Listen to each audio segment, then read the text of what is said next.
Good morning. Today is 11th of June 2025, and we are going to be racing today.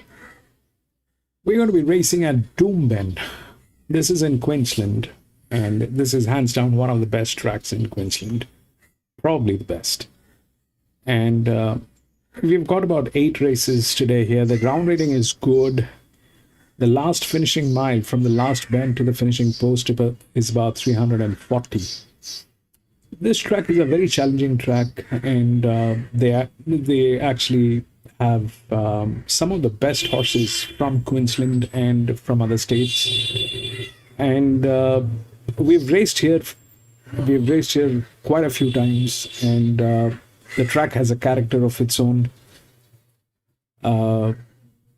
We are up against a very strong team, bottom line. So we'll see what we can do here today.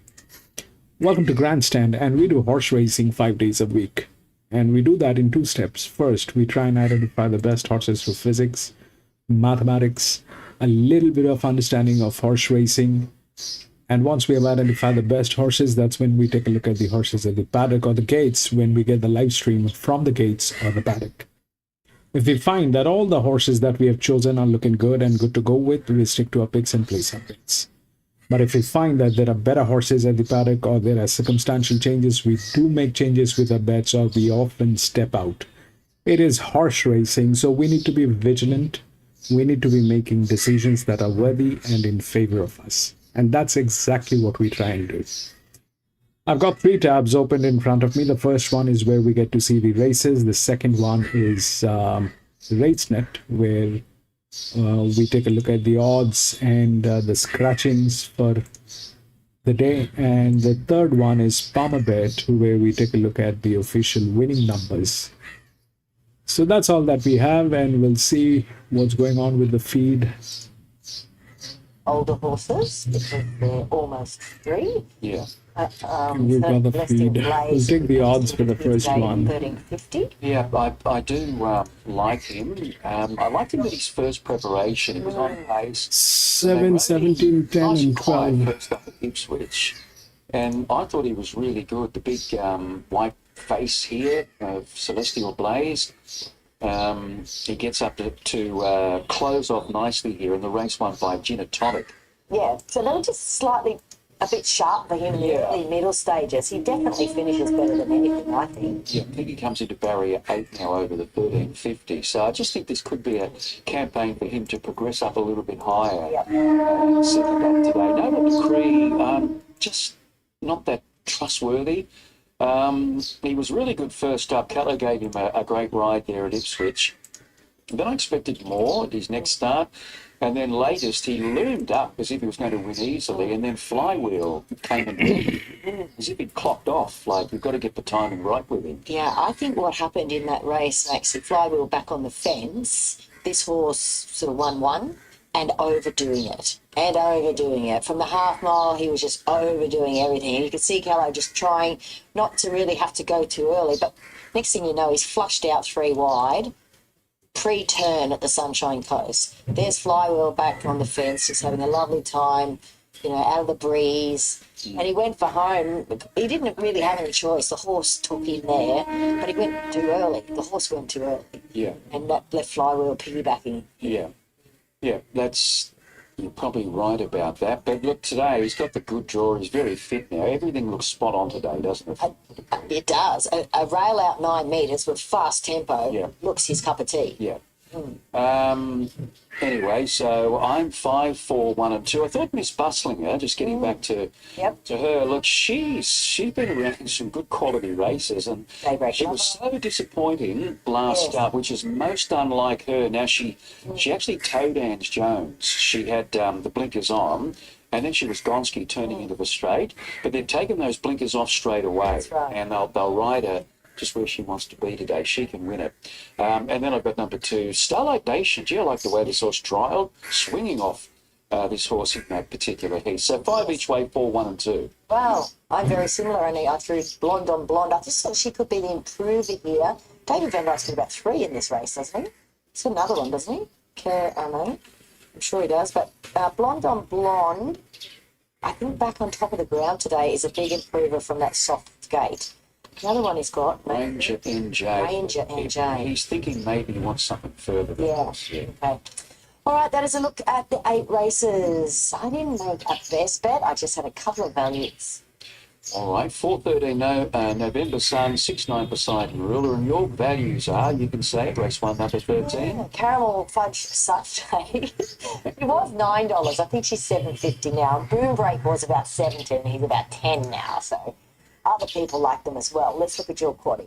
All right, 128 combinations. Here they are. In the second leg, I've got Poseidon Ruler and New Joy. So I've got the leaders covered and I've got a back marker. Nice. Let's hope we can get through it. All right, let's take a look at my quaddy. Might be slightly, yes, 3x2x3x3 for $54. All right, Anthony, what about today's jockey challenge at Doomben? Okay, Bernie, thank you. Craig Williams, very short. If you're keen to play the Jockeys Challenge, $1.35. Ryan Maloney's at $5. Any other jockey, 14. Inch Jones, 15. CJ Graham, 18. Michael Rod, 21. Justin Austin, 31. Tony Collis at $31. That is our preview for racing at Doomben this afternoon. Their first race about 25 minutes away. We're going to head straight to Kensington. So good afternoon to Ben Way and Brad Gray. Hello, gents. Unfortunately, you don't have Ben Way with you today. You've got Ali Mosley instead, and we have Chantel Buckley in the yard as well. But good afternoon to you. Manto, we have 6 races here, so a nice, neat program. Sunny skies, albeit it's a bit chilly out there, Brad. Yep. On form duties, as I say, a very good afternoon to you. Yeah, unfortunately or fortunately, depending who you speak to. Depending.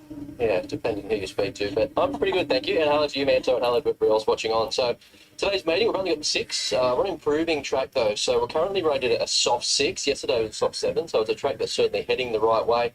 And one of the tricks to this meeting, we'll be assessing a lot of the lead-in form, given it is heavy tracks. So those horses that looking for a touch better, they're not getting on a good surface, but they're certainly getting onto a track where they can show more of a turn of foot. So I wouldn't be surprised to see a few form reversals.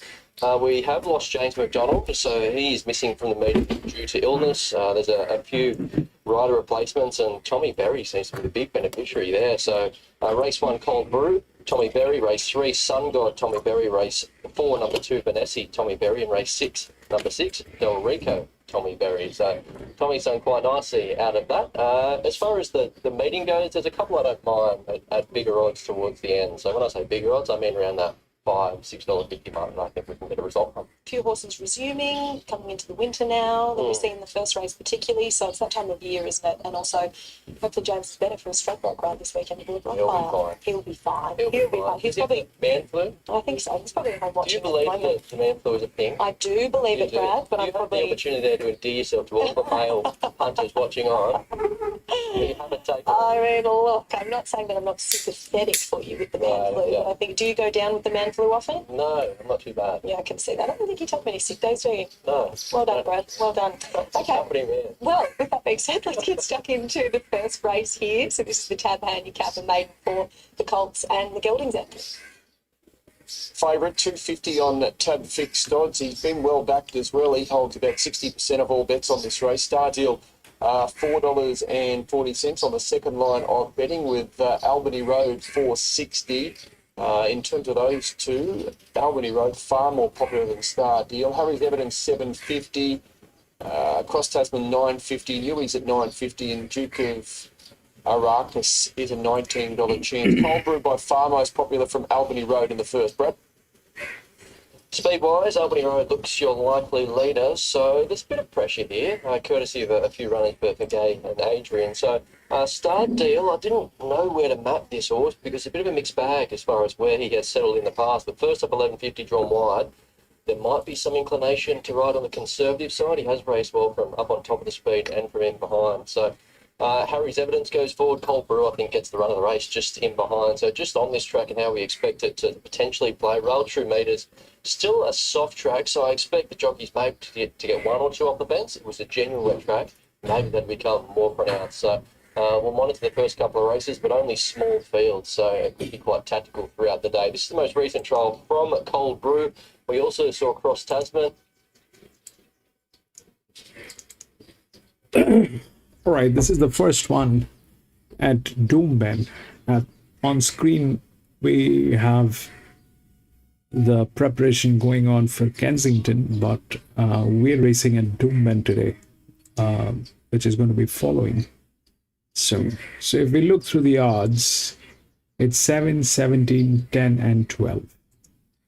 If we look through the rails, we get 7, 17, 10, and 12 is here. 7 is the linear, which is well within the rails. This is the second linear, which is also within the rails. And these two are the EWs, which are here. Now, both of them have the same advantage. Both of them have the same advantage. If we look at 17, it has 2 races, which is it did not do anything in last 2 races. This one has 1 race. It's probably one of the best jockeys on this horse. That's the largest spell, and that's how this thing is. So that 13 is a check. I don't know how that 13 is going to do and what it'll do, but it definitely looks like it has the rails. I mean, this thing doesn't need the physics. It can come from anywhere. It doesn't need the rails, but today it has the rails. It's the first one to come out. 7 is the linear, which is here, and then we have the rest. So I am definitely not going to get into the first one. We'll see how the pressure is working. And 7 is the linear. Technically speaking, I like this one because it's a 369. And but the 13 is there. We'll listen to what they have to say about the 13. 13 and 17 both kind of identical. The difference is that the 13 has a better jockey, and this one may not be. The best jockey is probably on 10. They are also the best hands. This thing has also tried its luck in one of the league races, but it did not do anything, but it did get qualified, which is a big thing.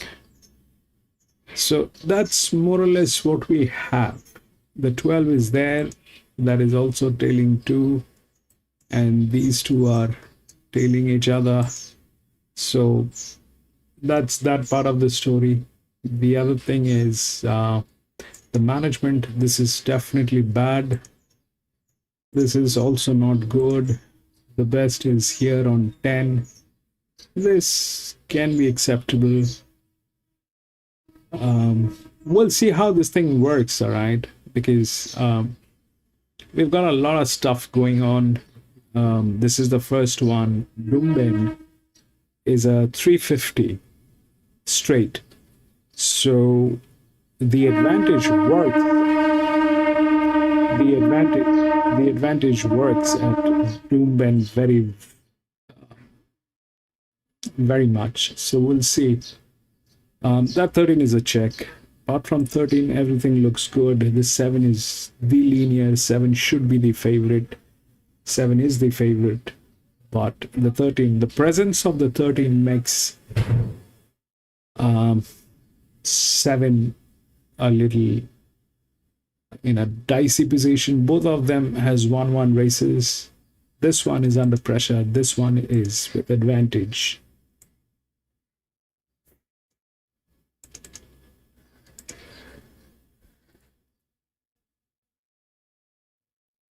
$3. He's the most popular runner here, but we have laid a couple of others. Casual Connection 420. It's not one of them. It's been hard to lay. It opened second favourite 340. Rattle and Hum $4.60. The one we have laid is Sun Goal This was as much as $5.50. It's now $4.60 and holds very similar money to Woods.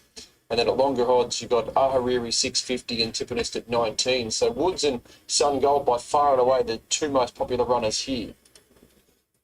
Oh, that's an interesting move for Sun God. So he couldn't pick up his feet there last time. He's got another horse coming off a very heavy track, and it was that staying test where they were just strung out over the length of the straight there. So maybe there is a reason to be forgiving of that performance. There's certainly a few punters that are happy to give him the benefit of the doubt. Looking at the speed here, Rattle and Hum and Casual Connection, look, your two go forward horses. Casual Connection is very much a momentum horse, so with a degree of control here, that'll make him hard enough to chase down again. And Rattle and Hum on the quick turnaround, he'll appreciate getting out to the 2,400 metres, and he is hard fit. And if he does get control here, that could seem hard enough to chase down. I'm hoping Woods can turn the tables on Casual Connection. So they've clashed recently on 2 occasions, and Casual Connection has got the verdict on both occasions. However, Woods, I think the setup here is better in that it's a smaller field. In those 2 defeats, he's just got well back in the run, got himself into a few little sticky spots as far as traffic goes, but he's really hit the line late. So I think today's the day for him to potentially turn the tables. So jammed in between those 2 seconds to Casual Connection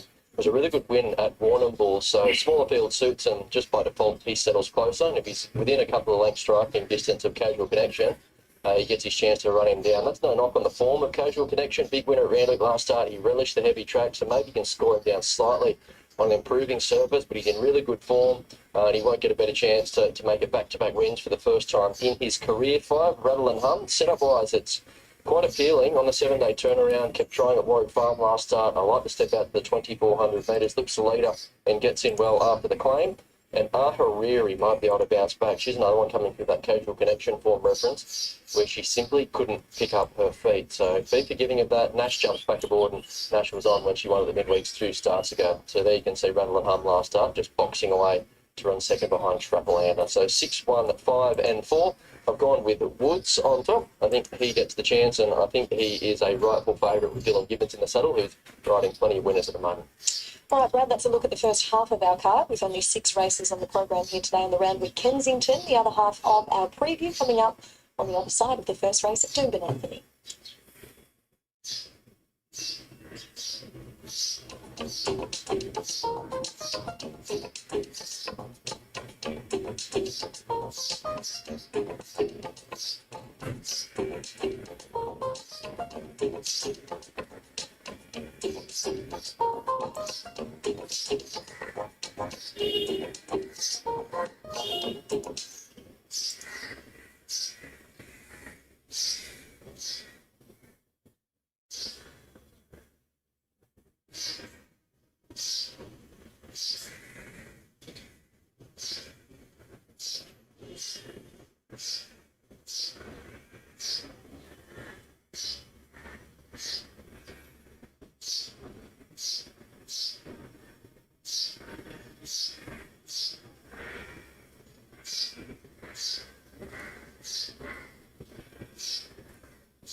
The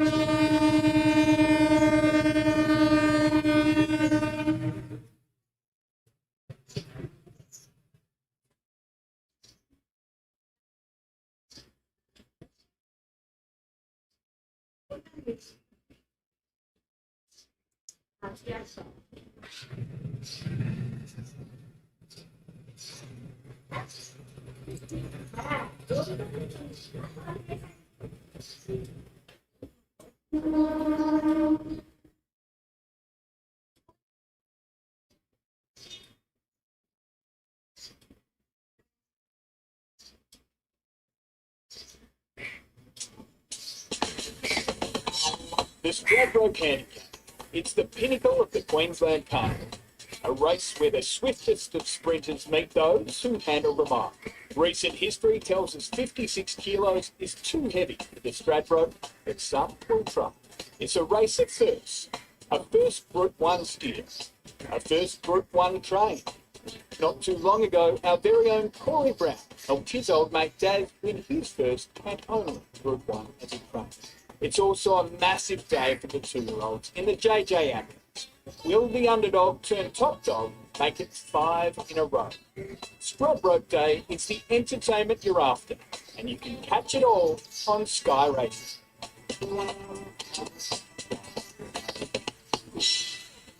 Yeah, the Stradbroke is on this Saturday as well from Eagle Farm. Extended coverage here on Sky Fibre at Central.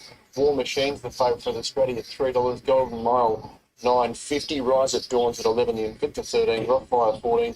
Comanche 15. Private Eye $16 and Transatlantic at 17. That's the market for the Group 1 Stradbroke Handicap. A big day of racing here on Sky Fibre at Central. Now Doomben race number 1. Only 9 minutes away. It's a 2-year-old maiden. Crash the Party 370 is your favourite here. There's been good support for a stern effort. It went up a big price and they made it quickly. Kahlua Girl 6. And Caramel Fudge Sunday just continues to burn. This was $7.50 when they did their preview. It's now 6. The most popular runner. It'll be interesting to see what price this SP. So let's get to Bernie and Maxie in the yard. Welcome to Midweek Racing at Doomben today. The first of 8 is upon us, and this is a 2-year-old maiden plate that's over 1,200 metres. The rail is at 9 metres on a good 4 today. Crash the Party is your $3.70 favourite here for the first. This is for the 2-year-olds. Enforceable, the first one to look at next seat in the Bevan Manning stable. Kyle Wilson Taylor. Yes, having his first starts and hold by Star Turn. He's had a couple of trials. The latest, he finished third at Deegan. Pretty track, beaten about 5 lengths. But when the trial was okay, when you consider that the track was very testing that day.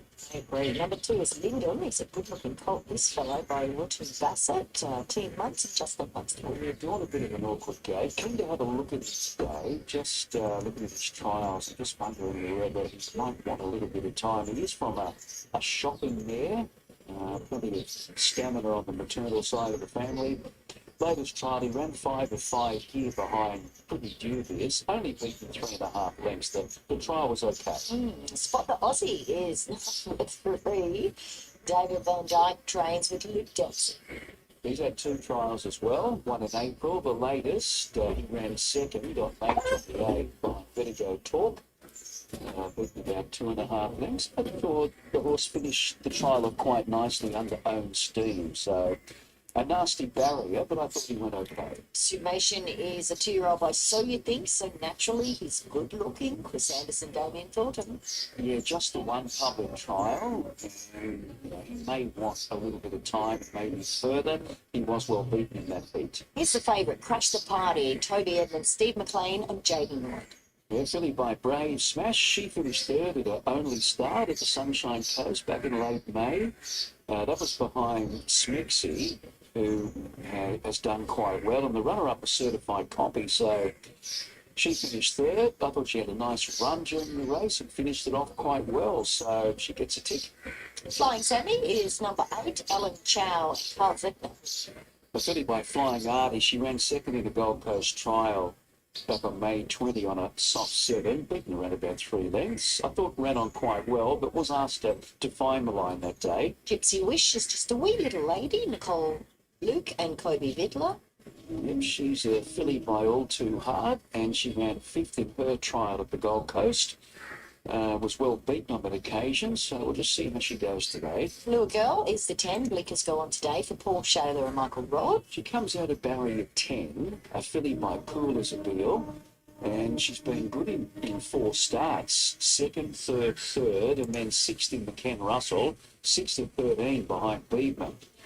She drew gate number 9, and she was back at the tail, but I thought noticeable ground near the inside there. She's getting blinkers first time today, so she's certainly got the ability if she can overcome a bit of an awkward gate. Ready for Amy is the 12, and definitely one of the biggest in the yard. Tony Goll and Ange Jones. She's firmed 2 points on the QOP, so there is a move for this filly, who's had a couple of trials, one in November, and the latest she finished 5th. That was behind Grafterburners. Thought the effort was okay, so there's market support, and she has drawn well and is well educated, so it's all adding up. It is. What about Caramel Fudge Sunday? Liam Birchley, Craig Williams. Her trials have been okay. She's a filly by Zusane. She's had the 1 start at the Sunshine Coast on a heavy 9, and she ran 4th behind Champagne Lane. She was back, but finishing strongly there, and you couldn't help but think that 1200 next time, and she gets that today. Rascal Boy is the 16, Louise White and Paul Hamlin. But he had the 2 starts back in January, February, and didn't do a lot, and has been well beaten in a couple of recent trials. The Stern Effort is the 17, Rex Lip and CJ Gray. Bit of size. Good size. I thought he did well at his first 2 starts. It was at Eagle Farm in the summer on a Saturday. He ran 9th and then he ran 8th. But they were good enough to think that he'd come back and he'd win a maiden. He's won both trials in Toowoomba, and Rex took him to Warwick, and he hit the line hard on both occasions. Still a little bit green, but I like what I saw with him at those trials. Rightio, that's how the 2-year-olds look to Across the party's 360. Good bit of money for Ready for Amy on debut for Tony Goll at 750 and 550. Yeah, Ready for Amy's trial. When was that? That was back on May 8. So a month ago, ran 5th behind Grafterburners, beaten about 5 lengths. I marked the trial as fair, but being that long ago, I've got an idea she might have jumped out really well, hence the market support. So obviously she's been progressing nicely. You see $7.50 into $5.50 in the good draw for Ready for Amy. But I do like the 17. We saw him during the summer. I thought he did enough in those open 2-year-old races on a Saturday to suggest that he could certainly win a midweek 2-year-old maiden. So I'm with him 17. There's a bit of market support for him, and he's been well prepped with those 2 trial wins under his belt. 13, Caramel Fudge Sunday. Has been a little bit easy. It was $6.50 into 6 at one point, but has gone out to $8.50 for some reason. Number 13, and she trots off to the start there in those dark colours. Definitely crashed the party. That Smexy certified copy form lines are quite good. And then number 10, Kalua Girl. If she'd have drawn in closer, I'd have been all over her, Kalua Girl. She's giving the blinkers on here, and she's been pretty solid at about $6 in the market. 17, 13, 7 and 10. I'm with the 13, Caramel Fudge Sunday from the good draw with Craig Williams aboard here today, stepping out to 1200 metres. Should be a plus for this filly by Zusane. Outside of that, definitely the 17, a Stern Effort. Maxie, the horse you've tipped. It's hard not to like the form of the favourite. Naturally, crashed the party. She probably poses, I think, slightly closer, maybe in this race today, actually. And the 12, Ready for Amy, a good move for her there in the market. You know, both trials was behind, one behind High Barbie, the other behind Grafterburner. So very, very high rating trials, competitive trials. And it doesn't mean I don't like a little girl, but she did draw a little awkward today. So 13, 17, 7 and 12. Yeah, well, the fields are out for Saturday at Eagle Farm, all black type races.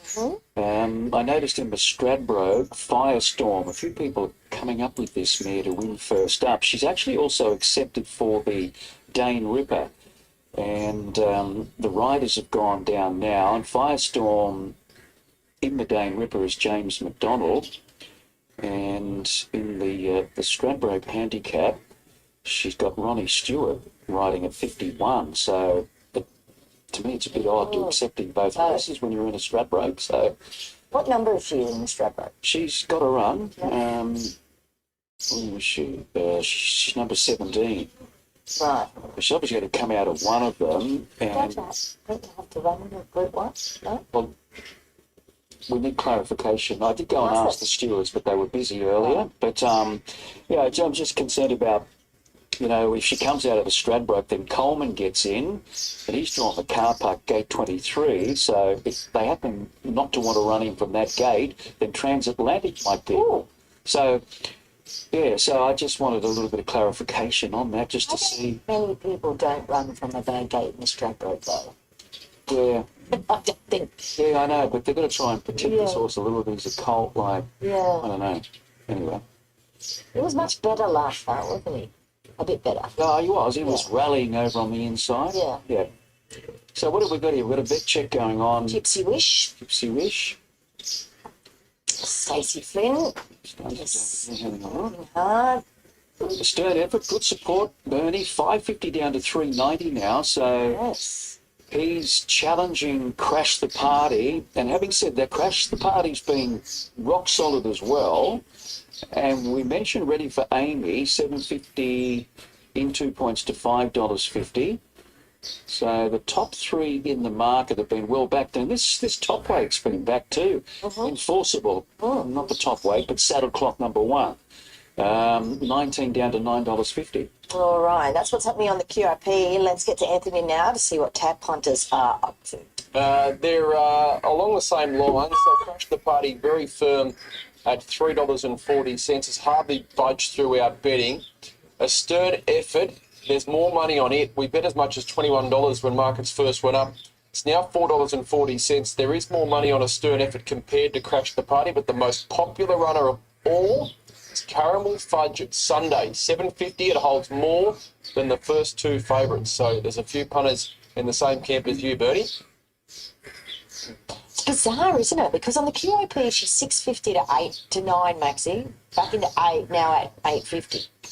Yeah, it did touch the $9 there only fleetingly. So there's a bit playing out here, isn't there?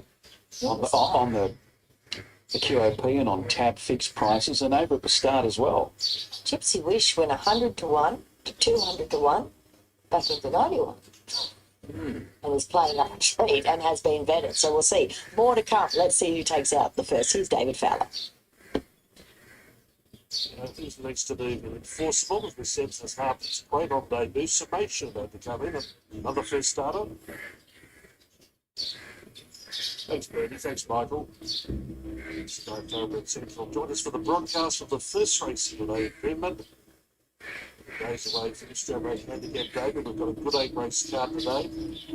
This first race is, it all been mentioned, it's been a good betting race. Crash the Party and a stern.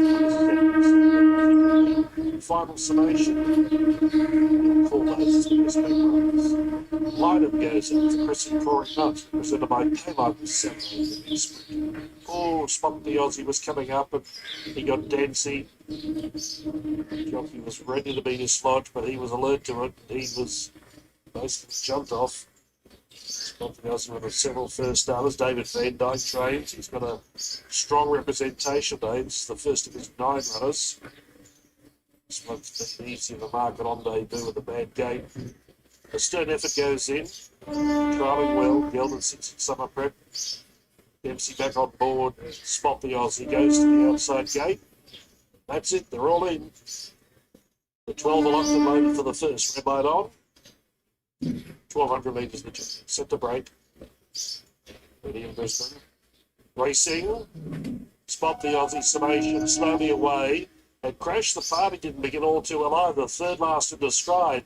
In stark contrast, Ready for Amy hit the ground running and went straight to the lead. Kahlua Girl with the blinkers on, nicely positioned second. Enforceable third away. Then Flying Sammy, Caramel Fudge Sunday, and Gypsy Wish off the track 3-1 as they hit the first bend. Below Lyman, a stern effort between runners. Rascal Boy to the rail, then Summation. Crash the Party and Spot the Aussie as last. Just over 600 metres left to run. Ready for Amy, trying to get a breather in the middle part of the race. It ran the first section in 36.05. Leads Kalua Girl by a neck. Gypsy Wish has done it tough. Then came Enforceable, Flying Sammy dropping off. Followed at the head of the others by Caramel Fudge Sunday. Now some sweepers. A stern effort starts to try and run on. Then Lynham. Crash the Party trying to thread the needle, but a mile back. And Forget the Rest in the straight. Ready for Amy, Kalua Girl. Enforceable comes with that pair. Wider only running on fairly now as a stern effort, but Kalua Girl reached the lead with 100 metres left to go. Enforceable trying hard, a stern effort putting in. Crash the Party running on, Kalua Girl in front, and I think just one. Crash the Party, dived it late, should have won. Photo third, Ready for Amy, or not far away was the end of the others, Lynham. Then came a stern effort, Enforceable not far away with Caramel Fudge Sunday. Then came Spot the Aussie, Gypsy Wish, Summation, Rascal Boy, they're coming in at long intervals, and Flying Sammy is last over the line. So 10 beats 7 here. Kalua Girl just from the fast finish. Crash the Party. Crash the Party was a long way back early. Slow to go and has dived and has just missed out. Looking at that.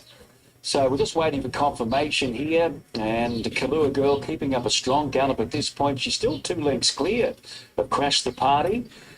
Really going through along the inside.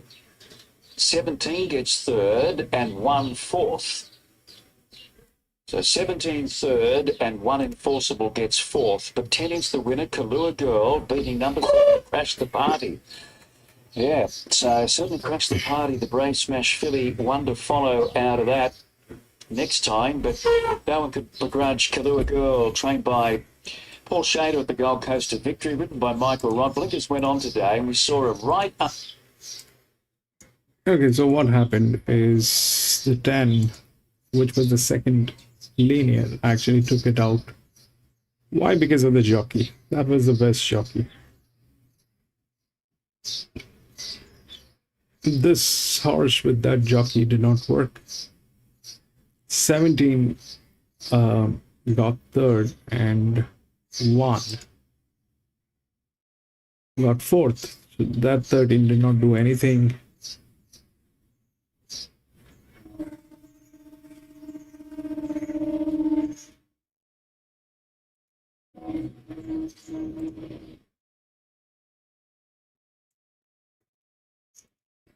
And go to the next.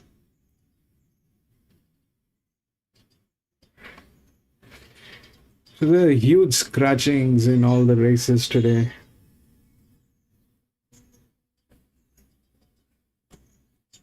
One, 2, 5, 8,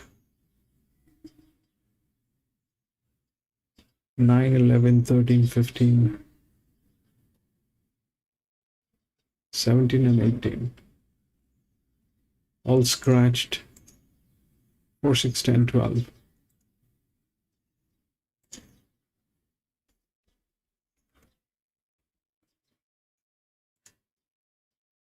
Also scouting around at the moment, and a couple of nice chances on Saturday as well. Indeed, well done. Thanks, mate. All right, let's have a chat with Michael Rod. Super effort considering you had to do a bit of work from that barrier. Yeah, look, I was happy to sort of be 3 wide where I was, and I just had to wait for Kyle to let me go, I guess. And then she just relaxed so lovely, especially with the blinkers on. I just have to nurse her for as long as I could. I don't think it's the way to ride. I think she's better ridden with a sit, but just sort of had to do that today. And she just held on. She was out in her feet late, but she's only a little thing. She gives you 100%. And like I said, the shades have definitely helped, and the stable's going really well. She's got a bit more growing and furnishing, as most of them do at this stage of life. Yeah, definitely. Look, she's never going to be overly big, but if she can just fill out a little bit, and like I said, I think she's better just ridden with a sit because she's got that good little turn of foot. For a good 4 today. It is definitely a 4, yeah, definitely. Brilliant work, well done. Thanks, man. All right, there is Michael Rod and Paul Shaler. They take out the first here with Kalua Girl, 111.87. Homer, I think it said 35.79, but 10 beats 7, 17 and 1. Anthony? Okay, good on you, Bernie. Thank you for that. We'll leave it there. Kalua Girl just gets in, but got home nonetheless. Crash the Party unlucky. A stern effort. They weren't too far off the mark there. That one was backed at bigger odds. It's run third and enforceable fourth, so 10, 7, 17 and 1. We'll leave it there. We'll continue with our Kensington preview after the break. We've got a couple more races to go there.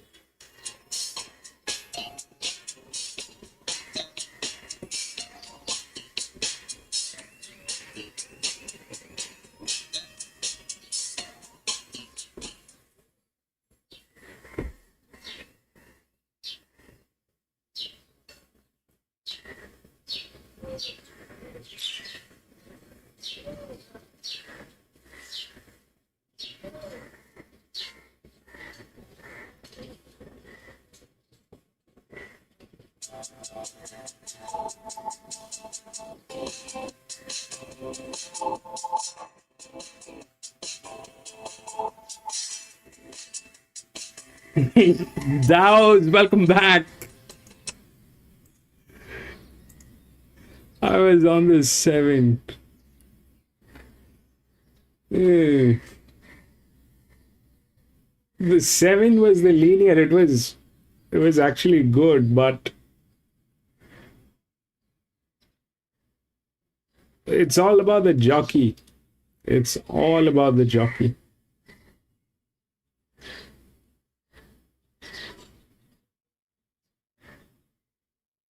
Plus the 10 has been to a league race. That's there.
She got clear. She really ripped clear to win by 3 lengths. Wasn't able to replicate.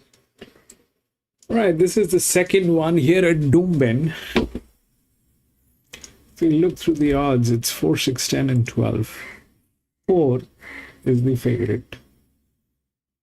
That's again the linear. That is the linear. Then it is 6, 10 and 12. 6, 10 and 12. Through the rails, we've got all of them. And these 3 are within the rails. This one doesn't need the rails. It can do whatever from wherever. So the thing is, we know that this thing fails from this particular position. And I have a strong feeling it fails when it has a jockey like that. We have seen multiple situations where this thing, if it is down here, it wins. It gets into a position like it should. That's the largest drift. Now the drift is ridden by this guy, who's an EW. So we'll see what happens to that. That's the first thing. I mean, yesterday when we were doing this at Scone, we have some indications, but that's Scone, and we are today at Doomben, so we'll see how it works. Anyway, so that 4 is the linear. Now this is the handicapping on the jock here. The 7 had lesser. This one was at 10.5. This is at a 28.5 negative, which is the only one which is the linear. But here, when we look at this, that gentleman is the best. That gentleman is the best. Plus, they kind of a very, very successful team. So that's that.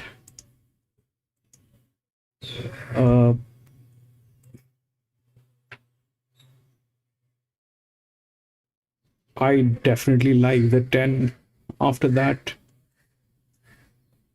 because of the pressure. Here the pressure did work, right? 10 and 7 did work. There is no reason for these two not to work, though the jockey is neutral, but that's that. But here this one did not work for some reason. It was 366, it was up there. That one had one race, and there was no difference. It had the same stuff. But here, this one is, the pressure has been reduced further. So if you look at what 12 was in the previous race, I'm just looking at the race card at RaceNet. So 12 was scratched, and before that it was 6th. 27 weeks ago at Doomben. So that's pretty far, so I'm not going to talk about that. Maybe or may not be. It's 27 weeks. The 10 is also after 15 weeks. 6 is 2 weeks. 4 is 2 weeks. 6 is 2 weeks. 4 is 2 weeks. The 10 is also after 15 weeks. What about the 7? 7.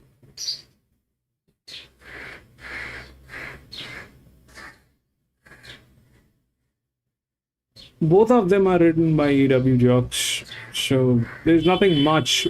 I definitely like the 7. The 7 should get in some way or the other. There are 2 reasons for this and this. This is the second one in line, though it's a neutral. So that's more or less what it feels like. What are the other possibilities that might happen is we have this guy who's huge, who's been set as a neutral jock here. 16, 8, 10 horse. This is the highest advantage here. This one has also one race. 18. This one is 32. 18. It's a very bad one. This one has 5 races. It did not do anything in last 5 races, so we'll not talk about this. The other one possibly would be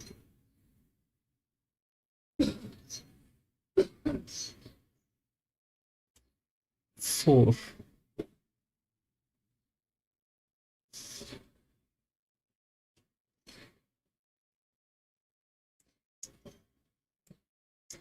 These are the 2 pressures, right? Here, this is what exactly worked, and that means the pressure is working. So without pressure, it will not work on a 1200 meter. It is the same distance, same stuff. Maiden 1200 meter. So the pressure is adequate. It is between 4 and 10. I strongly believe, because that's how it is. But these two jocks are there. The 6 is with a lower pressure, which is the same spell, but they don't deliver much. So that's one of the problems what is basically there, that they don't deliver much. This is probably new, the 12. It's here, all right, it is here. It is a threat. The 12 is a threat, and this thing can, I mean, it is capable of doing the damage, but whether it will be able to do the damage or not, that totally depends on horse racing. It definitely has the highest advantage. It definitely has one of the best jocks. Now, if all goes good, then this is gate number 1, that is gate number 2. So there is a strong chance that things might go upside down. It's like that. The safest thing is probably I mean, I would have said the linear, but the linear is a stretched one. The linear is here. It is a stretched one. It is not the first or the second or the third. It is the fourth one. From here, it is the fifth. So it's not that it is in a great shape. It's not that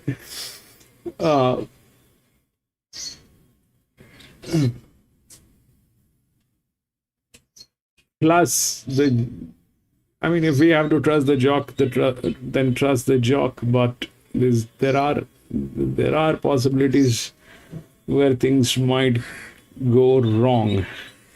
See, what they have done is the 12 is after 27 weeks. It's very difficult to assume what it will do. The 10 is after 15 weeks. The 6 is was second 2 weeks ago here, but it has a very funny jockey. It has a very funny jockey. The 10 has been set as a neutral. The 4, this race is like trusting Captain Jack Sparrow. We'll see what they have to do. They'll have to say.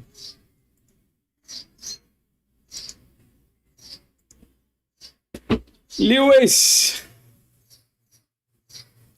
welcome back, my friend.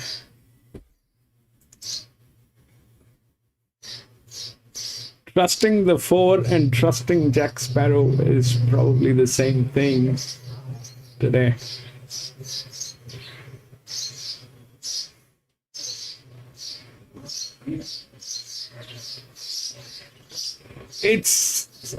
I mean, my only problem is that it is a little stretched. It came down to 359 versus 359, wherein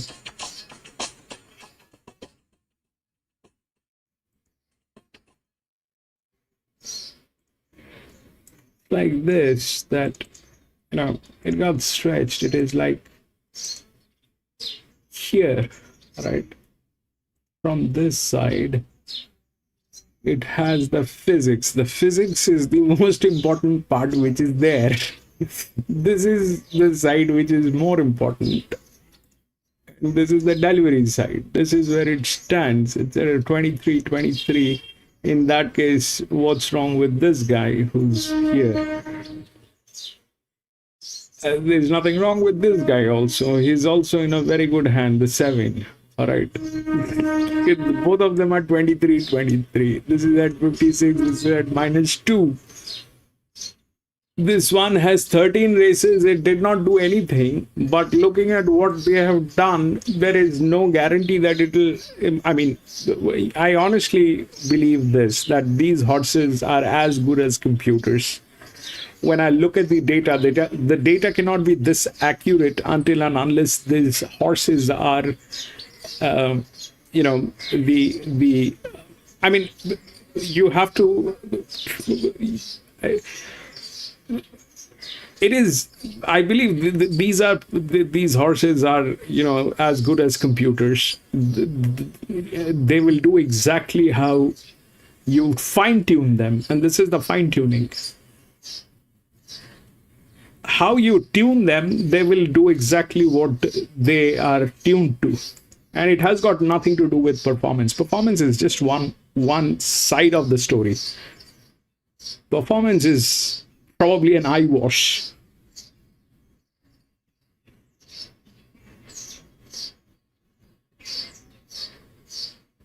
So this one is believing, like this is like believing a Captain Jack Sparrow, which is there. I mean, I don't know what will go on. There are horses after vacation. This one is after 2 races, but it is stretched. It is stretched at 359. It's a 359 versus 359. Here it was a 369 versus a 369. It did not do anything here.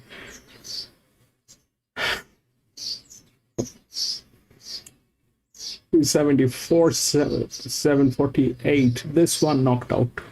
So anyway, both of them were BBs. Let's think that this is because of the jockey, and this is because of the jockey. But here, this is the only jock who's handicapped, and he is the best. Either we believe this guy and the team and do this, or we just Both in good order. It's a race that Lindsay Park won to win. or we just step out. Lindsay Park is a nice straight record. And you go back a long way. It's a real dynasty of training. I mean, things can go wrong in many different levels. And we've had a couple of attempts, and it's a race that Colin never really targeted. He didn't have too many runners up here, but we had a runner last year with Here to Shock, and then this year we've got 2 great chances. So if we could win it, it'd be a big tick, and it'd be really good to get one for Lindsay Park. What about the Q22? You've got Banker's Choice ready to line up. Had a solo gallop this morning. Is he up to this level of competition? Look, I hope so. He was very good in the Mornington Cup. He ran here the other day, and it was a very good effort on a very, very wet track. And a while between runs, back in trip, 1800 is probably not his most preferred trip, but now we get out to 22 and galloped well here this morning. He's an enthusiastic horse in track work. He always does everything at 110%, but thought he did a good job. He worked well, his recovery was great, and at this stage it's looking like a very competitive field. There's quite a few in it that go quite well, but he deserves to be there. Okay, there's Ben Hayes. He's handy horse, this War Machine. He's won 5 of his 12 starts with a couple of minor placements. He's won his last 2 this time in. He's done a great job since transferring to KD Hayes. He was the winner of the BRC Sprint at Perth, where would have been far too easy. Comfortably last start as favourite. Expected to be pretty hard to beat again. Of course, he's always been a good horse, but he's taken it to a new level this preparation. He ran 3rd in the Silver Eagle. He ran in the Golden Eagle last year. He was only beaten 3 lengths behind race 5. He's always been a good horse, but taken it to a new level this time round. He's the favourite. Golden Mile 9.50, Rise at George at 11, the Inflictor 13, Rockfire 14, Komochi 15, Private Eye 16, and Transatlantic $17. JJ Atkins is the featured 2-year-old race in Brisbane for the Carnival, and Cool Archie, he is flown under the radar all preparation, and he just keeps winning. And he's favourite. Finally, they've given him some respect. He's the favourite. 370, Hidden Achievement 550, Grafter Burners 7, Farnicle 9, Navi Pilots at 11, Aerodrome 13, Zebra Finch 14, and Providence at $14 chance. That's the JJ Atkins market, and you'll see extended coverage of Eagle Farm Group 1 racing on Saturday here on Sky. We're getting to Doomben for race number 2 up next. This one's a maiden where Lucifer's Way is nice and short, 150. Let's get to Bernie and Maxie in the yard. Welcome back to Doomben for race 2 on the card. Lucifer's Way is your very short price favourite here at $1.50. A maiden play over 1,200 metres. So let's start with the 3 here, Max. He's 100 to 1 this horse, Argent Empyrean. It's blinkers today from the Captain Stage Stable. He's on debut by Top Echelon. Anthony Allen's right. Yeah, just have a look at him today. I think he's had 3 trials. He's been unplaced in the ball, the latest on very heavy ground, and he was pretty good in the trial. He's got the most go. Okay, here's your hot favourite, Lucifer's Way, David Van Dyke, Ryan Maloney.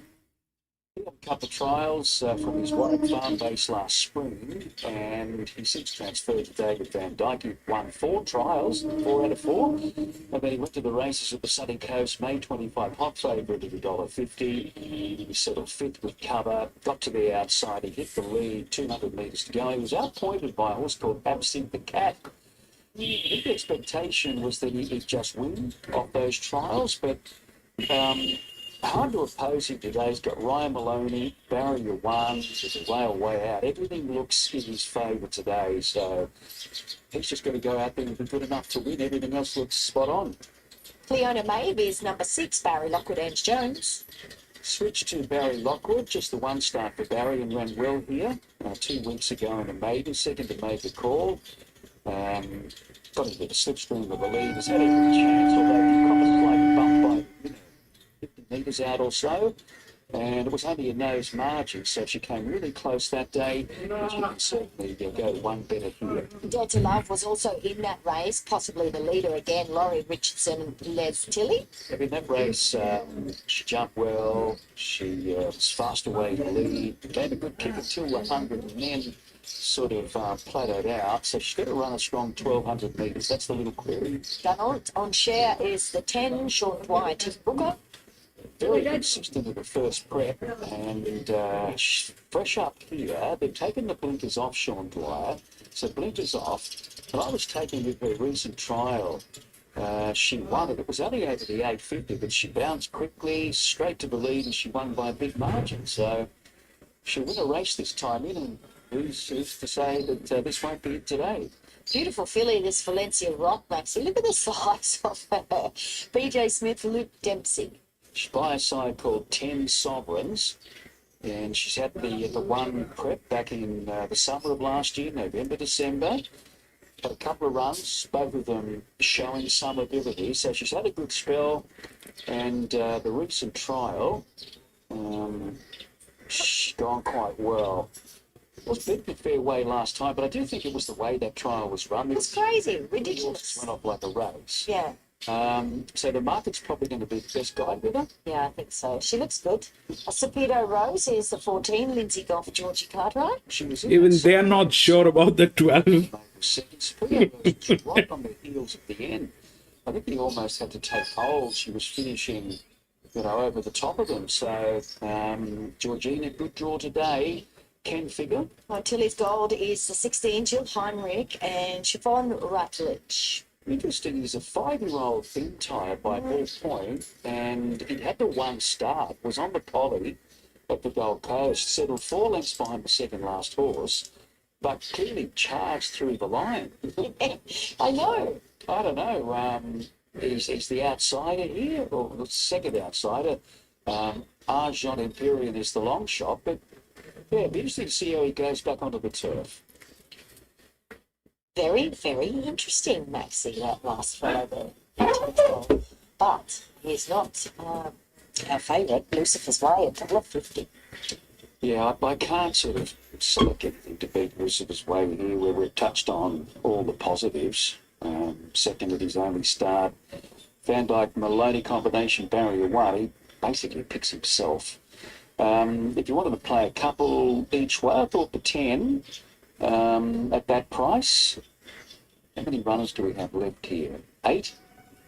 So you could probably, it could be the better way to go. Maybe number 10 on an each way basis. I think she's going to run really well. Then I've got 6 Cleota Maeve, and number 12, the one that you commented on, this filly Valencia Rock. I'm not concerned about that trial where she was well beaten the other day. I put her in because of that first prep allowing for a little bit of natural improvement. In the good John draw. 7 and Nice 14. window. Yeah, I agree. Same numbers, actually, same order. So Welcome back, we are John. not needing to go into that I anymore. I don't know. This is. All about I'm going to go with the pressure line. Let's see back if to that works. 50 cents, but hold. But I'm very scared. Yeah, 4 and 10 Queen. Well, the runners, Cleodname 460. 4 and 10 Queen. Let's see if that works. And it's straight down the page. So a very short. I am very scared because All right, speed-wise, that 12 is there. That 12, if it gets onto it, today would it be? then It's going to be the first 3 or you 4. had it. Yeah, I think Dare to Love, Dare to Love will probably be the lead. Barbatelli will come out and Launch on Share. yeah, possibly. She actually flew the gates in that 850 metre trial, so nice and fresh. I would, if she has a run or two, she'll probably lose a pace a little bit, but she went that well when leading in that trial. I'm giving her some consideration, as I mentioned, each way. Maybe Cleodna Maeve won't be too far away. I think they're the 4, aren't they? Lee, welcome back. Not the speed to be in the first two, but possibly the next group of horses. And Lupus is away from the one. Maloney will just have it in his mind. We'll just see how we jump and probably try and take the box seat on him. Let a couple go.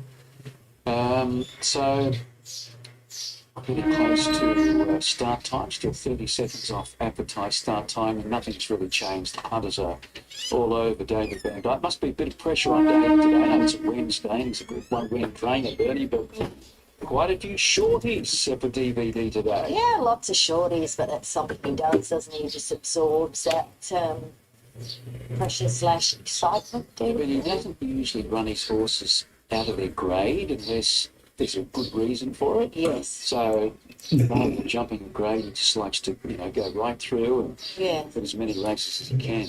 Yes, very interesting. All right, let's see how this $1.45 pop Lucifer weighs. Way rather. 4 win. It's a linear. We're trusting the guy on that horse. That's all. Full shot of Michael Rod riding. Just got home. Bernie and Tillis Gold is the last one to come up. So we're set for a dispatch in the second. And hang on start time. The favourite jumps from the rails. Lucifer's Way. Racing. Jump Baby, with come on. Lucifer's Way. Yes. Let's see, Rock Run. might got a little better, but now Lucifer's Way is gathering speed and using the rail to be in the leading division. Cleodname Maeve's going with it early, and Dead Love trying to come across and head them off. Sapino Rose about 5th on, settling down. Followed by Cognotte on Share, Arjon Imperium, and Antilles Gold settles last in the 8-6 off the lead. Galloping into the first bend, 7.50 left to Rana. The second elect in the market, Cleodname Maeve leads, but it's fighting the rider. Then 2 to Lucifer's Way in second, getting a perfect trip. So no excuse today at the halfway mark. Third was Dead Love, then Sapino Rose, Valencia Rock. Cognotte on Share, Arjon Imperium, and Antilles Gold, 35.56, is a genuine first 600 metres. And Cleodname Maeve at the 400 metres turns with a clear lead. But now Lucifer's Way peels off its back, moves up to give a challenge, and they clear Valencia Rock, who's leading up to third. Straight by the 200 metres. Lucifer's Way went to Cleodname Maeve, but is now immediately under pressure. Cognotte on Share is running on strongly, and so is Valencia Rock. Favourite gone. And Come on. 10, 12, 4, 10. Tried hard, missed out by 3/4. See, 10, that's 12, man. Taking it into account. Cleodname Maeve knocked up as well. Then came Antilles Gold, Sapino Rose, 10, 12, 4. Shot Imperium last, 110.82. Gagnant on Share, taking it out. Tip Brooker with another Metro winner. Tip had a winner last week, Bacamo, for the same team. And she boots home number 10 here. Tempo was really quick, wasn't it? Cleodname Maeve, I was shocked to see her charging in front there, but she was under a lot of pressure. She was headed momentarily by Lucifer's Way, who was poor, considering everything. Goodness me, they've really got away from him, the top two. Valencia 10, Rock, 12, 4, 6. I lost it.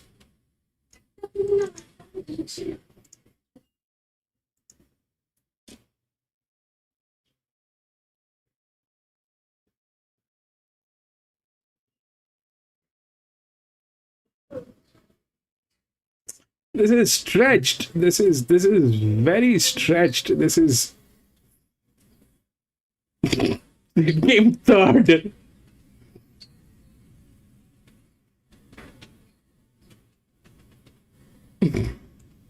Man.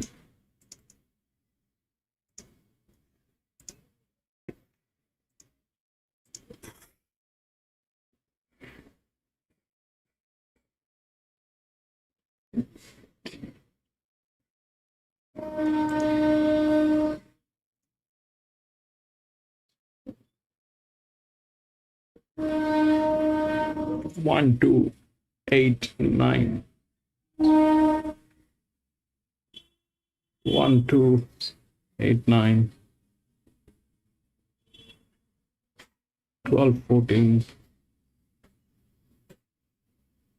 15, 16, 19.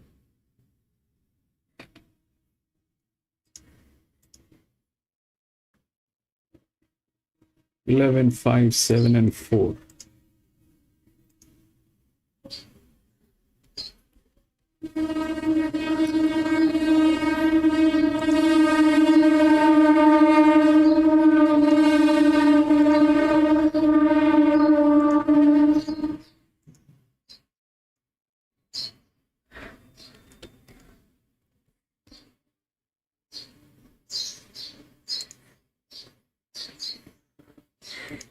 Run over actually twice by David John's horses, I think. So So square up today.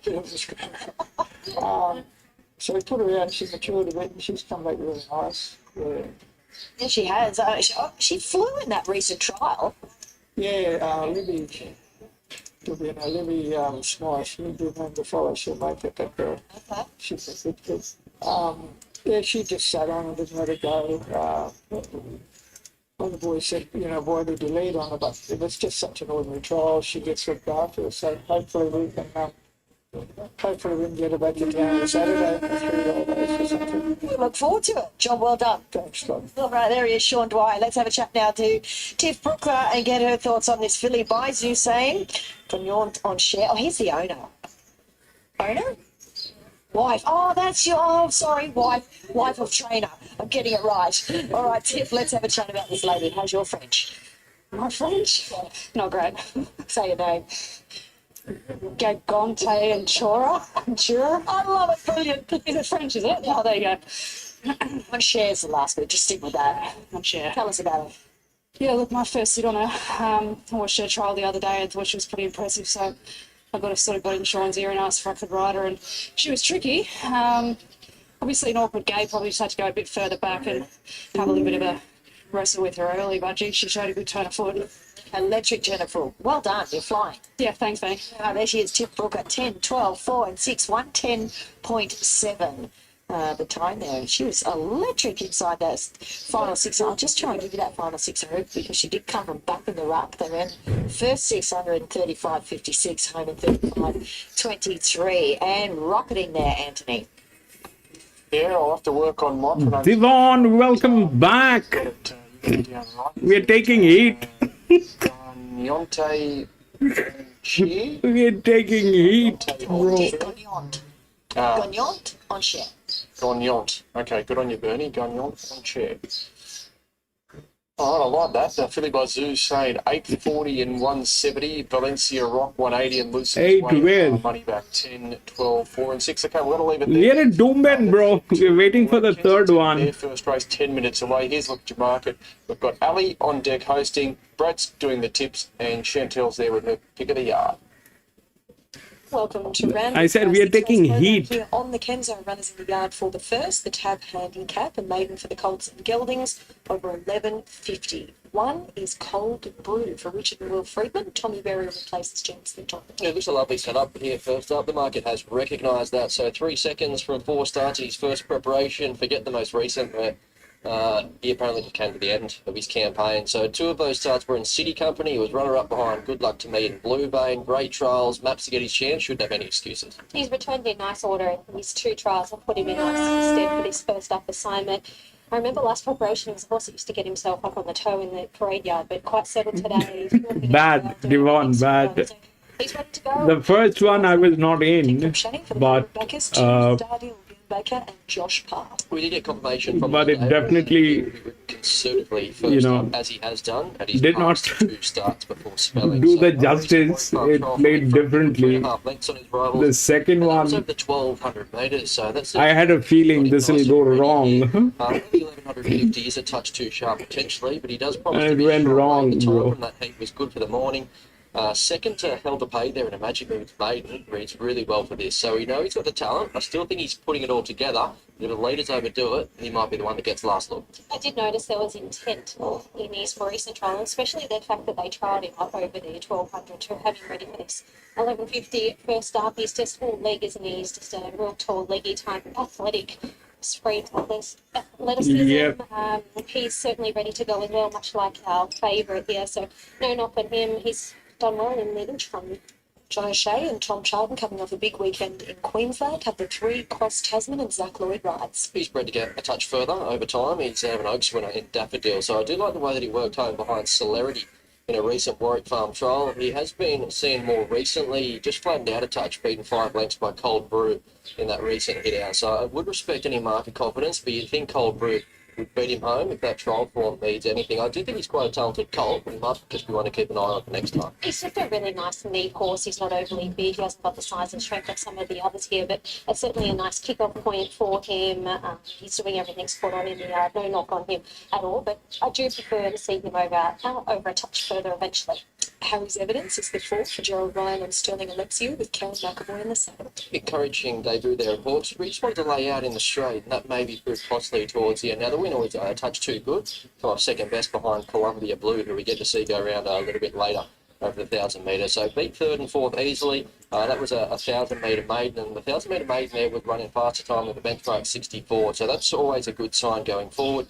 And you do have to respect that Harry's Evidence was heavily backed to jump an odds on favourite, having trialled well prior. He's a big raw boy. I can see why they'd be patient with him, but he just did a few things wrong there on debut. And I thought, see, that just would have brought him on. I didn't see him on that occasion, but I had heard that he's a nice type, and he certainly is. So great scope about him. I would say he would have come on in leaps and bounds from his first up run, given the size and strength of him. So definitely going to give him a tick and a strong push from the day.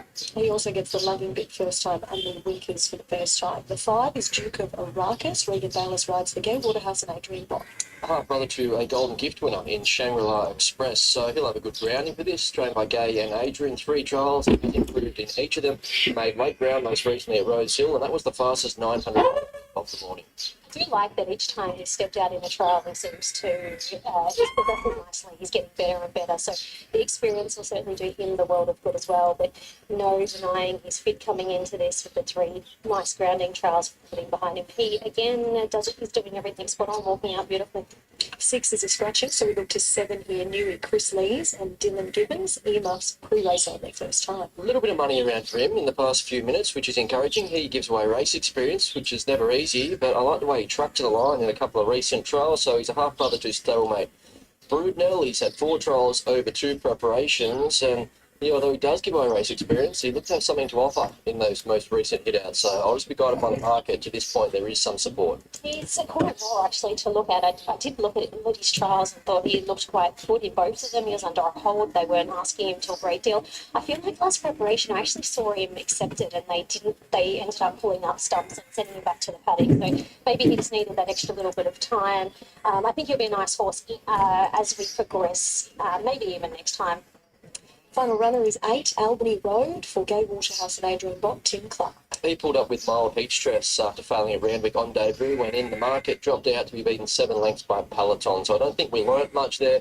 Tipped out thereafter. He's looked really good in winning 2 recent trials, and he also trialled well prior to his debut. Tuna, welcome back. Take him on trust. So I like that first up run from the record, and just hope that he brings that good trial form to the races here. He's a very speedy customer. Each time we've seen him in his trials, and on race day, he's possessed a lot of speed out of the barriers there. He too returns in a beautiful stop. All right, this is the 3rd one, and the odds are 11, 5, 7, and 4. So here we wanted to see what happens to this guy, right? Generally, what happens? Generally, it's the linear and the largest outer dirt. But when the outer drift is here, they just don't deliver, and they don't get the second placing, which is, this is basically the second horse pool. If it is in the right place. Generally, we have seen when it is up here, it doesn't do anything good. It has to be down here, then only it delivers. Up here is no good. And now we are also tracking it with a jockey. I want to see whether it is because of the jockey that it doesn't get the place. And that 6 had an EW jockey, and ideally this should have been like this, but neither of them did anything good. So the 10 won. Then it was this guy, the 12, which was a risk that we knew that we had this risk, the 12. Here we are back to a kind of a situation again.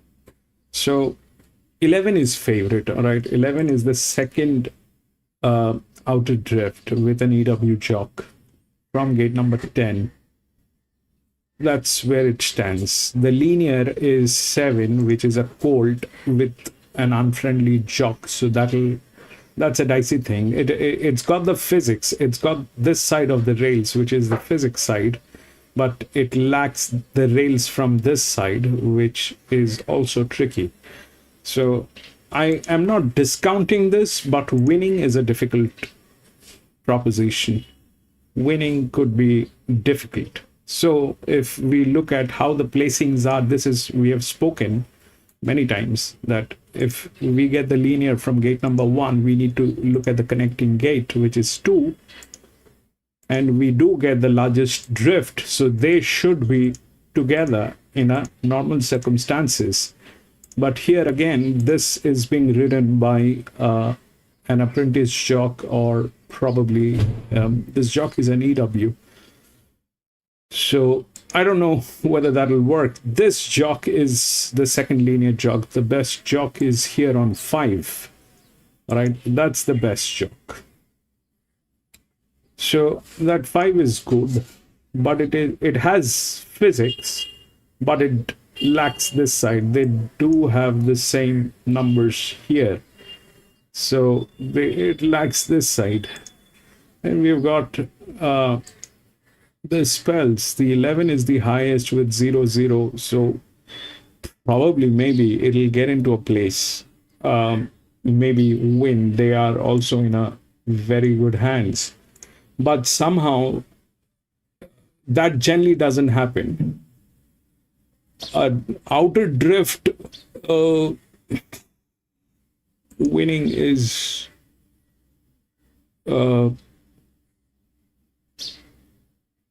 I don't know how to say this, but now here comes the problem part. The problem part is this guy, Maloney.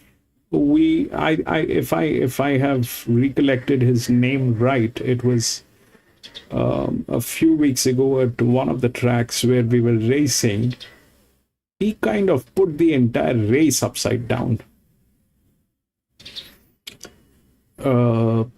He's got a penalty on him.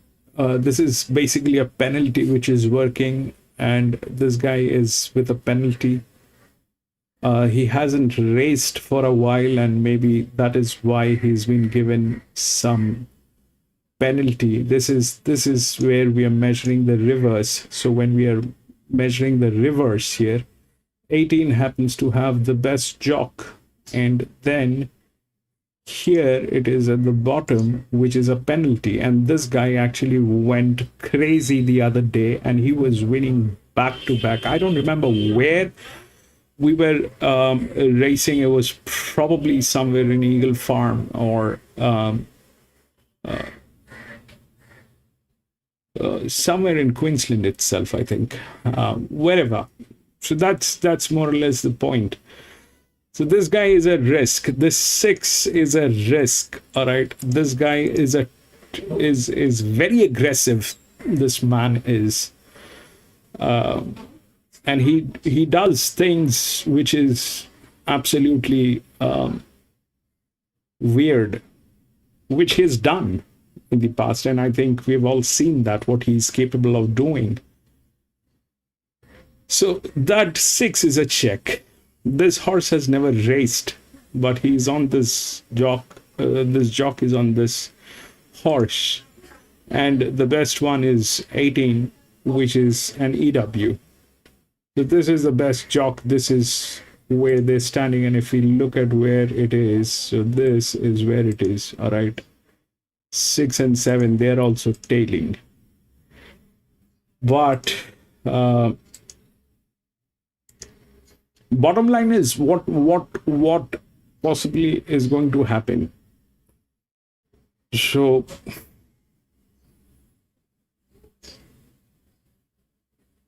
I think the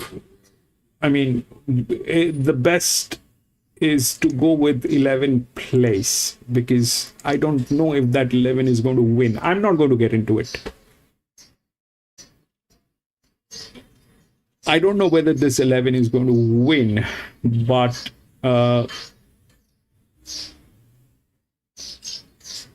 this 18 has 3 races. It did not do anything in last 3. It has the best jockey today. They have one of the best teams. This guy is on a horse which has 0 races. So the entire thing is a little hodgepodge. And so far, that pressure, the 368, we've got a 359 that failed with that jock. Here we have a better jock on this one. It has 3 races. We've got some stuff going on 5. So 5 is standing second, 11 is there.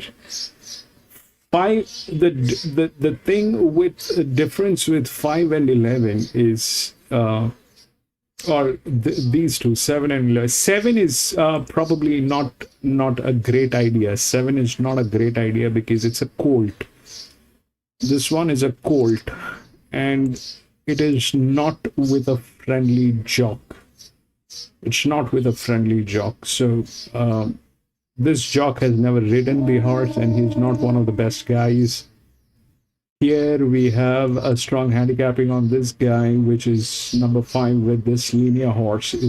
That's where this guy stands. So there is a chance that the 5 might get a place, and the 10, the 11 might get in there. But this entire thing is way too dicey.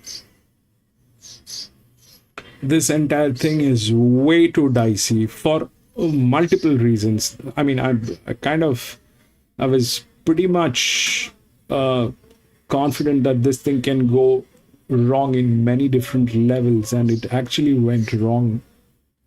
That 12 was a check, which was the highest spell that went in, and I went with the 10 and 4 queen. That did not work. The 4 got third, and it was 10 12 that happened. So here I seriously am a little worried of what might happen.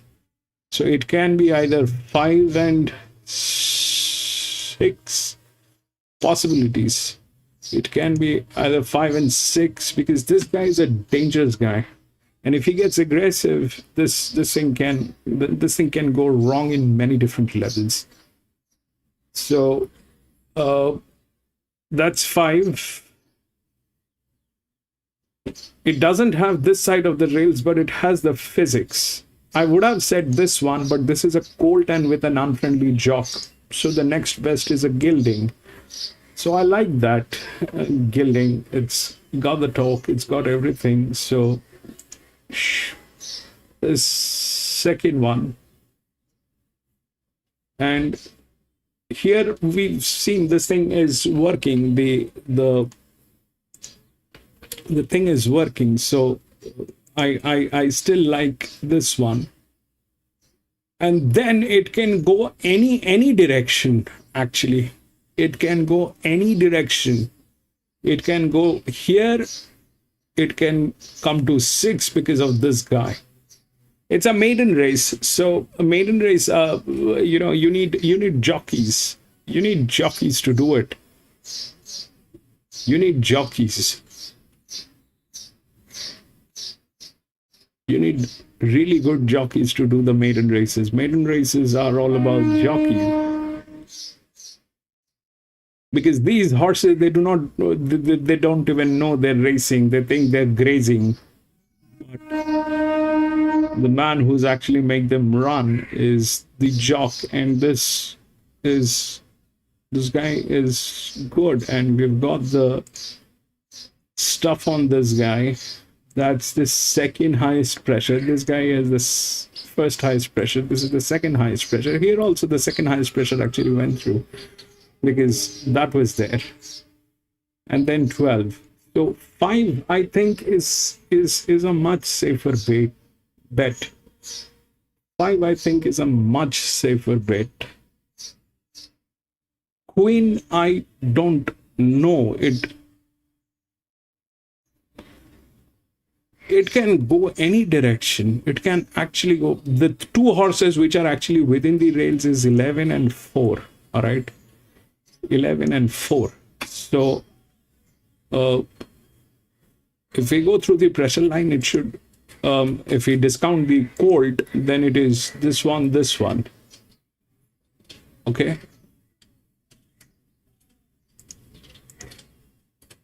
5, 4. But that presence of 11 and that 6 makes it dicey.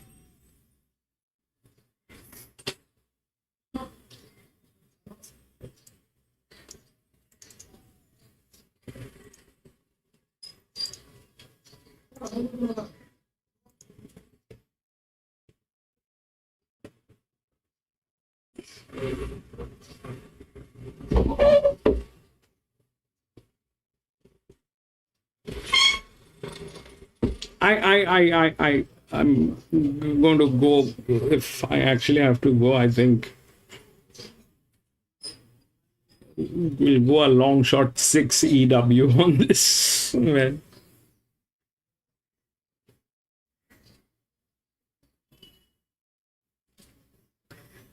But I mean, honestly, I want to step out of this. I don't like this a single bit. I don't like this a single bit. This thing is quite capable of going nuts. There's no clear picture. There's no clarity. The 5's good. It lacks one side of the rails. So there's not much that we can talk about.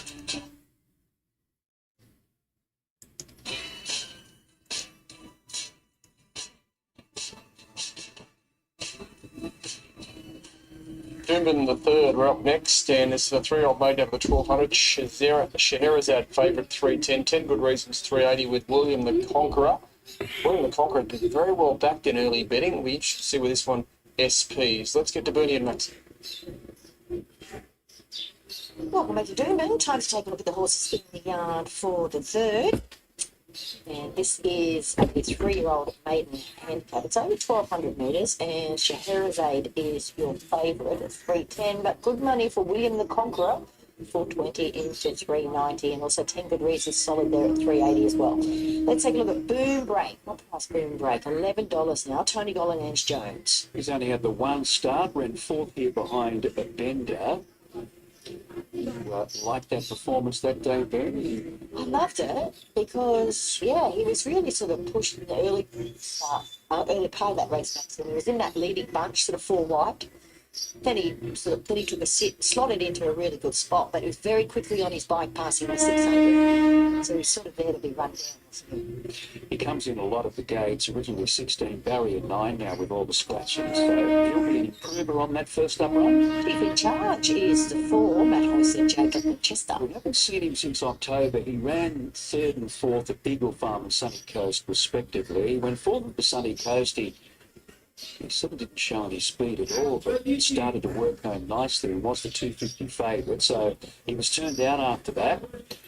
Barrier trial, the official trial, June 3rd. He ran last, beaten about 6 lengths.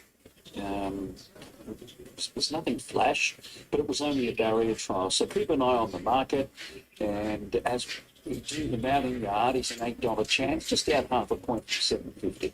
Here's 10 Good Reasons, 380 from the Jack stable. Michael Rod. Crossover noseband off. He's since been gelded. He was showing promise at his first prep for 5th in 2 seconds. And the latest second back in February actually leapt in the air at the start. He was well in the market that day, and that was a little bit costly, but he ran on the second by Maconda. Since the break, he's won a trial on May 27 at the Sunny Coast over the 850. He settled 5th, a little bit keen in the run, but given a bit of a squeeze and got up. So I think he's back in good form, 10 Good Reasons. Fiona Redwood is on debut from the Van Dyke stable with Ryan Maloney. With no market supports, he's beaten by Redwood. He probably wants something further, and he's been well beaten in 2 official trials so far.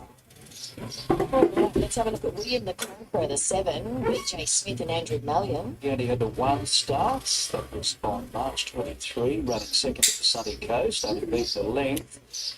And it turned out the recent trial was quite good here, finishing second over the 1,000 metres, and could have won comfortably, I would have thought. The rider sat very quietly. So the good draw, what gets me in a little bit with this guy, so he's got to have a chance from that inside gate. And he looks terrific as well. Okay, let's go down to Bella Spirito, Olivia Cairns, Justin Stanley. Gate number 11. With the Roanoke, there's no luxury for this filly. She's only had the 1 start, and although she ran Tuna like 17. Molly, she was a long way from the winning capital too. It's been to a league race. It got qualified there, but Solid in the market. This filly by Private Dubai. She's only had the 3 starts. All of her runs have been good, and she finished 3rd here last start behind Battles. it's not a bad horse, Tuna, but the jock on that horse could be very, very She had the good draw then, but today questionable. number 10. Last start she settled around about 17 is not a bad horse. I would have gone with once clear. 17. That's the largest outer drift. She comes out of It's solid base. technically that's the second horse pool, and if there's no clarity, it'll bolt in. But First up today after the questionable thing on that 17 is the jock. He did win at Bow Desert, given a little bit of a squeeze and won. Did have pacifiers on in that trial. Market with Welly, no, not fancy at all. Okay, what about Runaway Tycoon, Kelly Schweeder and CJ Graham? Well, you'd love to own him. He's well named Runaway Tycoon. He gets good draws. 4, 2, 3, 1. Look at her. And that really helps him, you know. He looks like a He's got a good draw, so hard to leave him out of your top 3 or 4. Like to have He some looks wheat like problems, champagne problems, Emily Langford, Jill a Heinrich. cook. What a great name. Yes. I thought the 2 trials that she's had... Not like a jockey. I think she's going nicely. She looks like she's a sweet lady who bakes 71 cake. down to 51. I thought she's probably a little bit overpriced at that. She comes out of that red feather boa maiden that last winner came out of, I think. Scorpios Isle, Lindsay Goff and Bailey Wheeler. Yeah, I'm a little bit disappointed with this fellow and his 2 runs back. I thought he was a bit better than that, but look, significant gear changes today. He's got half a decent draw, which is a tick, and the blues first time and a tongue tie first time. That can make a difference, so perhaps he can go a bit better. Alrighty, that is how they looked in the yard. He has a face like that. Maxi, 10 Good Reasons to 320. She looks like she bakes Favourite now with cakes. Scheherazade. Man. And then William the Conqueror, a point longer at about 420. Runaway Tycoons, around about a $10 chance, should get every opportunity from that draw. And there goes Scheherazade, who comes into Barry at number 10, off to the start. I'll go with William the Conqueror. I like the fact that he had just the 1 start, showed abilities, had a good spell, and I like that recent trial. Could have won a pretty... It has the physics. It's the linear. The 7 is the linear. It has the physics, but it's a cold. job to do from gate number 10 for Craig. Whether it'll run or not, it's a dicey thing. Chief in charge, and there's no real market support for this first upper. 750 out, 2 points to 950. Man, I'm out. I have no clue. Might be worth including. And then I've got 17. I'm out. Reliable to run a place, especially when He draws so well in Runaway Tycoon. So 7, 11, 4, and 17. I with the 3, Boom Break. 17, 18, John, Lee, 11. This morning and the rush is 11 is the favorite. It has all the sides that's there, but I don't know. Can break well and get somewhere. 17 is good, Lee. 17 is good, but the jock, like we spoke, she looks like a baker. And she's an EW jock. Definitely, but also has an awkward barrier to overcome. Here is 17. 17 is the largest out of drift. Just because he's Right, it's a good one. Generally, that's the second horse pool. But look at the jock. 5, Anthony. Interesting betting race, quite competitive. So Scheherazade and I don't know what will happen. favourites here, 330. There's 17 is slightly more money good. on There's no doubt Scheherazade 17 is compared bad. to 10 good reasons, but the most popular runner. I mean, is there's no William doubt that Cronkite. 17 is good. He's into $4.20. There's more money on him compared. 5 has the to best Scheherazade. jockey, probably. It has technicality as well. The 5 has technicality as well. Today it's now into But $13. It's the could be dicey. Could be dicey. This I'm out. I don't like the structure of this entire really thing. competitive betting race. 10 good reasons firmed into 320. He might jump. I don't like the structure of this. About a minute or so of betting time remaining before we get them all loaded. So it's chopped and changed with this market. Yeah, it has, and there's plenty with more than enough ability to win a maiden in this. So it's really competitive, Maxi. Yeah, it is. It's a little bit. Yeah, that's a good one. Win place is good, Lee. Tracked by BJ Smith. Something bad. This race, run a really good race there. She Something bad. struck the lead and it was run down late by. I'm very scared of that Maloney guy who's riding 6. And the winner. I've seen him doing disasters. Where is Jericho? Jerry was there the other day when we were racing. And just a little bit of given. it was back to back. It was back to back. That Maloney guy was like a nightmare that day on that track. I don't remember which track it was, but Well, he might have to keep going a little bit longer to if these. it's the same penalty. He's still got the penalty on him. He's going to still be around. If he gets aggressive, he will get aggressive. And he can get very aggressive. Will Freedman's horses when they come up? He loves doing that. 3. William the Conqueror is 3 clearly is an EW. Yes, I saw that. There's a possibility. Out of a golden archer. But then in that case, 18 comes in picture, which is got the highest advantage. Then 3 has the second highest advantage. 3 is also good. It's not bad. As well, I'm thinking he is quite 3 the is also Yeah, good. that's right. 3 is in good hands as well. Letters for William. It's WILIAM.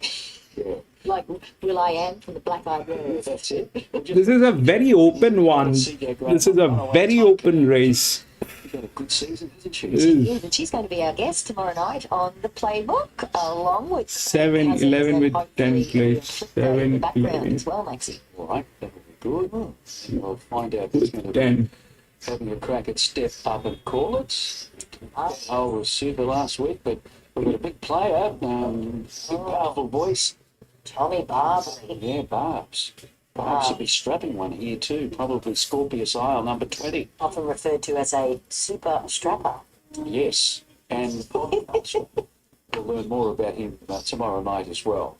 We will indeed. All right, Scorpius Isle takes his... And they've done so much of scratchings that now the gate numbers also have changed. 7 William the Conqueror, $4.40. There's so many scratchings. Head for that. So, my data might not be correct on the gate numbers. Close to a dispatch. Champagne Problems goes in. Any problem with Champagne, but Champagne Problems is the name. Goes up. Bella Spirito's a long shot on Boom Break. They're the last 2 to come up.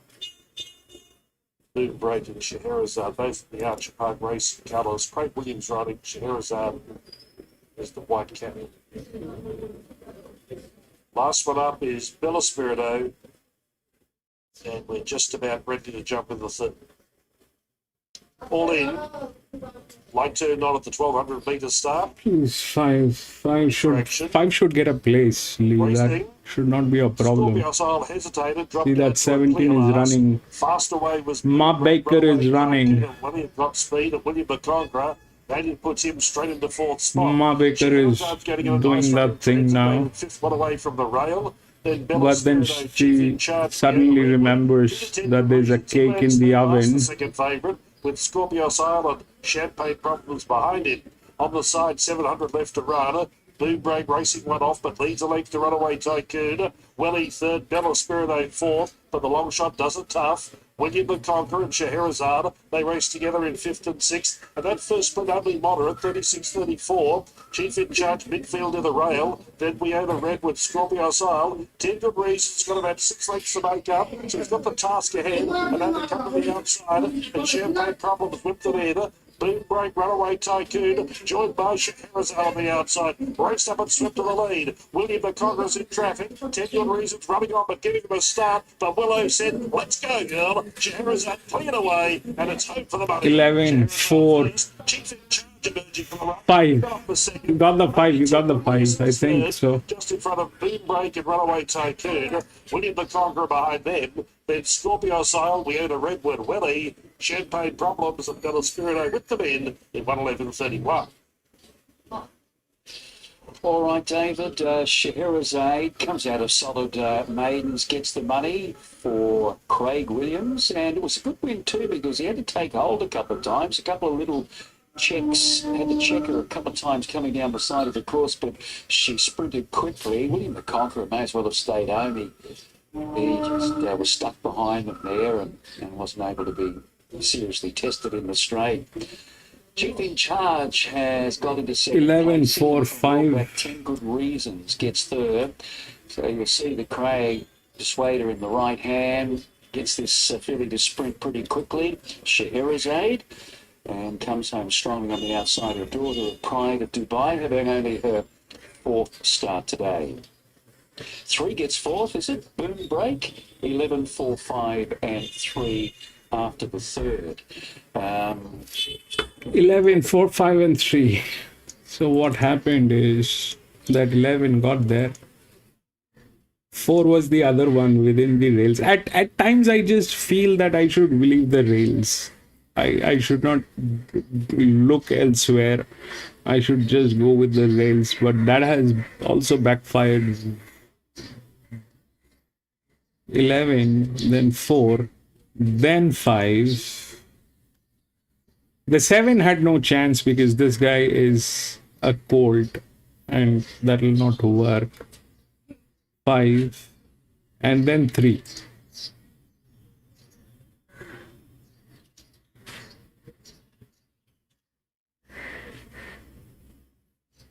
$11, 4, 28.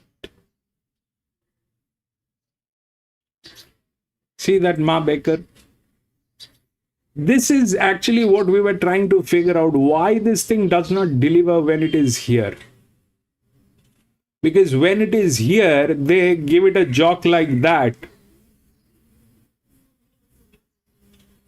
That is the exact thing happened here as well. See?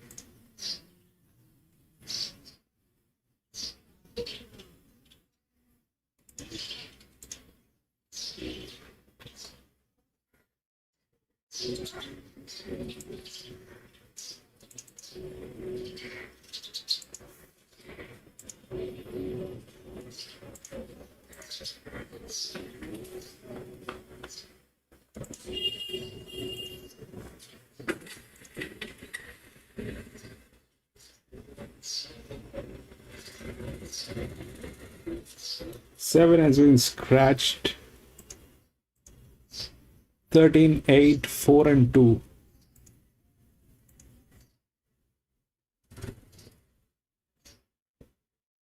Thirteen, 8, 4 and 2. Coming out of there, he stood there for nearly 2 decades. Snitzel no longer with us, unfortunately. Super Sire. Ran with Grace number 2 or Kensington. Let's get to the team on track.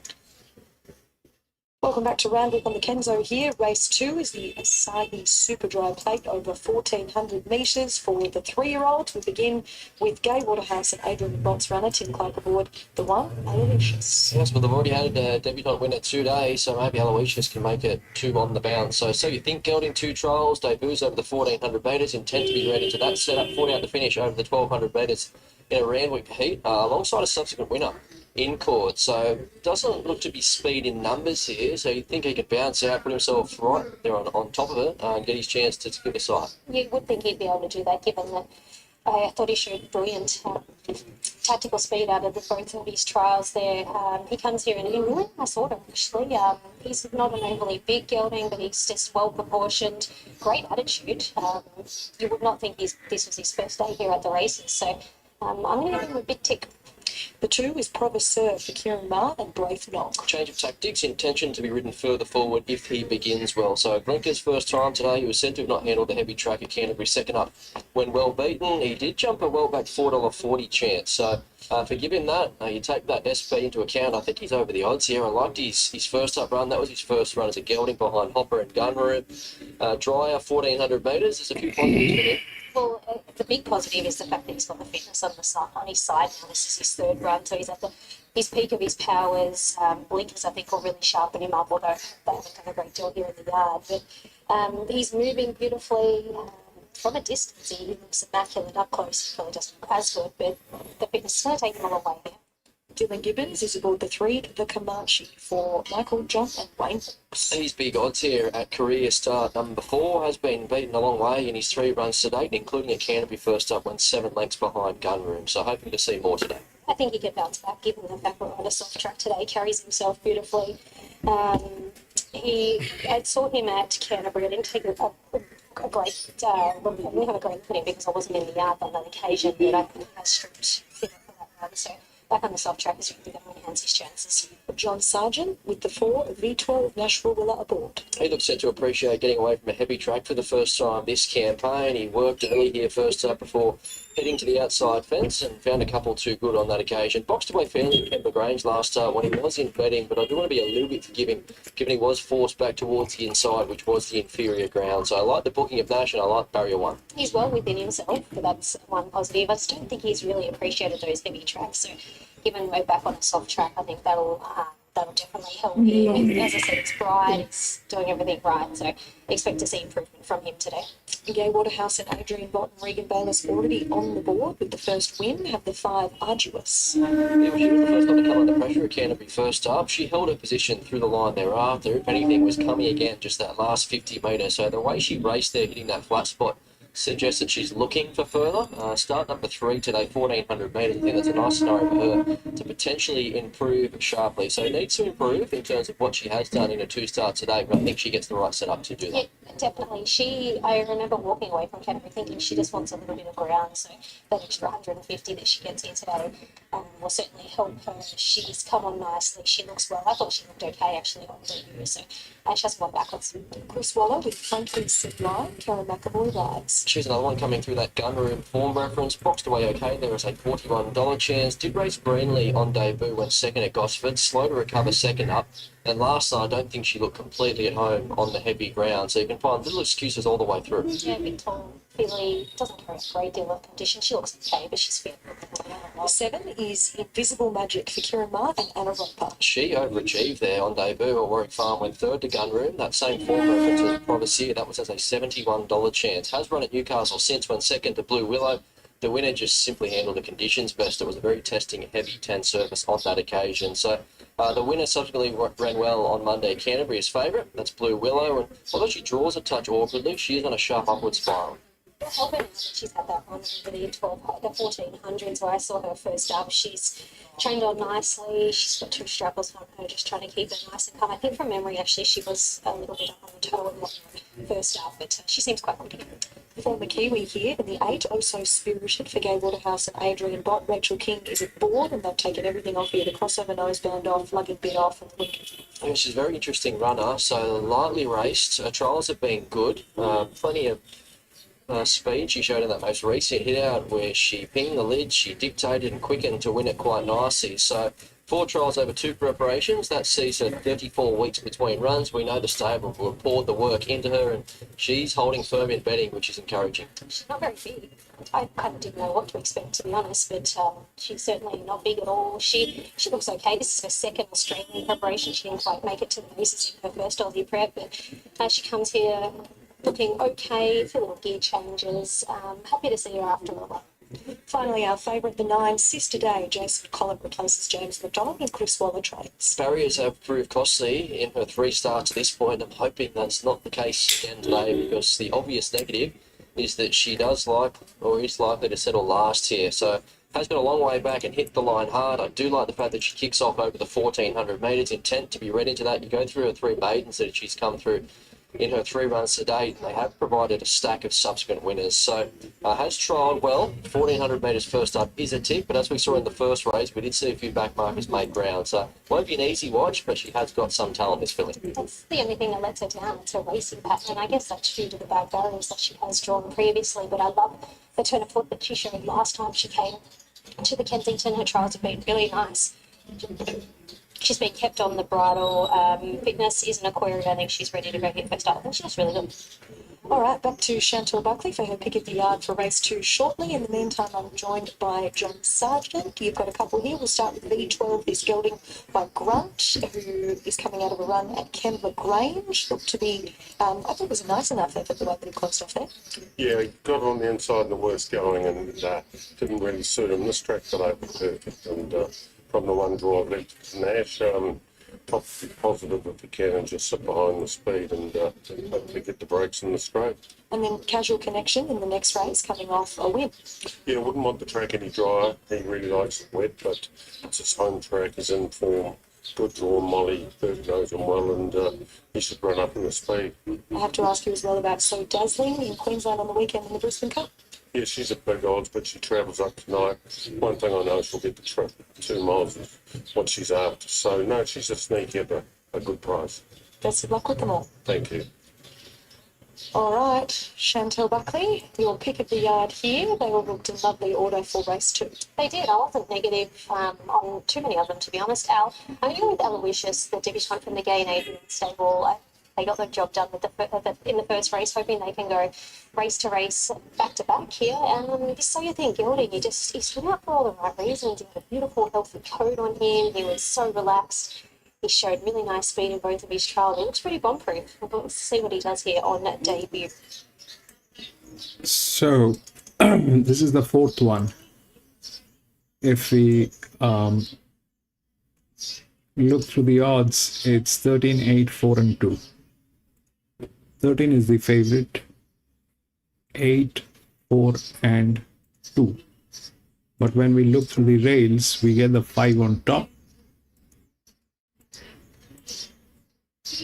And we also have a 6 here, which is an EW with one of the best jocks. This is that.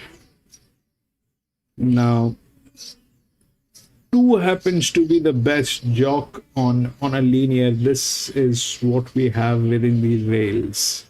5, 13, 2. 6 is here. This one is here. It has the physics, but it lacks the rails this side. So there's definitely problems. But having said that, it has the physics, so it's not going to be difficult for this to get in.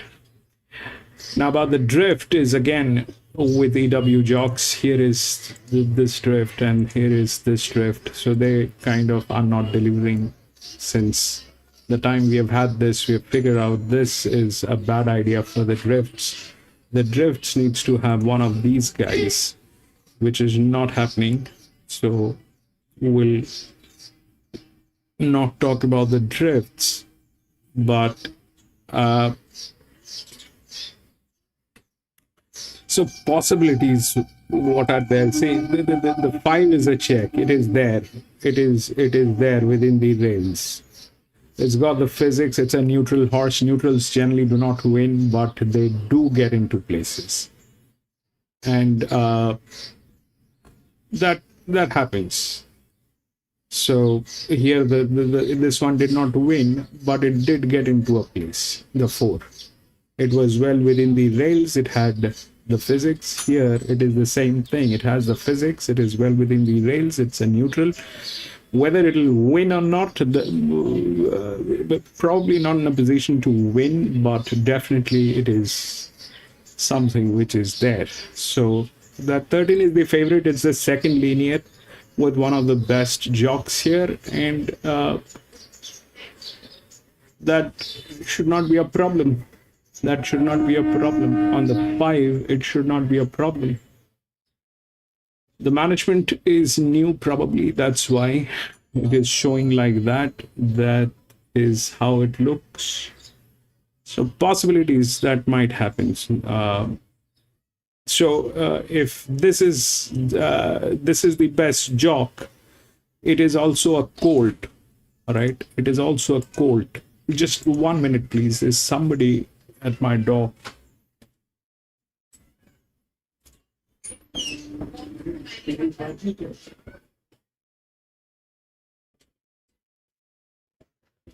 Sorry about that. So this is also a colt with an unfriendly jock. So this probably is not the greatest combination, even if this is one of the best jocks. This combination is not great. So I think it's better not to get into with 2. So if we don't talk about this jock, then we have to talk about this one, which is here, which is the largest inner. Okay. Now this guy is with one of the best jocks. Is the second linear jock here. So the 3 is also a check. Now, what might happen is, see, the 2 is within the rails. It's got the physics, but that's a bad combination. So that might not be a great thing to look at. So that's the first thing. The second thing is the 13 is good. That's the second linear. It's one of the best jocks here. Here it is handicapped here. Not bad. It's okay. We can work with that. This one is definitely a check. The 5 is definitely a check, which is there. And then the 6 is here with a very strong jock. The 6 is here with a very strong jock. That's a penalty here. This is probably Maloney, which is here. And the 3 here. If we look at this, this is 5 and 6, and this is 2, which is okay. That's neutral. So I like the 13. We'll see what they have to speak about 5, 6, and 3. We'll see what they have to speak about 5, 6, and 3. The 13 is good. The 13 is not bad, but the thing is, it's a 537. It is exposed. All right. Now, when it's a 537, when it is exposed, it is going to get challenged. This is a neutral. I don't know if this is capable of doing this, because the pressure is definitely lesser on this horse, and it's also one of the spell horses. So 13 is good. It's the highest spell with one of the highest pressure. So that is good. This horse is good. There's nothing bad about this horse. But when it comes to Doomben, the pressure will work, and we've got some very strong indications on this. So because it is within the rails, and it's not a bad team. It's only 7% drifting out, which is okay. The 6 is in very good hands. It's here. It doesn't need the rails. It has the rails with one of the best jocks. So that's also 5 and 4. All right. The 2 is the one which is probably a little troublesome because it has the best jockey, but it's a colt. We've just seen the colt not doing anything. Even with one of the best jocks, the colt did not do anything. That was also a linear. Here, this thing is not a linear. It is probably the 4th linear or 5th linear, which is there. But 13 looks good. 13 should be fine. 13 should be fine. The problem is we need to figure out what is 5, what is 6, and what is 3. How good are they and what damage they can bring in.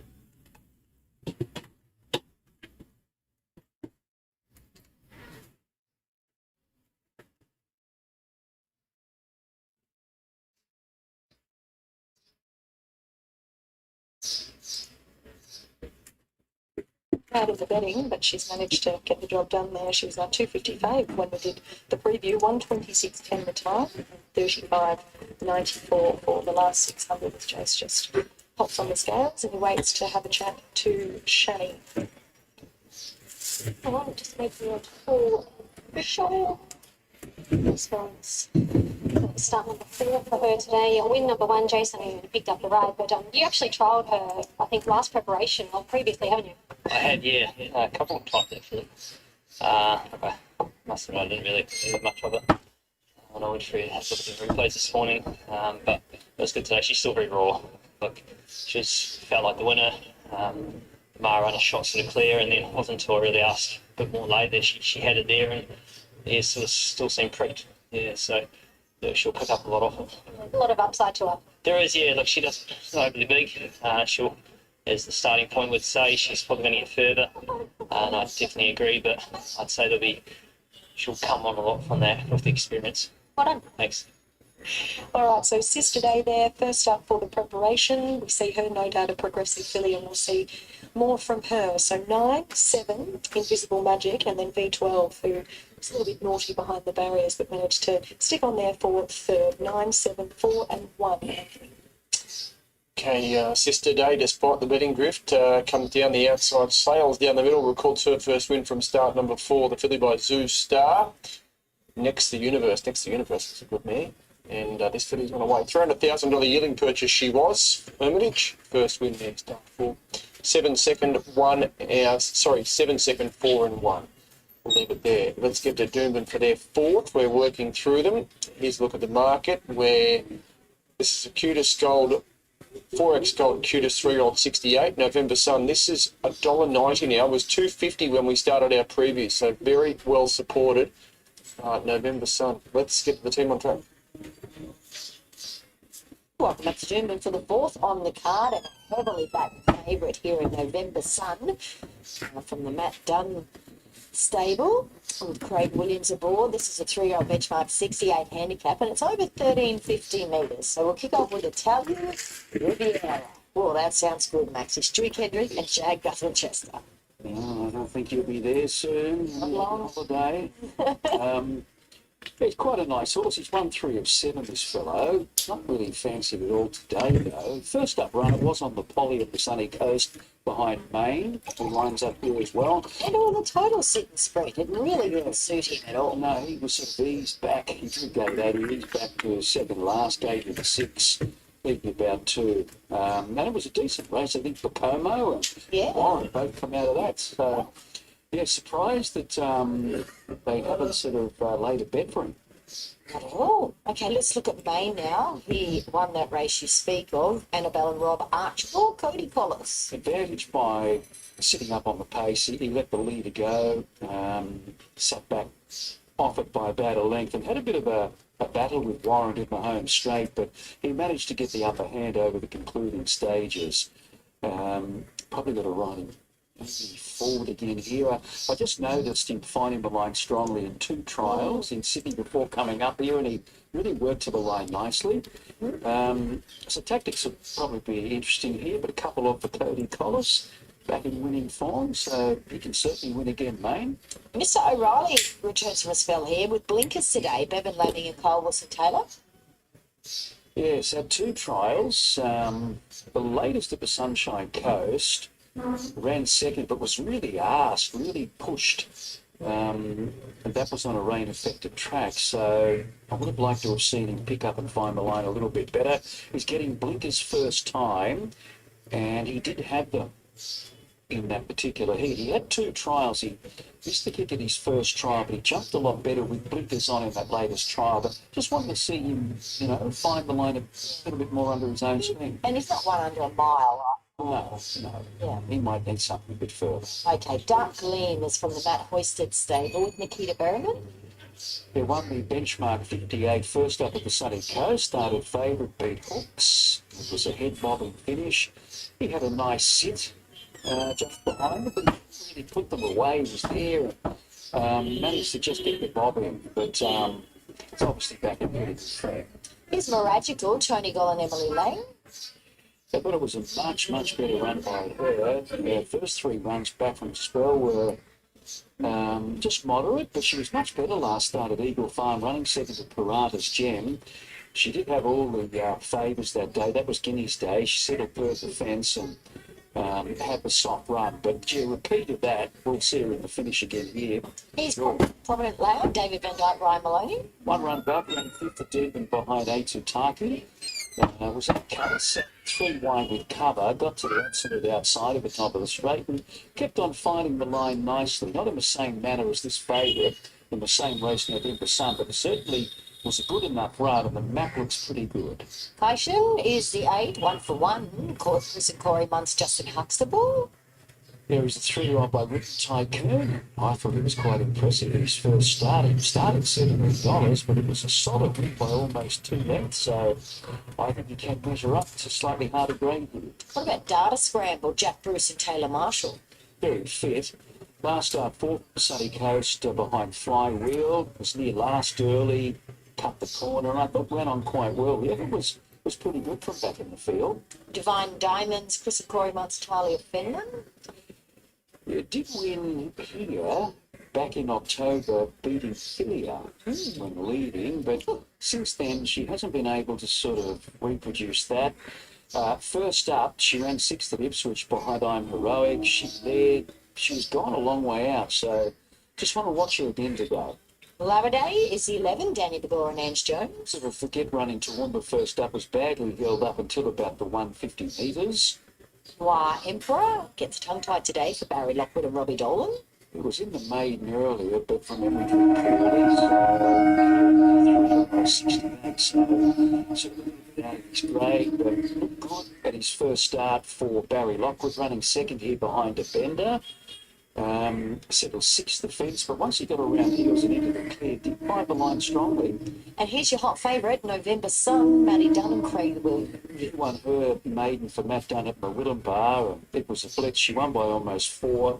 Turned out and returned very much an eye-catcher in that Atutaki race. She was back a little bit slowly to go, near last, but rattled home late. She's going to relish extra, 150 metres today, if my math is correct. It is. Rightio. November Sun, the hot to-trot favourite here, Maxi, at $2.10. Yeah, I remember writing down $2.70 at about 13 this morning on tap, so she's been well backed, and no surprise if you pull out the replay. It's got run behind Atutaki here over the 1200, and lovely pedigree, 3-year-old filly, the Autumn Sun. We mentioned in the previous, she's the half-sister to Beatman, who's a really smart 2-year-old. So I can't go past her at all here, number 13, November Sun. She just needs a touch of luck in running due to her racing style. She might settle a bit closer. Now they're up to 13.50, second up with her. Miragical, barrier 2, a little weight relief from Emily Lang. Only got to repeat that last start run at Eagle Farm and can win here. Main, and then number 8, we've just been debating the name, Kaishan. They're taking in the 5s. Emily Lang on that horse. Kaishan, who was really good at his race debut, winning at Ipswich, sat second. 13 should work. It was a strong win. And the other one, of course, Prominent Lad, just haven't got him into the numbers, but clearly he's got a top 4 chance, number 6. But 13... Yeah, John, EW 5 is on huge odds. I'd say all these. The name's Kai Shin. 5 will probably get there. Anyway, I'm playing Miragical on an each way basis just because I actually thought November Sun would perhaps get into odds on. Well, she did touch it for momentarily there. She touched 190. However, nobody likes Miragical here either. I thought perhaps the wet tracks have been her demise of late, and once she got back into a good form last start, she was much, much better, and I think she'll be better again today. Good parade. And I think Emily Lang will take all sort of hard luck out of the equation. She'll be one of the leaders. Obviously, Maine possibly goes forward as well. Divine Diamonds is a natural leader there as well. So they're not short of speed. Dark Green possibly not far away also. So it is a race that's not short of speed, but just needs to be obviously managed up front. Looks like the Swoopers storming home today as well. I'm going 5 to beat 13, 2 and 6. Yeah, which is good for a little bit late. They've taken the 6 as well. She has taken the 6 as well. It's one of those stormers. It is. 5, 13, 2 and 6. This filly, I don't know where she's going to get to. 3 is out. But she's really been the best back runner here. Has indeed. Let's see if Anthony. 2 is the Colt. Yeah, she holds, would you believe it, 73% of 5, all 13. bets. So she's trying to be a bit shorter than the current 210 bottom. 210 bottomed out at 190. C. Williams is on which one? But as I said, 73% of all bets 13. on November Sun. So Yeah. that's quite a significant hold. When you consider she holds that Should much, not- she should be should not- $1.60. Should not play around. $1.60-ish, $1.70-ish with that sort of a hold in terms of the percentage. We go 13, 5 Queen. Shen's a $7 chance, second most popular. And then it's down the board. Main 9. I don't know, I'm Dark scared. Green, I 950, don't coming want up to. at 950. We have actually. I played the It's 13. the third most popular runner, but November Sun. But very, 5 is there. supported here. Probably. This was as much. The lady has also taken the 6 in that we spoke about, because the Jockey is fabulous. The 2 is the only one in between, which is a Colt. If that does not do anything funny, then we are all good. 5 to move in. Thanks, Anthony. Yes, and about 5 to move in here. November Sun, as you've been outlining, number 13. Very solid favourite, 210. A few at single figures. Cation's now out to 7. Main at 9. Dark Gleam and Prominent Lad at 950. Just getting in under the single figure line. Now, Italian Riviera, Data Scramble and Divine Diamond were the last 3 to move up. Craig Williams riding the favourite here, November Sun. He partnered the previous winner, Scheherazade. She darted away late to be an impressive winner for trainer Toby Edmonds and Stephen McLean, training partnership. The Divine Diamonds will be the last one up. Starter Brad Richardson go to the ladder in preparation to release the 6 is dangerous. 4th of the day. 6 is dangerous. Running 13.50 metres. There's the line. 6 is dangerous. All set. They're off. November Man. Sun was ordinarily out. In fact, one of the last to go. Let's go up to the other end and show a good early. Yeah, 5 is doing that thing now. Going forward to What is that? Start was Cation. With also Maid and Divine Diamonds right off the track, and Mr. O'Reilly pushing through. So it's a fair go. Man, early. come on, don't Promenade sits pretty be just behind funny them. Then today. November Sun, a 10 versus midfield outside of Noir Emperor. They outpace the other trio, 4 to Italian Riviera, Laranay and 2 to Data Scramble last. Into the first bend, 750 left to run. Miragical, Cation and Main. Caught outside the pair, 3 wide, the speed is good. Divine Diamonds, 3 wide with cover. Around Mr. O'Reilly and Dark Gleam hugging the rail. 44.38 is a genuine first 750. Then Prominent Land, November Sun joining that 3 wide line. Looks to be going well for Willow. Then Noir Emperor, Italian Riviera. Please, where is she? Heading for home, the leaders are susceptible. Miragical led for home. From on the outside under pressure. Come on, come on, come on, come on. Where are you? Remember something shaken up, trying to run on. The prominent land needs a runner. Heading down towards 100 metres. On the inside, Magical, Mr. O'Reilly, Divine Diamonds, and Italian Riviera is right down the outside. Might get up and beat them all are dead. Italian Riviera beat home November Sun, Divine Diamonds, and Mr. O'Reilly. One. Jumped down to the ground, Italian Riviera. Then came Noir Emperor, followed by Dark Gleam, Cation, Prominent Lad, Maine. Well back was Miragical amongst the Highlanders, Data Scramble of Faraday, 120.07. Italian Riviera has got up here. There was a little bit of money late, but still has gone off at a pretty crazy price there, considering the horse's overall form. But Jag Gutman Chester's brought him right down the outside. The favourite was put into a lovely spot there, November Sun. It took her a long time to wind up, and she never really looked likely to get to them. She actually got to the leaders, but no sooner had she got there, Italian Riviera in the Kendrick Racing colours, red cap on the outside, it's got up to beat them all. It was a pretty competitive race. There was a lot of pressure on with Miragical, Maine, and K-Shen up there on the speed, so we've got some back markers here, or a back marker in that race in Italian Riviera. A 3-year-old by Shadar. Those numbers are right, 1, 13, 10 and 3. 1, 13, 10, 3. So Stuart Kendrick and Jag Gutman Chester taking out race 1, 4 13, of the 10 afternoon. and 3. Back favourite seemed to have a chance then, November Sun, then Divine Diamonds number.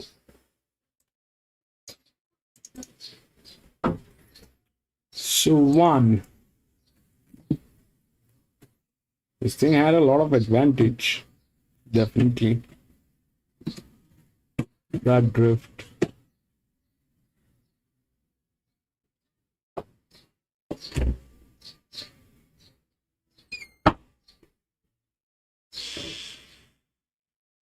See, both the low pressures, 1, 13, 10, and 3 because of that jock.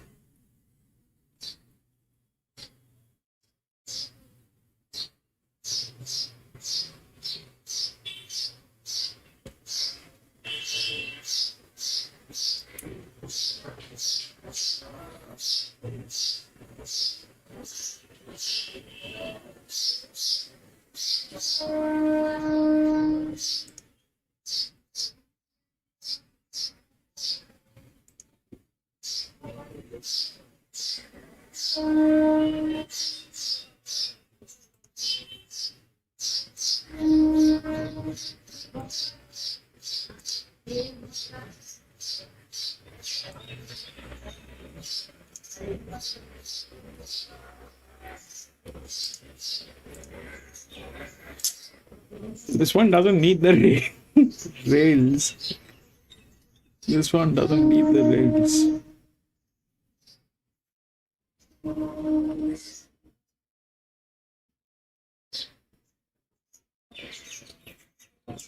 You know, I never thought horse racing is going to be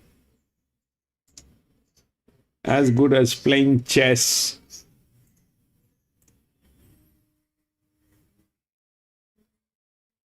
I never thought this is going to be like playing chess at one point of time.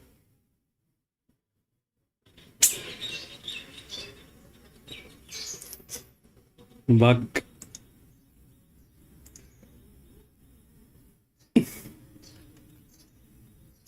Three, 8, 14, 16, 17.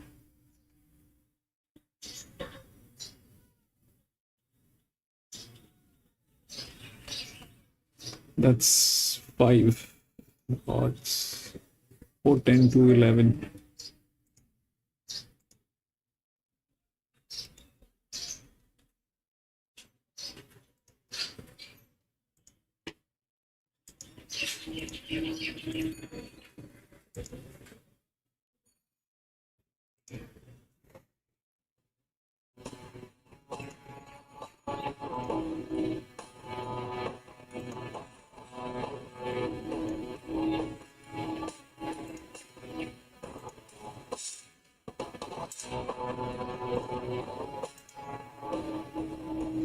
A race of 3 from Kensington. This one's a 78 from 3 odds and up 2,400 metres. Woods is the favourite. It's been pretty well back too. It's been racing well this prep.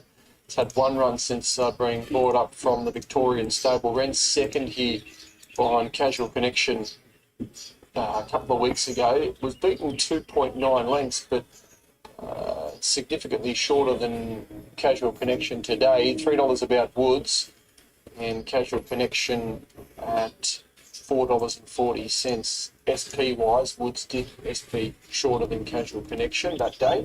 Rattle and Hum, $4.40. Had a little bit of backing. Has been racing well at Warwick Farm in similar grade the midweeks, and Sun Gold $5.50. Okay, the team's ready for us, Alan. Thanks very much, Anthony, and welcome back to the Randwick Kensington. We get out of the 2,400 here, and we kick off the quaddie with our third event, Casual Connection, for John Sargent and Molly Burke. Big winner at Randwick last start, relishing the heavy conditions. So momentum is so important with this horse. Molly knows that better than anyone. Just get him rolling at the right time, and he'll just keep on running through the lines. So it doesn't have a turn of foot, but he can stay. We know that for sure. So what I will say is his last 5 starts have been all at double-figure odds, and he's yet to produce back-to-back wins. So a little anomaly there if you want to dive in now at the short price, but he has to be one of the key chances here in what is another very winnable race for him. Well, he's been up forever in the day and he's still looking as good as ever, so that's one positive on his side there. He continues to he's absolutely thriving at the moment, isn't he? Molly knows him inside and out. He's going to put himself thereabouts again like usual, and it's a track that, look, he hasn't won on this particular track before, but he has run a few good races. The 2 is the Flashy Beta for Pete Snowden and Anna Roper. Well, he was better second up, ran away from Flying Bandit, but either side of that, he hasn't really fired. So maybe we blame the heavy tracks for his recent 2 failures. He did show a glimpse of something Hawkesbury, but he's hard to have on his recent form. If he could produce his run from Hawkesbury a couple of starts ago, then that, I know it does look like he got well beat, 3 starts ago. That would put him in good stead for this, but I think maybe the heavy tracks could be his excuses. If he doesn't come out and show a little bit more today, then I don't know what to do with him, but I do expect to see improvement from him. He's looking well, nice and fit. First of Chris Waller's runners is the 3, Sun God, with Tommy Berry riding, replacement James McDonald. Has been beaten a long way in his past 2 starts, despite starting hard in betting again. He's in the market today, so you do have to take him on trust. He was said to have felt a miss last start, but like a lot of runners at that meeting, it was a very testing surface, and some of those horses were beaten a long, long way. So his third to Campbelldino 3 starts ago, this track and trip does read well. He's feeling well within himself. That's a positive for him. He's really got the march on here in the yard. So I guess you could rule a line through last start. Atrocious conditions, and the horses got through the track then, so he can certainly bounce back. Mariri is the 4, once again for Chris Waller. That Casual Connection form race, and another one beat pretty much the length of the straight. So it was a bit of a minefield trying to make sense of the race going forward, given the margins and how the track did play. She was a big late drifter on that occasion. Did win at the midweeks prior to that with Nash aboard, so maybe a sense of danger. She's a little fluffy bear in the yard here today. Her coat's really turned now that it's gotten a little bit colder, but she was great winning 2 starts ago. Again, she comes out of that same race, so totally forgive her. She's more than capable to bounce back. Michael Friedman combines with Jason McMurray with the 5, Rachel and Hum. It's a likable setup for this horse, so he's improved each run this time back. Getting out to 2,400 metres looks to suit. He's on the 7-day backup, having run second there at Warwick Farm this last Wednesday, so he's hard fit.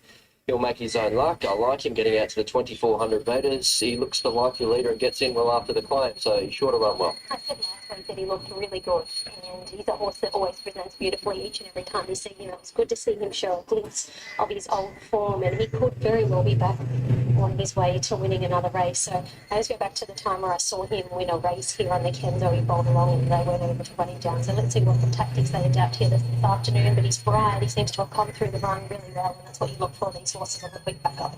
The Royal Ascot winning trainer Henry Dwyer brings the 6 once here with Dylan Gibbons aboard.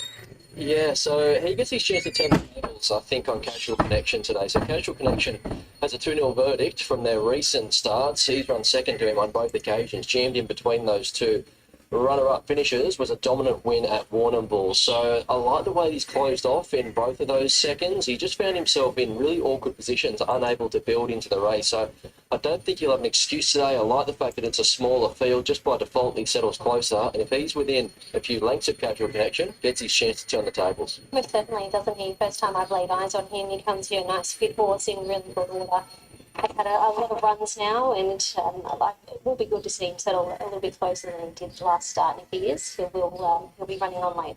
As they leave the yard, the 7 is Timpanus, David Payne and Tom Sherry. Yeah, David Payne won with Shoaisha, 1,100 metres out to 1,600 metres on Saturday, and he's looking to do something similar here with Timpanus, 1,550 out to the 2,400 metres. So hard fit. He strikes this with a few runs under his belt. He kept finding the line there last start over the 1,550 light. This trip might suit. We know he's a 5-time Kenzo winner. He absolutely loves the track, and he has raced well out to 2,200 metres in the past. So the trip might be okay, and this might be the last time we see him at the races, Shani. It definitely would be very fitting to see him salute in his final race on a track that he absolutely loves. He looks good. He's a funny horse. He just dawdles around. He gets his head down on the ground. Not a lot seems to ever faze him. So we'll all be cheering Timpanus. And finally, the 8 Demi for Scott Singleton and Alicia Collett. She's the race outsider here, so good fitness base. You'd think she'd need something slightly easier. She has a benchmark rating of 56 with recent solid form in Country Company. Obviously, no 2,400 metre races around, so they've opted to bring her here. But she does come here with a lot of consistent form, albeit in a much easier grade. But she's fit. She should be able to run out the trip. This is the first time over the 24, but she has run out a strong race over 23. All right, as the final horses make their way through the tunnel, I'm joined by Sophie Johnson, as you correctly pointed out. Sophie, this is our first official interview together. Let's talk about Rattle and Hum on the back up here in race 3. How's it come through? Yeah, he's come through really well. He's a nice staying type, and he's been really well over the last week at home. He's not done an awful lot at home. We've just kept him quiet for most of this race, but he looks in good order, so it should be nice and suit for him. We'll quickly touch on Inside Man 2 in race 6. Yeah, again, super to see him come out and that start at Canterbury. It was really good for his owners. He's had a couple of tries now since they purchased him online, and he's been through that one really well. It'll be nice to see him get out again today. Good luck with the boat. Thank you. All right, across now to Chantel Buckley, who brings us her pick of the yard. I'm going to put Rattle and Hum on top. Actually, I nearly could have done it last week. I thought he looked really good, but it was really good to see him finding the line, maybe a touch of his old form starting to show again. He seems to have come through the run really well. He was really bright within himself, which is always a really positive sign. White's first time I've seen this Victorian galloper, nothing wrong with our favourite at all. And I'm going to cheer on, as I said, Timpanus. He might be his final run here today, and we'd love to see him go out with a bang. Yeah, it would be good to see him go out in style at his favourite racetrack, but wherever he retires, if today happens to be the last race, he's going to make a nice hobby horse wherever he finds himself. This is the 5th one. It's a 2,000 meter benchmark 68. This is not a handicap race. There are horses with disadvantage and advantage, but they're not handicapped as such. Now, if that's the scene, we've got 4, 10, 2, and 11. 4 is the favorite. 4, 10, 2, and then the 11 is here. If we look through the rails, we get these two horses. The 12 is a check. This is the highest spell, but since this is not handicapped, so generally what we've seen in racing, if there was a linear, that would have been this one, 13. Now this 13 has a friendly jockey, okay, but they are like that. This has the highest advantage from every angle. It's a colt, 3-year-old colt, which is going to be running. This is also a 3-year-old gelding. This is a 3-year-old colt, and this is with a friendly jockey, and this is one of the best jocks. This is one of the best jocks. Okay, 10 is basically the best guy. This is, since it is not handicapped, it will come like this. We will not get the negative signs, but, and that is also there within the rails. So 10 is there within the rails. That's the first one. This is the second. This is the first one. This is the second one. And this is the third one, which is within the rails. 2 is not there. 2 has, I mean, it lacks this side of the rails, but that does not mean anything, because this thing can go from anywhere.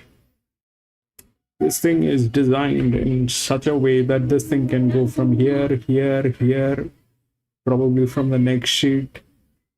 So it can go from anywhere. The 2 is there. And they also have that 11, which is here. There are 2 horses that I am worried about. One is 13, the other one is 7. This is one of the best jocks also, and it is a 6-year-old mare, which is here. I don't know what it will do, but it is there. If these things, I mean, in this one, this thing was not there. If these things are not there, then that is the lowest pressure that 6-year-old mare is carrying. This is low pressure. All low pressure is here. The 11 definitely becomes a check. All low pressures. Now the 4 is the largest outer, inner. The 4 is the largest inner. Here, that was one of the drifts. They're very close to each other. They both got in, and they were both ridden by EW jockeys. This one was with a colt, so that was not happening. And this thing worked. So here, this guy is with 10, which is okay, because it is a gilding. It is a gilding. This guy is okay, and he has all the technicality. But the problem is this, that there are no linears in this race. So if this is not there, let's say, for argument's sake, that this is not there because of the spell. This one has the highest spell. So this one is there. The 12 is there in the race. We'll listen to what they have to speak about 12 and 13. Both. Because the huge advantage going on these 2 horses. And here also, it went on with the advantage here. And then this poor fellow got in between and got something. It had the technicalities, but then again, if we look really deep, then this jock is a troubled jock. I mean, this is when we are looking at it after losing. I always get very wise when I've lost. So now I've lost. If I'm looking at it in a wiser way, then I know this jock is not one of the best jocks. If that is not one of the best jocks, then we know that there is a dicey thing that might happen. We knew that it might get dicey because of the 5. The 5 did not do anything. That's a separate question. That was a neutral over a 1350, but it did not do anything. The 3 got 4th, and the 1 kind of knocked it out with that. Because that is, I mean, this thing can be challenged by anyone. A 537. Here, what do we have? We practically have nothing. That 4 is the favorite. If we go with the favorite, we go with the favorite. That's one way of looking at it. If we go with the favorite, we go with the favorite. It's capable of coming second. That I know. But with that, I don't know. The 10 has the best jock, but look at that. This thing can be challenged by this guy 7, this guy 1, this one 13. Anybody can challenge them, and especially this one, the 12.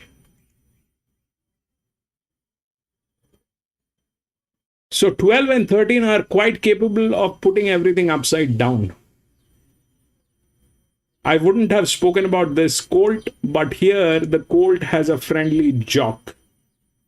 Here, this colt did not have a friendly jock, so even after having it within the rails, I'm kind of I was a little positive that this is not happening. That jockey with that colt is not happening. No matter what pressure you put, this is a colt. It'll do what it wants to do.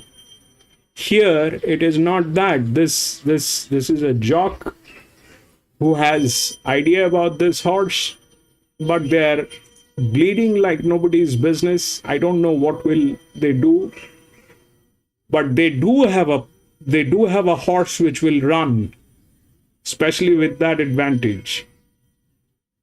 And that 12 is there up, which is an EW.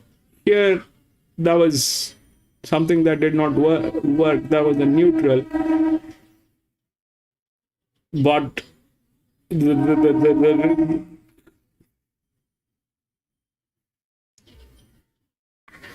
it's there. So I don't think we have 12 within the odds. If we do not have 12 within the odds, we'll listen to what they have to speak about 12 and 13. And then probably take a call.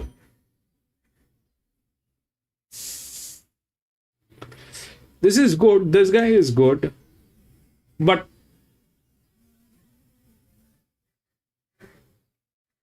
since they're not handicapped, it is going to get challenged, and it will get challenged by any Tom, Dick, Harry. Anybody can challenge this.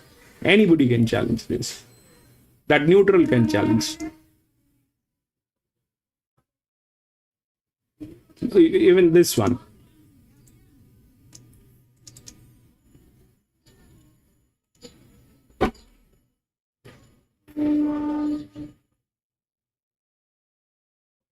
Seven, 11.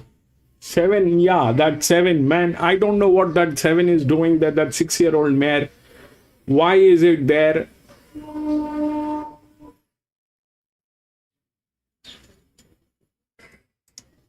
Quite often happens, particularly with plenty of good horses, not dissimilar to him. It'd be hard to find them. That 4 is capable of getting into the top 3. 4 after the 3rd. That's for sure. It's the largest drift. But there's always a but. And this is a big but.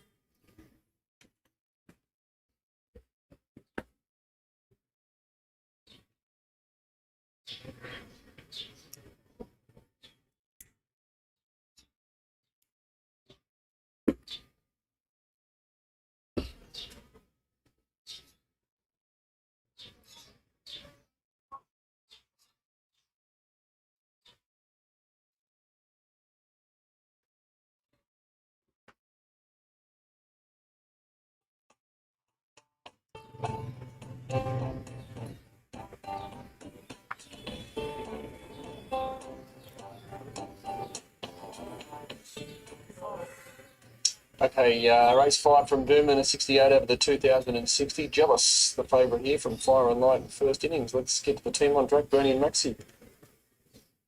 Welcome back to Doomben. Jealous is the next favourite in this benchmark 68 over the 2060 metres. This is race number 5 and the first leg of our quaddie here also. Let's take a look at Sizzling Gal Maxi from the Liam Birchley stable, Talia Finland. Yeah, the jury's out a little bit on how well she's going. This time in, she hasn't run a place. Got a lot of weight to carry, and 5 of the 6 wins have been on soft ground. Yeah. Soft to heavy, so I'm happy just to gamble with her a bit today and look elsewhere. First innings is number 2 from the Chris Waller stable with Damien Thornton. He's won on good ground, this fellow, but it's a long time ago. His last victory was at Ipswich on a good 4 prior to the derby last year. But look, he hasn't done much since then, but he was much better last start of the Gold Coast behind Kateri, finding the line quite strongly, lengthening beautifully over the final part. The Dartful Girl was back in 3rd. So she's usually a good reference for us starting races up here. So look, he's drawn poorly here, but if he gets a touch of luck and reproduces last start, then he can win. Here's Jealous, your favourite. Robbie's got Craig Williams. She's won up to 1,800, but she's been good over 2,000 and even 2,400 at Rose Hill that day. So she's looking for further. Another one that's better on rain affected. I think the stats tell us that. So 10 goes on good for 5 placing. She goes okay on it, but I think when she's sort of superior, she gets rain affected. So, look, she's going well. It took her a while to wind up at the end of the 1,600 last start, went 4th to New Joy, but clearly this is what she's looking for this trip. Michael Morrison trains the 5 Canadian Express with Luke Dempsey. No market support. I guess he's not proven at this distance. He has been going well over the 1,600 though, and I just thought he was in such good form. Might be able to lob in a top 3 or 4. Good winner at Ipswich, rather Beaudesert last start, following a 3rd at Ipswich behind Super Chill. So the right form, but can he run the distance is the question. Bit off the Blarney is the 6, Chris Waller, Kyle Wilson Taylor. Well, the change of tactics, they want to try and be a bit more positive today. So you might see Kyle sort of giving a bit of a push out of the gates. He finished 9th behind New Joy last start. From memory, he was a bit flat-footed at the start, and he was back, and he was pulling in a slow tempo race, so pretty much didn't have much hope thereafter. But if he gets into a more prominent position today, we know he's got the ability over 2,000 to run well. Kind Wish is the 7, Louise White and Michael Rodd. He was up on pace last start on a very heavy track at the Sunny Coast. She hit the lead momentarily. It did fade noticeably. Maybe she's going to go better on good ground. The form suggested she will. What about Tarex, Laurie Mayfield-Smith, Justin Huxtable? Oh, I don't know what to do with this fella. He was on pace there and was pressured a little bit, but he battled on okay. Maybe there's a few others that want to take it up and he can tuck in. Might get a better result. But, he's certainly bred to run this distance. He is. Here's Fire and Light, William Crop and CJ Graham. He's got the right form to win this. I know he's only a one-time winner from 17, but he's always around the money, always. And he was unlucky last week when 3rd to Mazis here. When strung up, Mazis had the revs up on the outside, kept on strongly there. He was held under the home straight and once clear and found the line strongly. So it's up to CJ to get him home. I'll tell him he's not the easiest of rides, but he does have very one. Well, one of the best hands in the business. Hell Follows, it's the 11, Chris Anderson and Ron Stewart. Yeah, going really well, but it's his pattern of racing that could go against him or bent. However, we have seen horses are strong in the moment, particularly that latest one, but did get the pressure up front, didn't he? Yes. The category there. It happened all day. Yeah, well, if the pressure's on here, it looks like Hell Follows to rattle home, as she did last start. But the Sunshine Coast in the race won by Mystic really hit the line hard. What do you put Metcalf in the mix here? Annabella Robb, Archibald, Emily Lang. Yeah, perhaps getting up to this distance might be suitable. If my spirit had burned, but last start, it's all about it's got it at the clear and just fair to the line, so maybe he is looking for a longer trip. Had a big weight too, 60.5. What about Mingardos, Ryan Tyrrell, Mark Duplessis? He believed that race that Listing won on a very heavy track at the Sunny Coast, and and faded from the top of the straight, so hard to recommend. Judge Jack, Annabelle and Rob Archibald, Robbie Dolan. I thought he'd go a bit better in that existential bob race for 3-year-olds at Ipswich back on May 21. Possibly went a little bit too hard in front, but taken the blinkers off and the tongue tie going on, so he can only go better because he did really wicken out of it that day. Well, it's been a great day for sweepers. Jealous is likely to be a sweeper here as well, Maxie. Yes, she is. She was sort of written a little bit upside down last time to compensate, I suppose, for the rail out at the mile there. And she had to go very wide turning into the straight.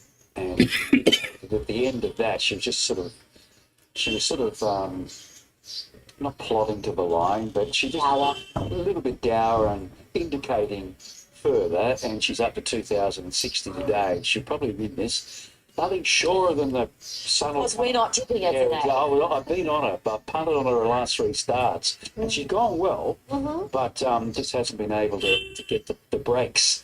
I'm going to go with Fire and Light, having a little bit of a stab here that he can get another win on the board and improve on that strike rate, just 1 from 17. I think he can if he does everything right. Can hang in a little bit too, so he's got barrier 1. I think I see that as a real positive for him. Number 10, 4 Jealous to find the line strongly. Number 2, First Innings, remains solid, so there's a bit of a tip for him to back up what he did last start, turning in a good effort.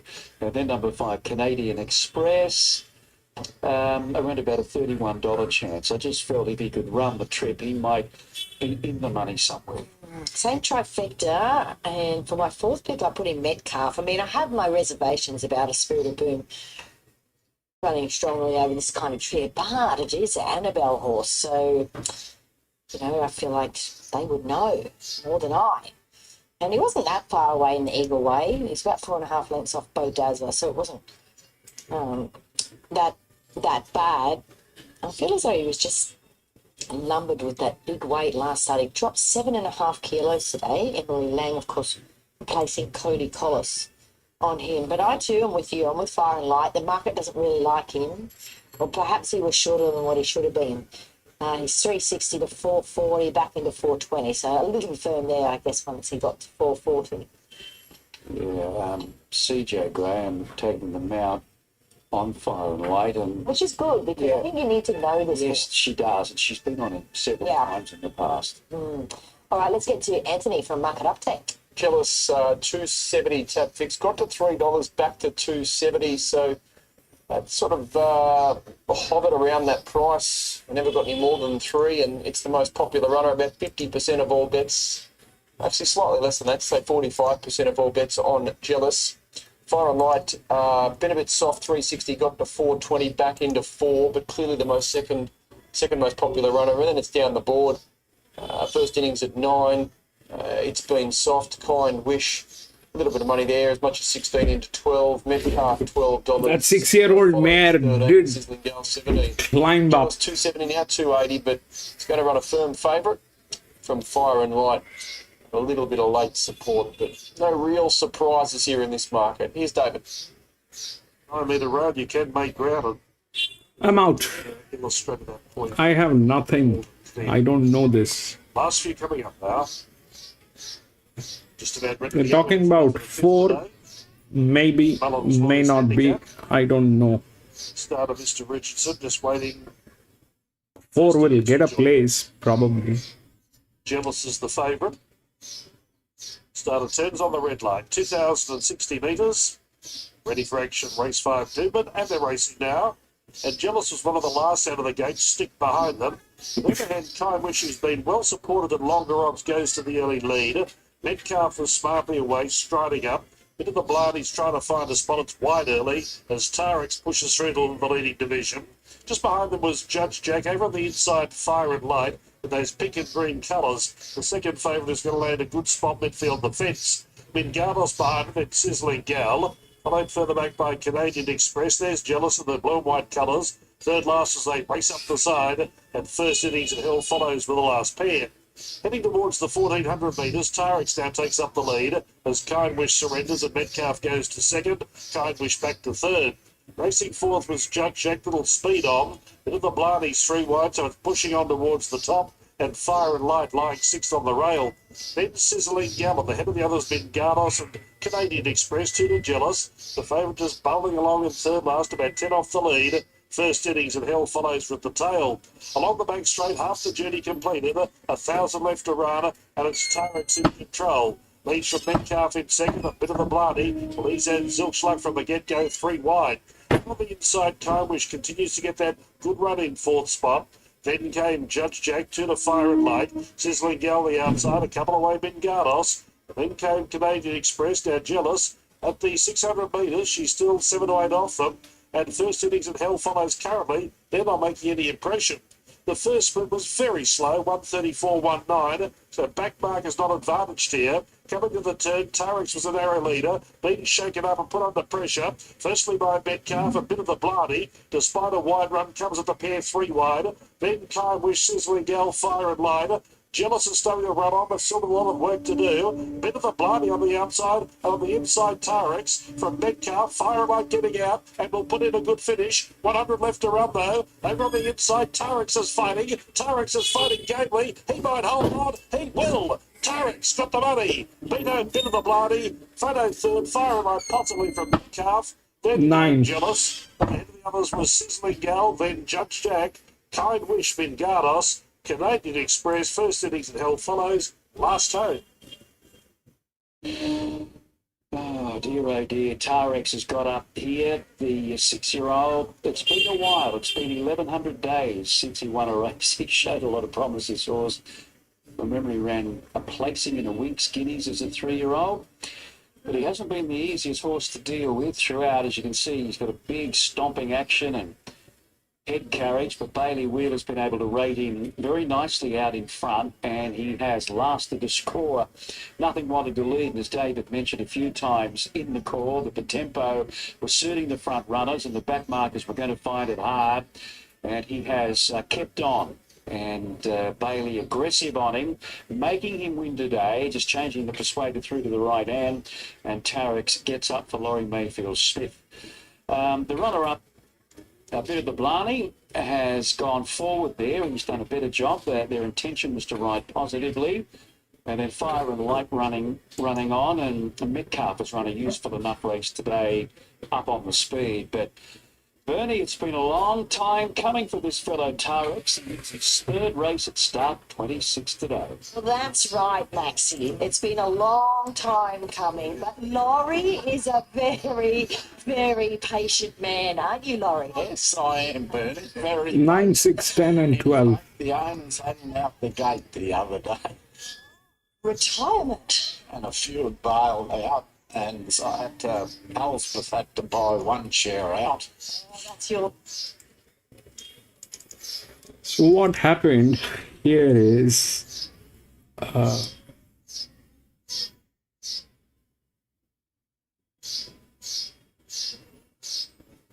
that was one of the low pressures that is there, but who was he? This guy had a league race and he actually got one, and that was the advantage given to that horse today. So the 13 did not get there, that's a different thing. But this one was there. So 9, 6. Where is that 6? This is the 6, which is again a low pressure, which is here. 9, 6. That was a 5-year-old gelding.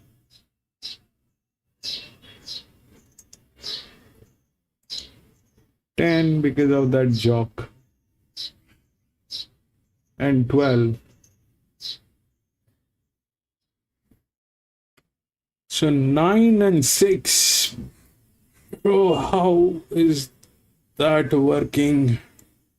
There's no way to understand this because they're not handicapped. So they ran on their own free will.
7, 10, 14 scratched.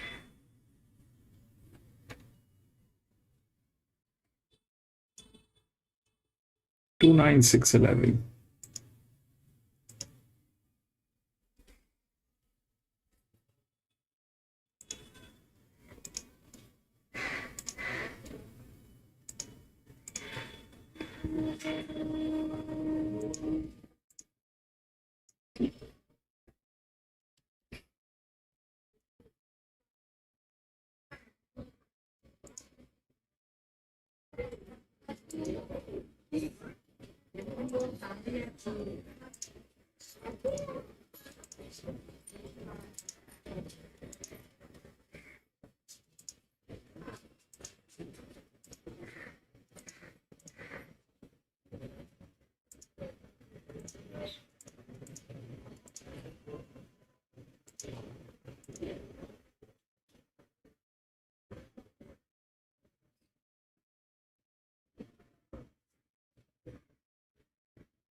This is the sixth one here. And Doomben, it's a benchmark 75. If you look through the odds, it's 2, 9, 6, and 11. That's 2, 9, 6, and 11. If you look through the rails, then the 2 is on top. It's the second linear. The linear is here, which is 11, right?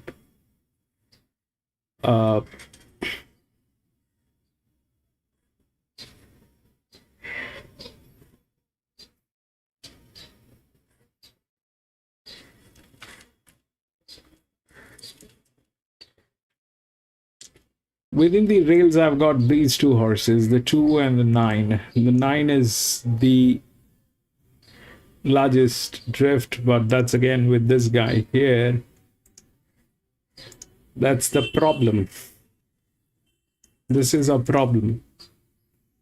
We still have to figure this thing out. We need to play at Randwick, and we will get a much clearer picture of what exactly is happening here. Because this is when they fail. This is when they fail. And that's one more reason why we are in a position to identify why it is failing. Here, it is the same scene again. So that's that. This is here. Now, if we look at the low pressure, this is the low pressure, which is 13 from gate number 12. All right, that's the highest spell. That's the lowest pressure. Gate number 12, that's an EW. That's an EW jock as well, but that's not a drift. That is also a drift, but much lower pressure. So that's that.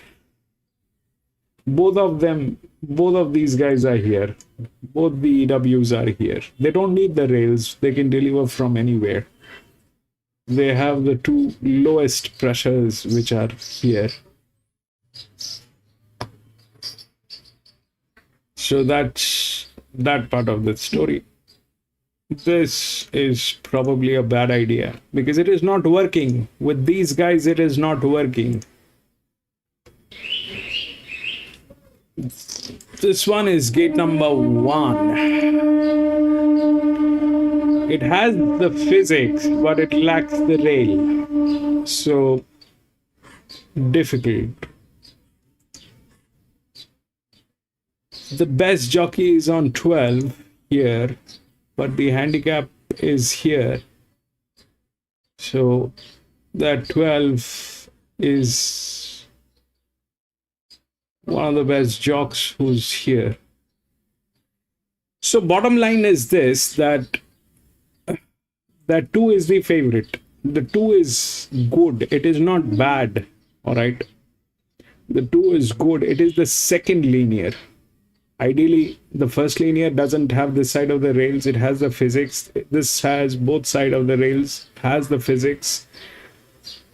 A good team as well. This one is also a good team, but this is how they've been treated. I mean, generally it should work like linear and out of drift or in a drift.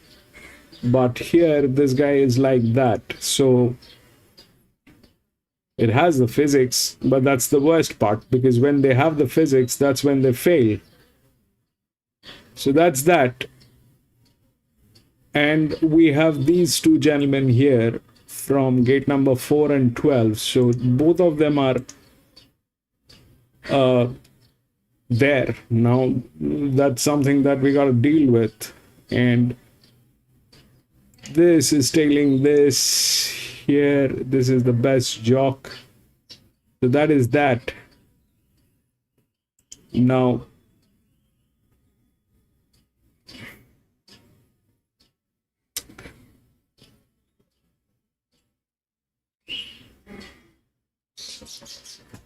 the 2 is good. The 2 is not bad, but it's an exposed one. It is like an 820.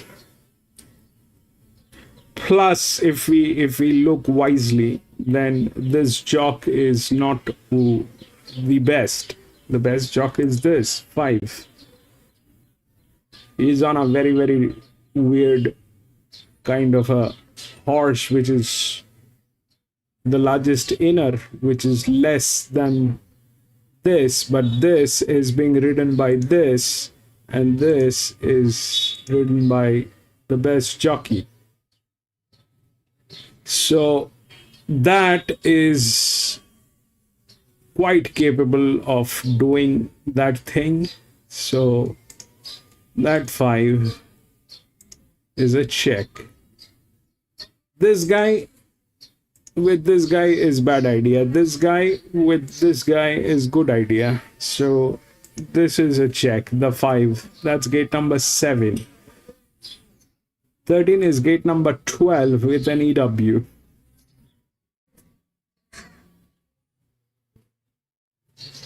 And there are so many scratchings that I have no clue who is gone where. So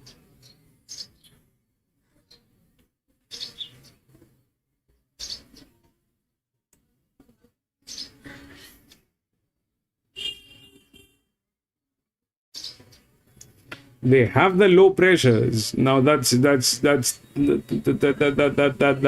is doing the damage. The 13 is a check. It has been to group 1 races.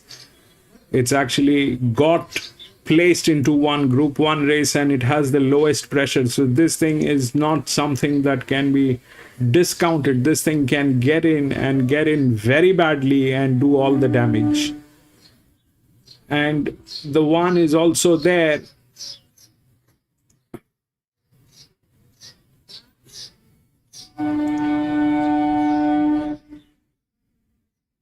The 1 is also there with the low pressure. This is high pressure, this is low pressure. Chances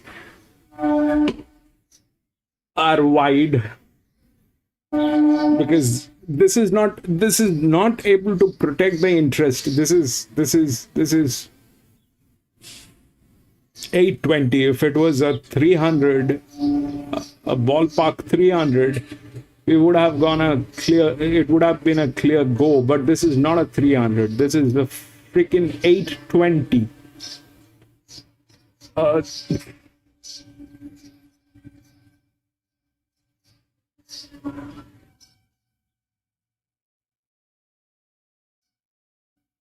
We'll see what they have to speak about 113 and 5.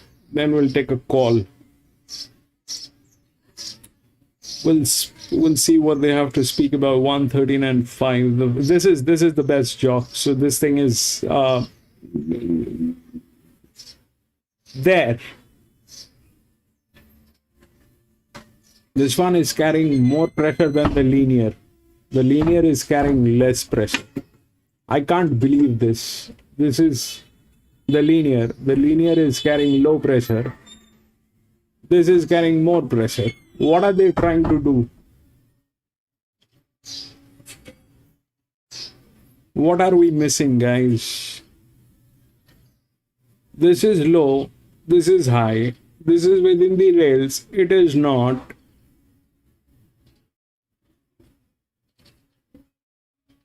Both of them have funny jocks.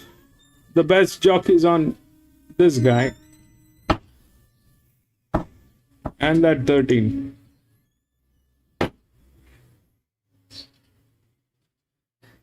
And 1. 32. This is dangerous actually, the 13, because it's got so many league races and all that is there. Both of these guys, the 5 and the 13. And there is no pressure on this horse, so it'll run like nobody's business. We'll listen to what they have to say about 13. The 2 is good, but the problem is the jock. The problem is the jock. See that 12 comes up here. Ish, man. From Queensland, and he's a star. He'll make it, this kid, for sure. And if given a good opportunity late in the season with his claim, that's his 103rd winner overall. And you would assume he's here for all of next year with a very valuable claim in Sydney. He'll be one of the leading apprentices for sure. It's a good kid, he can ride. Okay, let's leave it there. Race number 6 at Doomben is up next for 11 minutes away. Let's head there next after this break.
Rightio, welcome back to Doomben. We've got horses in the yard for race number 6 on the card, and this is benchmark 75. It's over the mile and 50.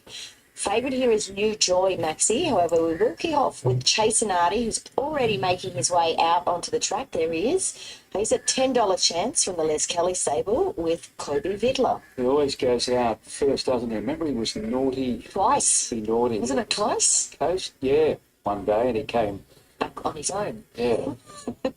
So I'm still there, so they just keep him in the same routine. And he'd been off the scene for a while, since November, when he was first up here, May 28th. He was good. 1,200 metres. He lost touch with the speedsters early. They did go really quickly, Hermanita.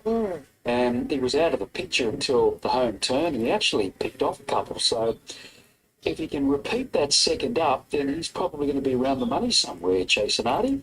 We saw a leader take out the previous race. New Joy will be one of those here for Michael Nolan and Talia Finland.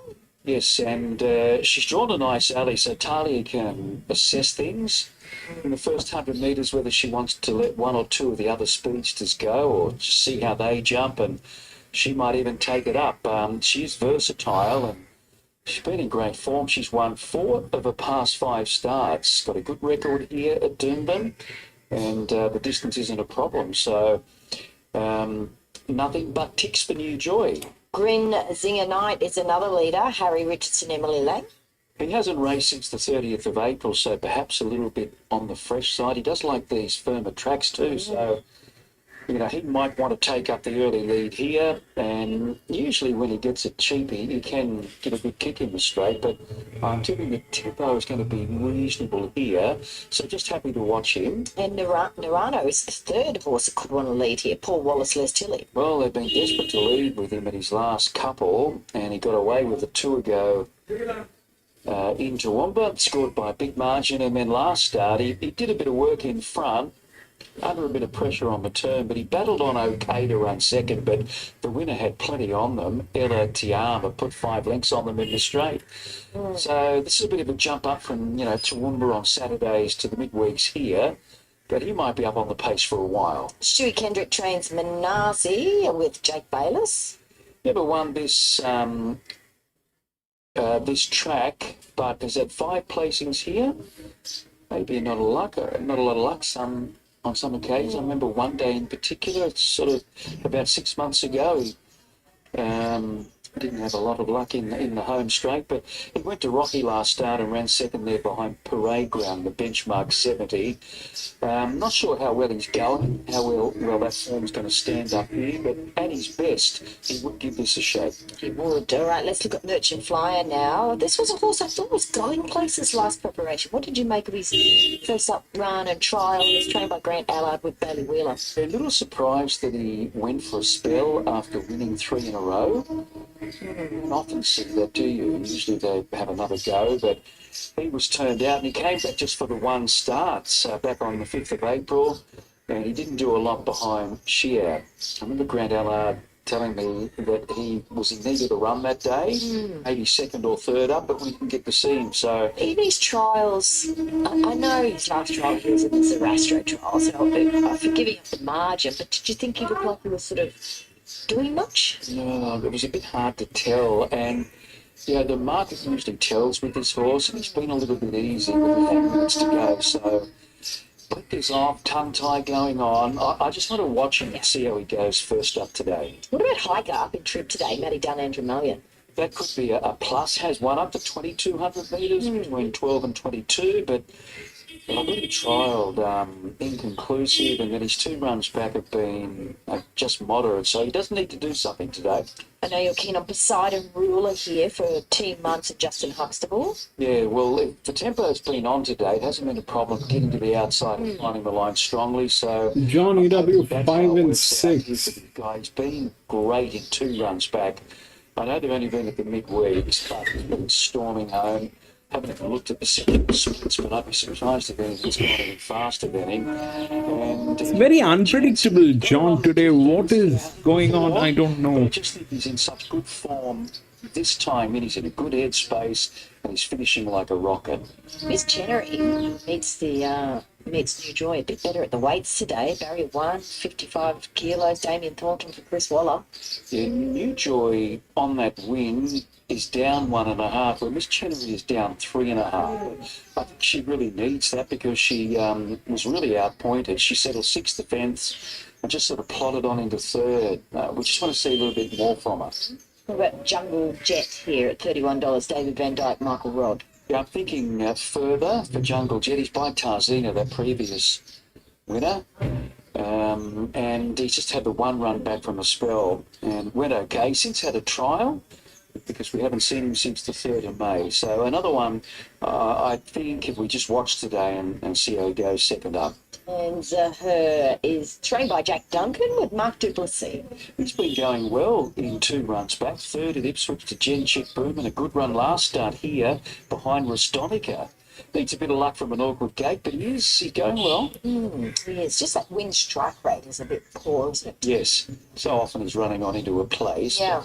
He needs to get that strike rate up a little bit better. Okay, New Joy is your $2.80 favourite. Pretty solid around that mark as well as obviously a bit of money for Poseidon Ruler. Okay, so outside of those two, under double figures is only Miss Chenery. You're looking at the first uppers, Grimsing and Knight is holding around about $17. Actually did touch 19. The other one that we're keen to keep an eye on, the 6 Merchant Flyer, $7.50 out to 12, so he just might be in need of a run, number 6. The 9 for me, there he is, Poseidon Ruler. Now we've got Justin on this one. That looks like Justin Huxtable, yeah. I think he's a good rider for this horse, good navigational jockey from back in the field. To beat number 2, New Joy, she holds the aces with the good draw and very well placed with Talia Fenlon riding her again. She was on her last start when she was able to just beat Smart as Smart in a close photo. 13 Zahur, and then number 1 Chase and Artie from back in the field. 9, 2, 13 and 1. Miss Smart was a late scratching here. They spoke about everything that is here. 9, 2, 13 and 1. This is what they're talking about. 9, 2, 13 and 1. They're talking about the 9. 9 is here. That's weird. I don't know whether that'll work. 2, 13 and 1. Both are low pressures. The 5 is here with the best jock.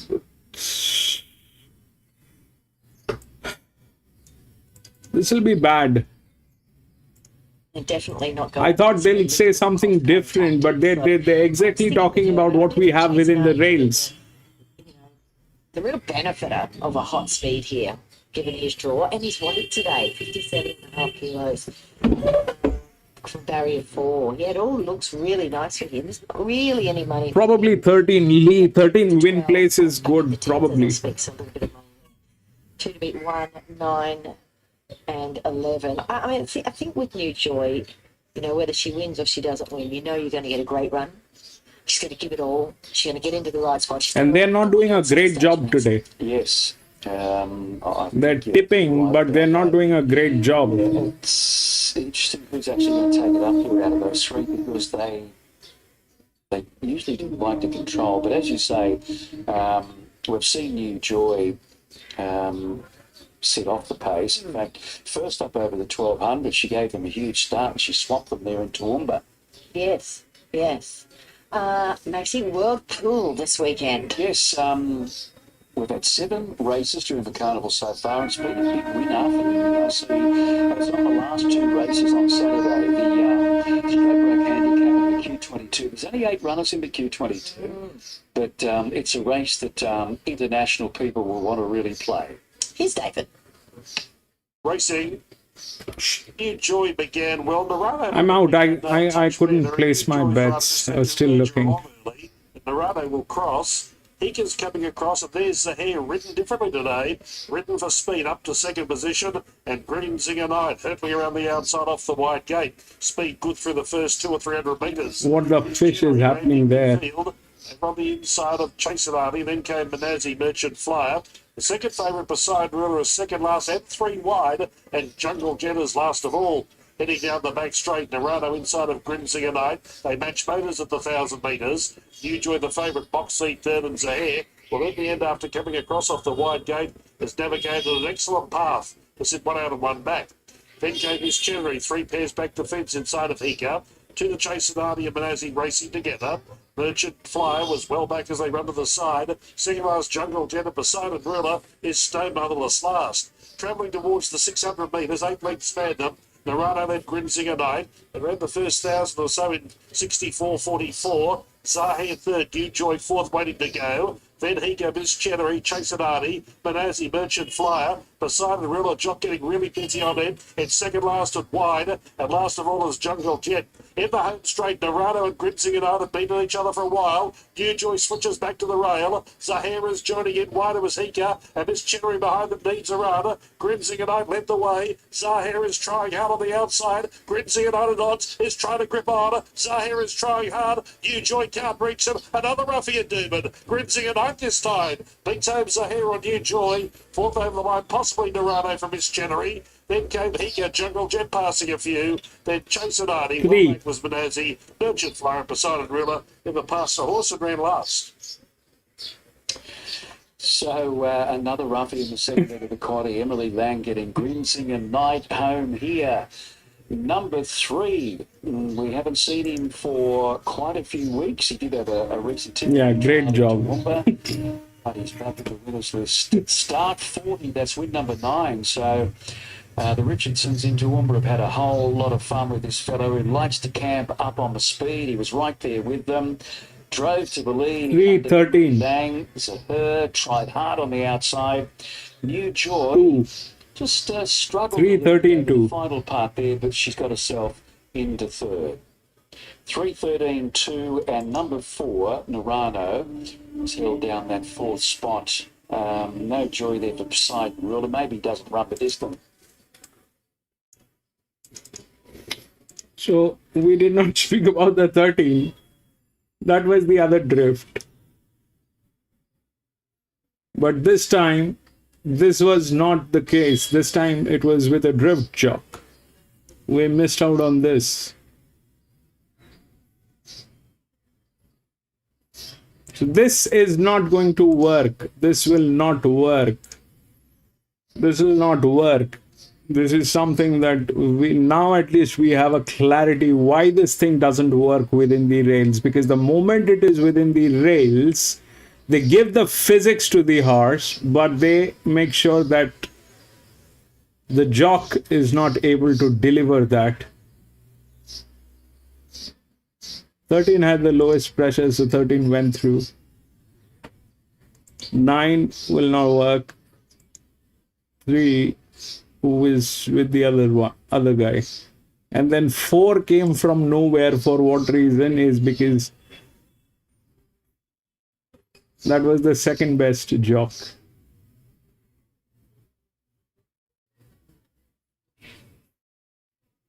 Three, 2, 3. They were also tailing, so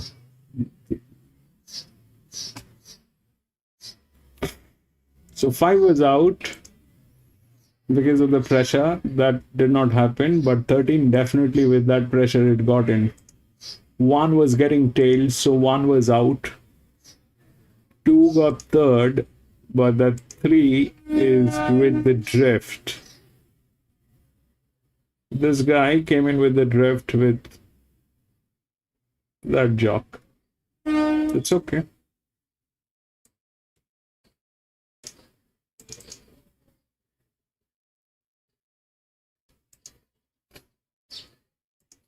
Man, not a single clear race so far. 3, 6, 8, 10, 12, 14.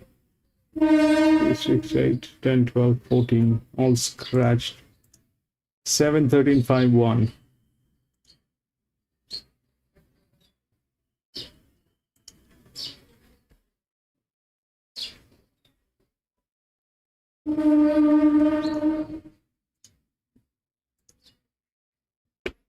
Very bad. Very bad. They spoke exactly what we had within the rails. We know that is there, but there was no extra insight, nothing that came from them, and they missed out on that 13-2, on that 3-2. But we missing out on that 3 is because we did not have enough time to speak, I think. Otherwise, we would have spoken about the 3. That was the other drift. With a drift jock. The 1 was getting tailed, so 1 was out.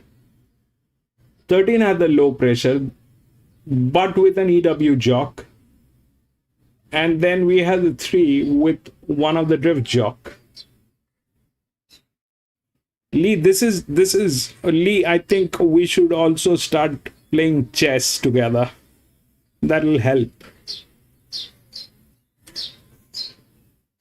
It has become like playing chess with these guys, man. It has become like we are playing chess with them.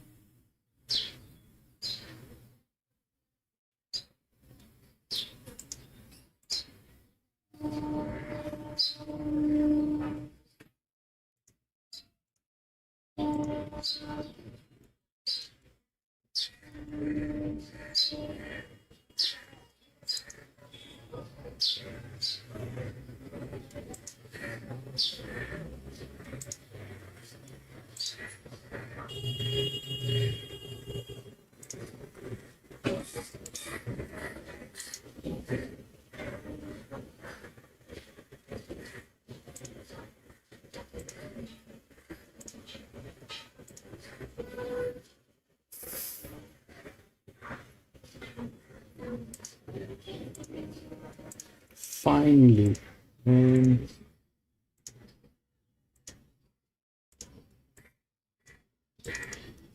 All right.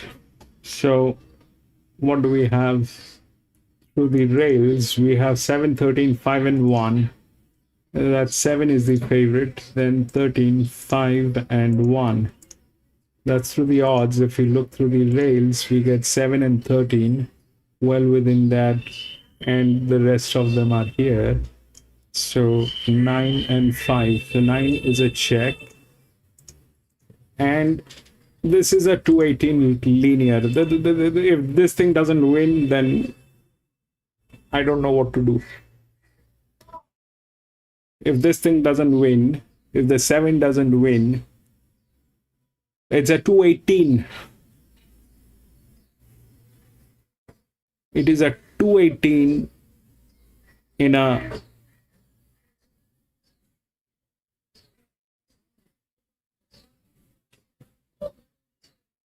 bamboo forest. There's nothing even close to this guy. So that's at 92%. It is supposed to be there. It's a 218. It's supposed to be at 90% and above. So that's 92% on that. 1350. It should not. This thing is not here to lose today. I don't think so. I'll be very sad if that 7 loses today. I'm going to put my money on this. The 13 is with a drift jock, which is here. That is okay. Then what happens? This is the second linear, which is tailing. So that's the first and the second linear. Now what is in between? Now this guy is here, 1, which is the largest outer drift. But again, it is with this guy. Again, it is with this guy, but 18, 92, 31,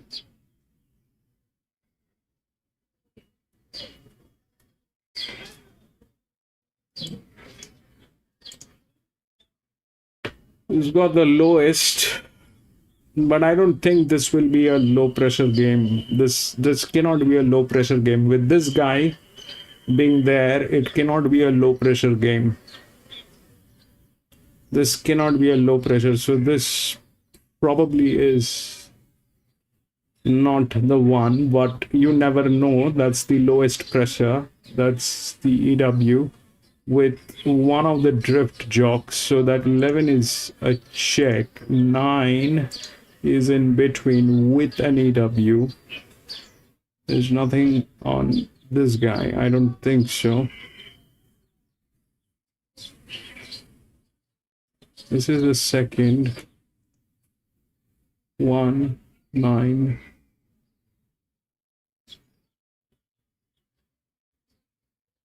So 13 has group races, group 1 races and all that.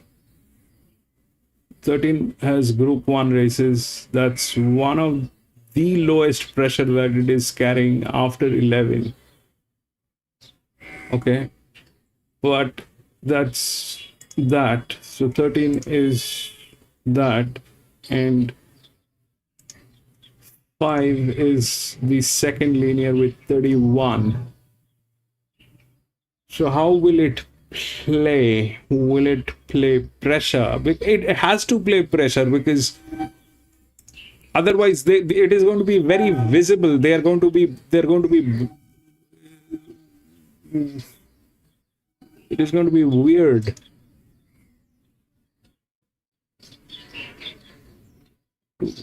That is not happening. This guy is here, 11, 5. This is 3. They're all in good hands. They're all in good hands. This doesn't need the rails. It can go from anywhere. So that's that.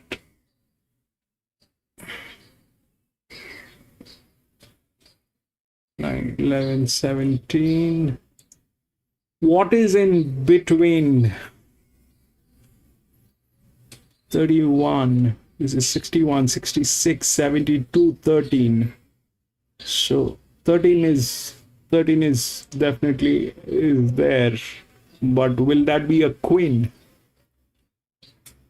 Will that be a queen? What else can get in? What else can get in? This thing can definitely get in. It is that, but this jock is the problem. So this is not happening. This did not happen, but this is still a threat. The threat is real. This is the drift. So they can get in from anywhere, and that's that. 5, 17, 14, 16, 4, 8. This is the largest inner with the best jock.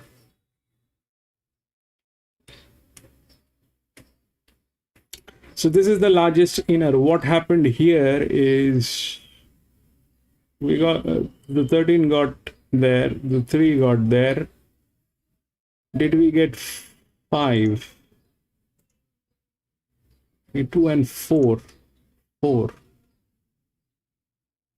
got through. There's a second. Yeah, so that'll probably work. So 5 is in. This is the second best. 4. If this guy fails, if this guy fails, then we probably, if it doesn't play the pressure, then what happens? If it plays the pressure, doesn't play the pressure, then the 11 will knock it out.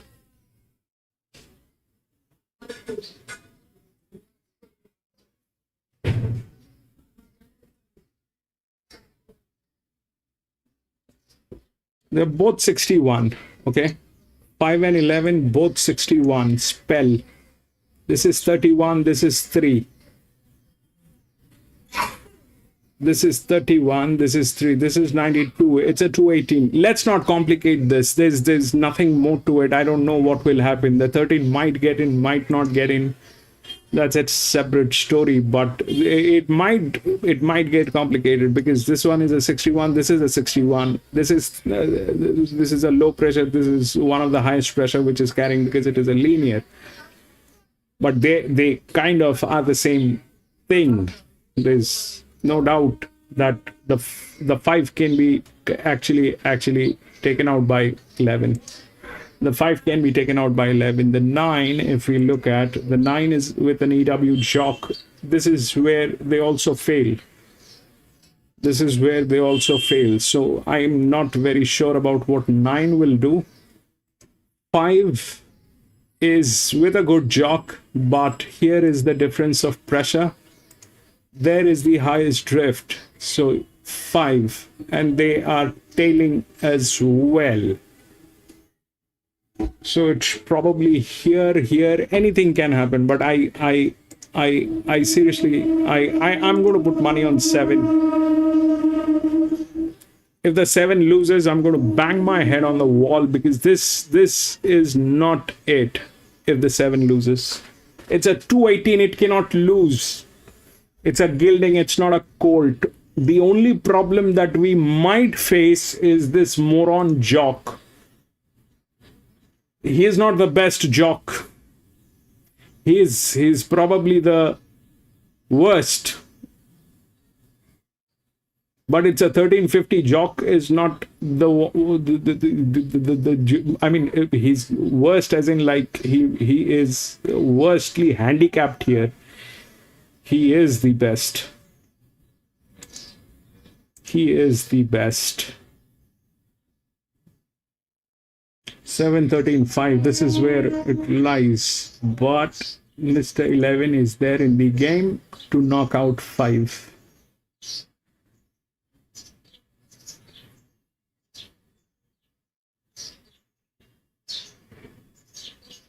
Yeah, I'm on 7.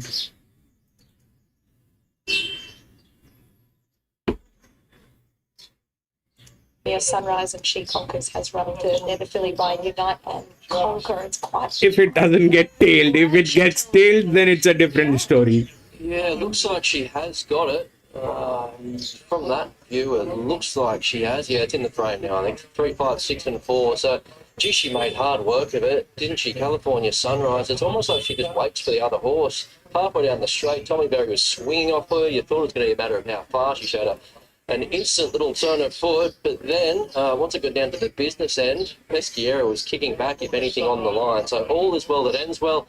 She lands good bets today. California Sunrise probably didn't get the right race shape. Once Supernui missed the kick, that took a bit of speed out of the race, and Peschiera just ran it as she liked. There were a couple of middle sections there, 12.32 and 12.22, which are always going to make it a little bit tricky for those coming from the second half. Yet it mattered little. She gets the verdict right on the line to beat a pretty game Peschiera, and She Conquers was the one who was really hitting the line late. So that was the first try, 1,400 metres, and she certainly ticked that box off. But well backed and landed good bets, California Sunrise. She certainly did. Peschiera looked as though she might have been able to steal it in the concluding stages. As you said, though, Brad, it looked as though how far in the last couple of furlongs, and then she just was headed by Peschiera, and she's been able to get her nose down. So the margins are nose as we just wait for Pete Snowden to come up and join us here to have a chat. We asked him about some of his runners on the weekend. Gave us a good push for needs some luck, but very busy. We seem touristic as well. Andy Adkins back aboard, but sort of looked perhaps a little bit tricky for her California Sunrise, but she was able to just get the bob in. Yeah, I watched the race. I was quite confident, and I was very confident around the corner, and I was worried 50 out. Probably just lacks that desire to win, but she's runs well without winning too often, and got a clear indication of what the problem is there today. Is that sort of her mark there for a midweek at that trip? I think so. This is the time of year. She has wet ground, so hope we can find another race like this in the next few weeks, and she'll be competitive again. Well done. Thanks, mate. Pete Snowden there, as we just wait for Tommy Berry to hop on the scales. He's had a good day out so far. James McDonald, of course, is unwell, so Tommy's picked up a few of his rides, and he's run Chateau Buckley now. Tom, well done. I was looking very confident halfway straight, and then the last little bit, the other horse kicked back. Yeah, I just think she's lacking a bit of confidence. She hasn't won for a while and just didn't know how to put them away. So usually mares, when they get a win under their belt, they seem to go on with it. She's in it at a great time of year, and It was a good effort because it was a very muddly run race. It went quite steady mid-race, but I had that uninterrupted run and she was too good. Well done. Thanks. All right, that's the results there on race 5, California Sunrise, Pesquiera, and She Conquers Platform to add to the Black Book. We will be back for one more race, Anthony. Okay, we'll see you a bit later on, Ali. Thank you for that. One to come from Randwick/Kensington, two to come from Doomben. That's where we'll be heading next. But California Sunrise, a favourite, two good, Pesquiera and She Conquers, 3, 5, 6 and 4 after the 5th from Kensington. Next up, we get to see a pretty promising filly, or gelding, in fact, it is Tough to Muss. He's won 4 from 6, and we're keen to see him return in the next bit. Doomben, $1.65 favourite.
The Stradbroke Handicap.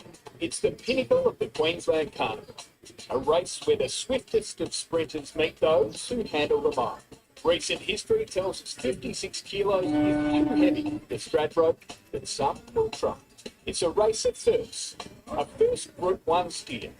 A first Group 1 train. Not too long ago, our very own Corey Brown helped his old mate Daz win his first and only Group 1 as a train. It's also a massive day for the 2-year-olds in the JJ Atkins. Will the underdog turn top dog, make it 5 in a row? Stradbroke Day, it's the entertainment you're after, and you can catch it all on Sky Racing.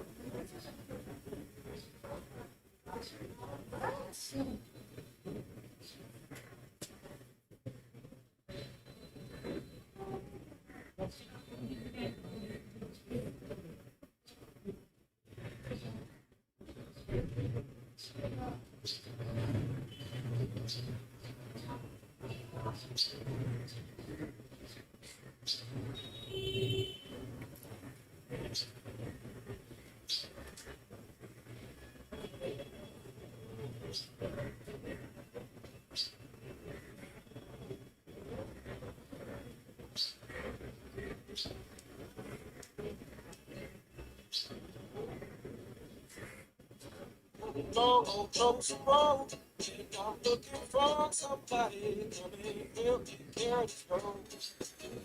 I need darling, darling, darling, what I need. And I need darling, darling, darling. Okay, so Doomben race 7, an 85 benchmark here. Keen to see this tough to must back, but He-Man has had good support to knock it off. They're the main two. Let's get to the team. Welcome back to Doomben, another short price favourite for you here. In fact, have any of them won today, Maxie? It's been a tough day. I know $21 jobs have got up in the first two legs of the quaddy, so no matter what, Not a tough day. That's right. You guys made it like that. This is benchmark 85 handicaps over 1315 metres, and Bet You the Crown is a good roughie, Maxie. Georgie Cartwright rather rides for Desley Forster. Yeah, he's a big, strong fella. I think he'll handle the weight okay here. Bet You the Crown. First up, he was okay behind the Inflictor back on May 24. Over this course and distance, he's probably going to improve a fair bit on that into today. So, bit of class about him, Bet You the Crown, coming back to a Wednesday. So, he can definitely be an improver on the first up run. Hype has to be an improver here also. He's at 50 to 1, Maxie. Every year he comes here. He won the Mackay Newmarket, I think, last year. He went home to Tasmania and didn't fire a shot. He said, it's too cold for me down here. Yes, at the Carnival at Mackay last year. Johnny W1. He was in one run back. He was in the Inflictor race as well. And he was a couple of lengths behind Bet You. Nothing can get in from that position. He's back on. He's actually getting a 3 kilo claim to help him. So I'm sure we'll see him go a little bit better than that first up run. Yeah, and Aidan Nunn, of course, trains in with Kobe Vittler to claim a 3. Let's look at Rejoice. He's possibly the leader here. Pat Webster and Les Tilley. Yep, he was anxious to lead at Ipswich. He drew gate number 9 there, and Bubba Tilley sort of made his intention clear at the start. And then once he got there, he backed it off a little bit, and then all of a sudden they were having a crack at him. But he managed to win the Doomben Award, so he was in the wilderness for some time, last preparation, but I think this prep, he's sort of a bit of a resurgence with him. Yeah, for sure. What about October, Maxie? Tony and Maddie says Emily Lane. Well, the Singapore galloper, he's had one run back and he won at the Doomben Farm. He beat Castilian. He went, forward that day, and him and Castilian fought the finish out. Castilian managed to win with his blinkers on. So the form lines are okay. Just a slight concern, I guess he hasn't raced for a bit over a month, but he has had a tick-over trial in between. Okay, here's the short price favourite. Tough to must, David Van Dyke and Ryan Maloney. Hard to argue with him. He's always shown well above average ability, even his first start for the Sunny Coast. He's going for 5 wins on the trot. They're saying it's a tough day. He beat 2 form line, and Callow sort of lifted him over the line to get up and score, but that was back on April 26, so he's since had a trial at Deegan over 1,200 metres. There were only 3 in it, and it was just more a fitness thing with him. But he's had 3 starts here for 3 wins and deserves to be the hot favourite for sure. Sailor's Secret will be number 9. 19's into 12s, Maxie. Kelly Schweter, Damien Thorman. Well, he needs to step quite a run abouts, but he's getting there. 4th and then 2nd. Had his last 2 starts, 2nd at Ipswich to Shara Gomar. Again, that was a month ago. That was the secondary meeting at Ipswich that day. Might think more on the place line for Sailor Secret. Okay, what about Indifference? Brett Kavanagh and Kyle Wilson-Taylor. Yeah, he brings a different form line altogether. His last win was at Tamworth about a year ago. That was over the distance of 1,600 metres, benchmark 82. He's had one run back and set a bit of a task there at Scone in that Country Cup, benchmark 84. He had 63 in gate 15. His effort was okay, probably better suited here at the weights. And then we get to He-Man for Barrier 1 with Craig Williams aboard for 10 months. Yeah, he likes a solid tempo. He's pretty one-dimensional these days, isn't he? He's always back at the rear. And he was last time and ran on really well, but he did get a very fast tempo. He'll be relying on that here, and if he gets it, he can finish home strongly. Okay, yes, he can indeed, He-Man, but he's got 310 to 390. And Tough to Must is very solid around the $1.70 maxi. Yes, it does look hard to beat, very progressive, this horse. David's taken his time with him, and I think he's hardest to beat here clearly. I thought Rejoiced. Nobody agrees, but I just thought he might be able to give it. I've gone with 7. Second. If the 7 loses, Lee. So 7, 4, 13, and 1. I mean, Rejoice looks the leader here. I thought October might be handy. Sailor's Secret could upset the apple cart a bit by going forward. Was it getting tailed? Crazy. I think Tough to Must hopefully just behind the leaders here, do you think? Yeah, I think so. He came out 7, so hasn't he? It's gone under blanket. He might be closer, Max. Now that he's 13, 15, 12. It could be, yeah.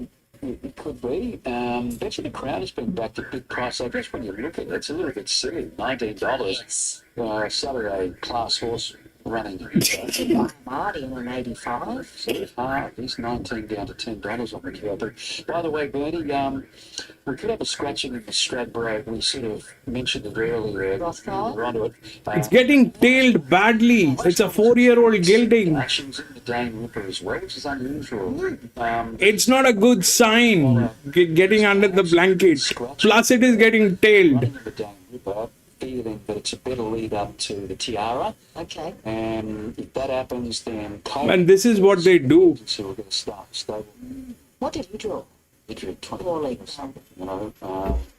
Yeah, so that I think Chris has got until 5 o'clock today to make a decision. That's a bad And sign. that's the most likely scenario. That's the stars telling us People really liked her first up. that we are about to have a very bad day. She could go into the Dane Ripper, and Coleman is likely to get a run then in the Stradbroke. And any news on our delightful star Rothfire? He's Tailed. okay, must be. I went in. I've got my bets in.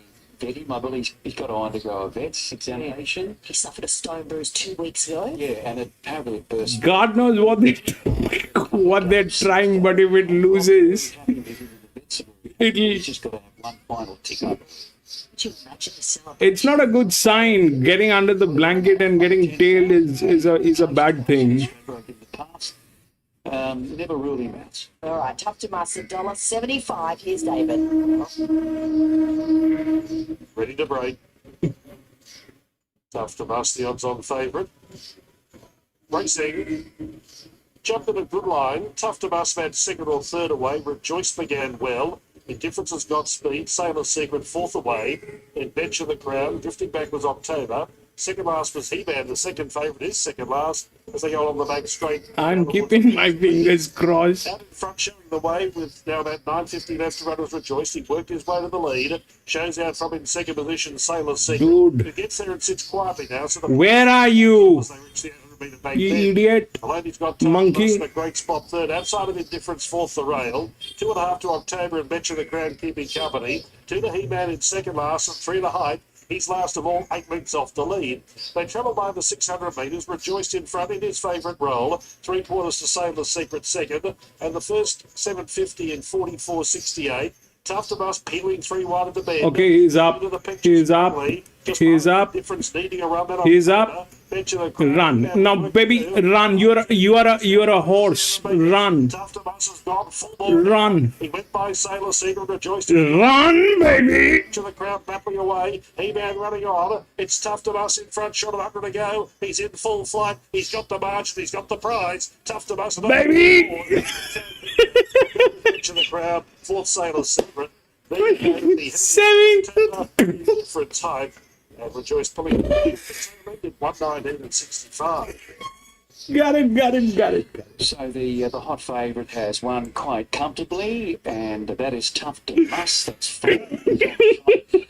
Runner up at his first 2, and then he's been unbeaten 5 starts since. He's 4 from 4 here at Doomben. To a lovely spot by Ryan Maloney, although Rejoice took his time crossing, and we saw the head-on vision there. Bubba had to straighten up Rejoice because they 7-13 and Maloney ended up getting into a beautiful position on Tough to Bus, ready to pounce at the top of the straight, going after Sailor Secret and Rejoiced. October to the outside. Which of the Crown was quite good. He just might have been anchored a little bit late there under that big weight as He-Man just got by him right on the line. But Tough to Bus has been able to win again. David Van Dyke's good at doing this with these horses, bringing them through the grades and getting as many wins on the board as possible. That's start number 7 today for 5 wins.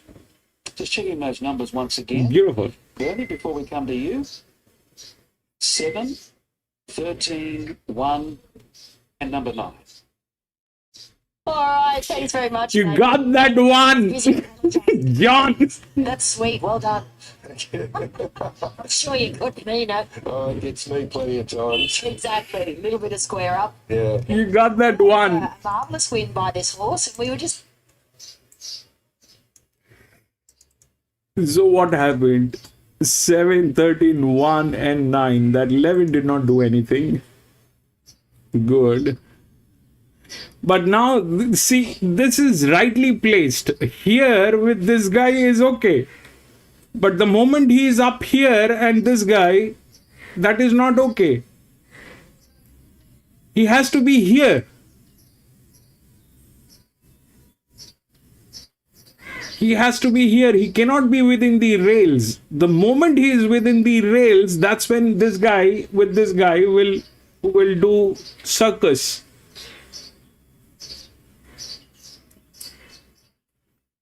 (13) was with low pressure, so Group 1 races and all that. It had the physics and everything. All that was going, but yep, that delivered.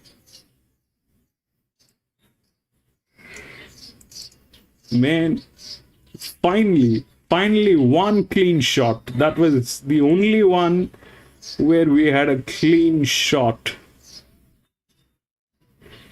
The entire field is scratched. 4, 18, 1 and 5.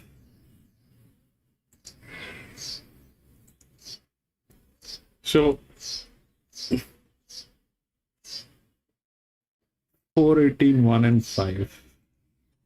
Well, puts himself in the spot and switches off beautifully, and it's a nice centre foot to do. it was just sort of travelling really nicely coming to the 500. It was, yeah. It was basically just when I asked him, it felt like a matter of how far, and yeah, it worked out to be intrusion. So, all happy days. All right, there is Ryan Maloney. Interesting. I love the fact that David Van Dyke, he's taken this horse to the races and not raced him a couple of times, he said, since his last run, because he just gets his knickers in and out at the races. So what better idea than to part him round to the racetracks and don't have a race and teach him to relax a little bit more. And it's paid off. He was great in the yard today. Tough to Bus, 7, beats 13, 1 and 9, Anthony. He's a ripper, isn't he? 5 in a row for this fellow. 5 in a row and 5 from 7 overall. Tough to Bus. So some of them all too hard. $140,000 I paid for him as a yearling. He's just about won that back end prize money, but you scratch the surface with him. Sound, lightly raced young horse on the way up, so they'll have some fun with him. He's done a great job in a short period of time. Kensington, their last race number 6, they're in the yard. We'll need some help with this lot. Let's get to Ali, Brad, and Shane. Welcome back to Randwick for the lucky last. This is the all too hard at Vinery Stud handicap over 1400, benchmark 72 for the Colts, and Geldings, the one scratching. So we look at two here, Mortlake from Bjorn Baker and Nashua Willer. He's an import, first run in Australia, so Blinker's first time, dropped out in his first trial before he travelled much handier in his most recent, was given an easy time through the line. So Nash Road there, he sticks. It was really hard to get a confident line in terms of where he is at, so I was going to be guided by the market. To this point, he's just a little bit easy. He's up on the bridle. He's on the march here. I like the fact that he wore blinkers in that recent trial. Nash trialled him. He showed the whip a few times late in the piece there, so there was real intent to have him as forward as they can. He's a big gross horse, so he's going to improve with the run, but they've poured as much work as possible into him. Florino with the crossover noseband off again, and the visors off for first time for Cam Crockett Blacknock. He's been well backed throughout the week. That just dried up a little bit, but did bottom out at $4.80 there at one point. So good in his first run for Cam there at Bathurst. He settled outside the lead and probably just peaked on his run that last 100 metres. So tackled this 7 weeks between runs, but he has trialled since, which he won by 5 lengths. So given that he could get on-speed favours here after the scratching of Vintage Choice, I can see that little angle there. He's got an exceptional second up record, so as Brad touched on there, he did feel the pinch late in the piece, and that's, I think, just going by the stats, that was probably expected. That little bit of a time between runs just to get over it, that took over trial to keep him up to the mark. Sees him in a really good order here, second up, so I expect him to put on a good show.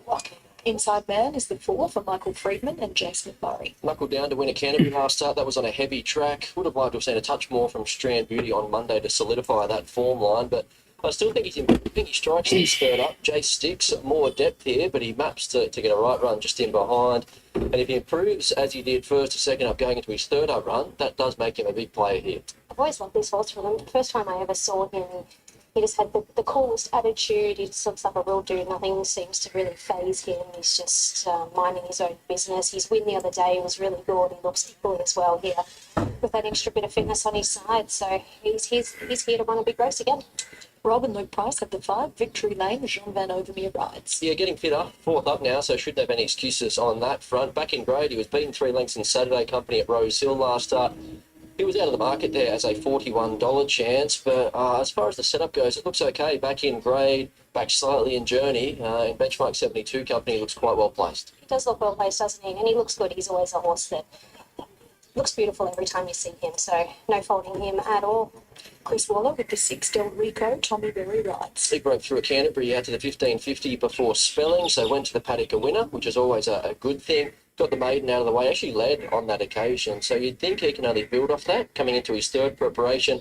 Just the one soft trial ahead of his return, so the market to this point, a little bit easy on his chances, so I might suggest that he'll improve with today's outing. I think he's going to. Just that one soft trial, as you touched on there, he's just carrying a little bit of extra weight that he'll strip it off from this. 7 out, 8 is How Much Better for Sarah Ryan and Adam Heropos. He was racing in provincial grade last campaign, but racing well. He held his form all through that preparation. So tackles 1,400 metres first up. He's trialled well.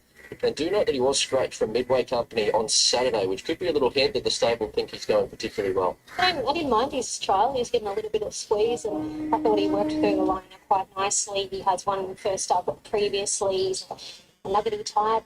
Looks well enough. The 9, Stallone for Bjorn Baker and Ash Morgan. Settled outside the lead on a heavy 10 at Warwick Farm first up. He boxed away okay there behind Piggyback and Lady Boss. I like the depth of that form. He was a big late drifter on that occasion, and that proved to be justified. Despite that, I still thought he ran as well as he could. Fitter for that dry track suits, and I'd like the map getting out to the 1,400. I wasn't in the yard when he resumed. I have a feeling he was a little bit trippy and he got himself a bit worked out. I may have the wrong horse, but I'm just thinking back to thinking I saw him. Looks absolutely fantastic here. He's spot on for this second up assignment, so he's going to take a lot of beating based on his appearance here. Annabelle and Rob Archibald with the 10, Superhero, Zach Lloyd rides. He was said to have not handled the heavy track at Goulburn last start when an odds-on favourite hit the line behind Let's Go Again first up. So just the one win from 10 starts, but the form around him throughout his career does read quite well, and he has been well supported in the last 5 minutes. He looks good, yeah. I can see why the support's coming for him. I don't know him. Big gross type of gelding. Looks superb, actually. I'll definitely throw him in the mix for sure.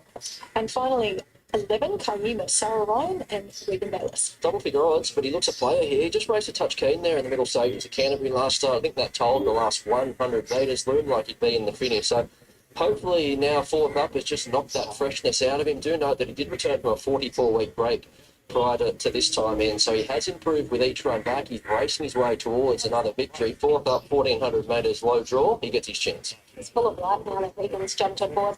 Maybe he has just taken a few runs to come to hand off that lengthy break. I do remember he was well supported. I think it was one of his, maybe his first or second up run at Kembla. He was well supported and didn't do a great deal on that wet track. So forgive him for that. He's nice and fit now and full of life. Well, that's all of them in the yard. Back to you shortly, Shani, for your pick of the yard. In the meantime, I'm joined by Luke Hilton. I'll ask you about your couple here to begin with. Stallone, second up, if I could say it like that. It's very good. First up, he's Right, so this is the 8th one, and we are not going to win this from any angle. So this was a pressure play. This was a pressure play because with this horse, it'll be difficult. It'll be very visible for the rest of the horses falling far behind. So it was a pressure play. That was 92. That is right on that horse. Okay, so here, if we look through the odds, is 4, 18, 1 and 5. 4 is the favorite. Okay, it's got one side of the rails. If we look through the rails, it looks like this. It's got one side of the rails. The linear is a 303, which is 18.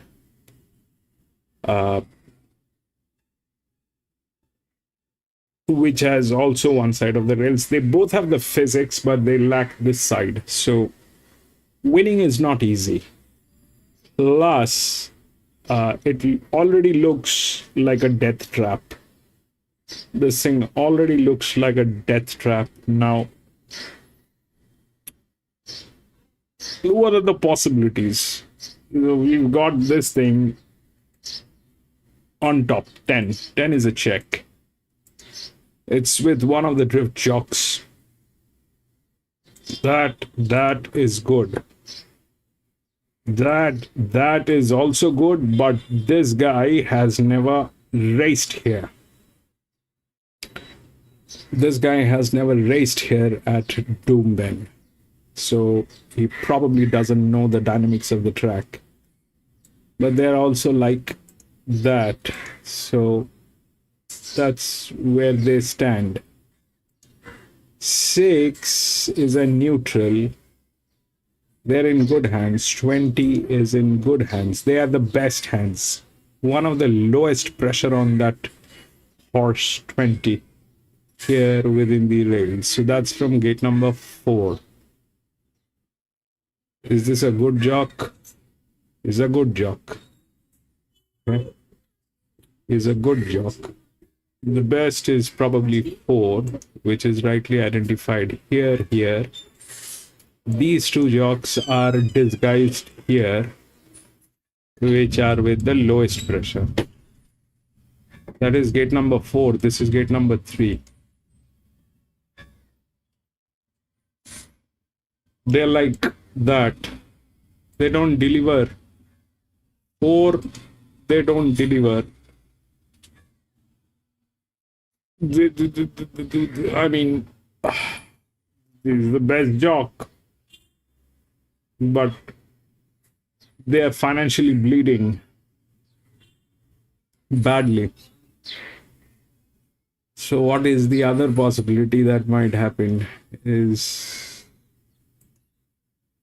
so this is the best hand. They are also one of the BBs, one of the lowest pressure. There's no doubt they're going to get in. That is a check. 20 is going to be there. In some form, they are there. But winning, what are the other possibilities that might happen? 21, gate number 11 is the largest outer drift with low pressure. With an EW jock, it is here. That's gate number 11. It's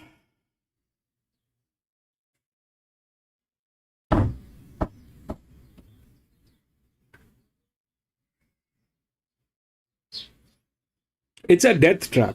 This one is a death trap. How and what will actually attack, we have no clue. These two are of the same state. They're kind of the same state. All right. They're neck to neck. Only they are a proven good hand. And this guy is one of the best jocks here with a drift. 4 and 7, 20 and 19. But same thing here. They kind of identical. These two are kind of identical.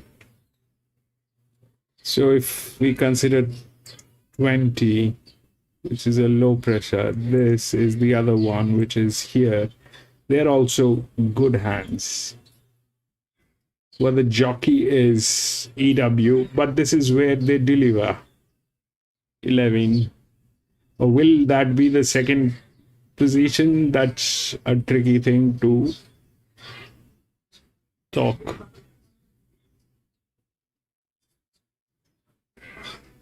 If you in the Asian pool, especially in India, if we get the forecast of this right, if we get the forecast right, 4 and 20, if we get that right, that's going to be a lot of money.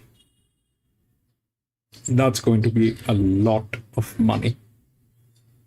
There's a separate pool on the forecast here in India. I don't know if it is available in New Zealand, Australia, but there's a separate pool of this particular race, and that is why it is going to be very difficult. They're going to make all the arrangements so that nobody wins this. And they have already made that arrangement. We can see that, how this is laid out. It is like a death trap. There's nothing that I think I understand in this, apart from the fact that maybe if we take two of the best jocks and two of the best hands, but this hand is not good. It's the favorite, is the best jock, but this hand is they're bleeding, they're financially bleeding.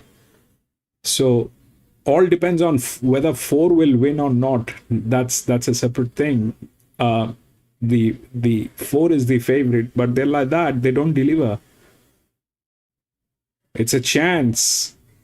They have the physics, they do have the physics, but they lack this side of the rail. So it's not going to be an easy task. Whether you have a good jock, bad jock, ugly jock, tall jock, doesn't matter. It is not going to be easy unless you have the physics and both the rails together. It is never a clear shot with the linears. Plus it is exposed. 18 is the linear. It's with the second best jock, which is coming from gate number 10, which is Ladakh.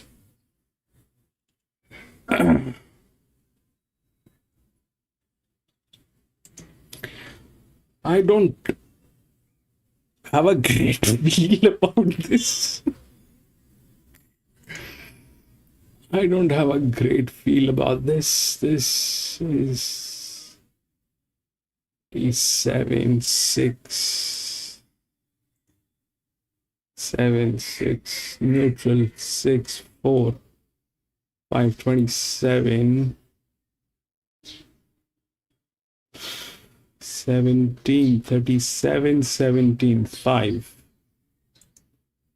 which is this one. 8, they have 8 and 9, that is that. 17, but I don't know with a neutral pressure, with a neutral horse, that pressure will work, because these two are 39, 39, 7 by 7, so they are way more lethal than the 5. They're way more lethal than the 5. 19 and 20, out of which I do definitely like the 20 because of the hands. They kind of the professional team. So if that's not that, then where do we stand? Is it 21 here? They are also a good hand, not bad, or it'll go to 14, which is here, with a 0 pressure with a 25, but that's the worst. I mean, I don't know. This thing can actually, this thing is designed for everybody to lose. There's if the 4 wins in this race, which is the favorite, that will be a big deal. That will be a big deal if the 4 wins, because this entire thing doesn't look friendly from any angle. They don't have rails. They have one side of the rail, so God knows what they will do. The jockey is good. The hand is bad. They've been bleeding. The 20 is the only one which is with a low pressure. I think it's within the rails, but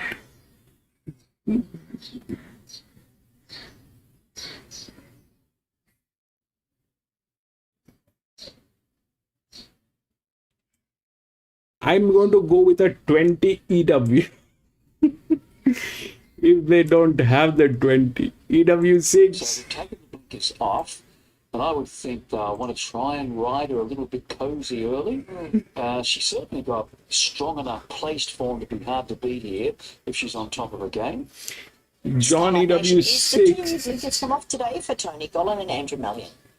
Yes, and the blinkers were off in the trial, and that trial got me in. Ran third here, beaten around about 1.7 on June 3. If the 4 gets there, it'll be a big deal. Fast run trial, but the rider hardly moved, and he picked up nicely and found the line, but there's no real market support. Noble Decree, let's have a look at this favourite. Craig William rides for Van Dyke. Everything looks good. For him, a little like his stable made Tough to Muss, who've drawn well, and this guy's got enough pace as well to put himself in the box seat and hit the lead at the right time. If he gets to the lead too early, this fellow, he does switch off. He wants to hang out a little bit. We thought he was home last start. Flywheel came through and beat him on the line, but I think this is the right race for him over 1350 metres. He should get everything possible with Craig in the saddle. Celestial Blaze, great chance for Rob Heathcote and Jones. Remaining pretty solid in the market. He is second up. I like this fella at his first prep, where he was leading. The first up, he obviously didn't have the speed, so they just called it off early, rode him quietly. He was 5th in the field of 8 with cover, and it was a strong finish. So he can go forward or take the trail, and I think he can run well. At Hoisted trains to 6, Colliano with Nikita Berriman. Ran second at the Sunny Coast 2 ago, and then last start, bit of a struggle there behind Ginatonic on the heavy 8. So we just want to see a little bit more of this prep from this 4-year-old. Simply Fun, Kelly Schweida, Georgie Cartwright. I think the map looks well for this 3-year-old. He's had a couple of barrier trials for his first up assignment here. And both trials, he hasn't been knocked about at all.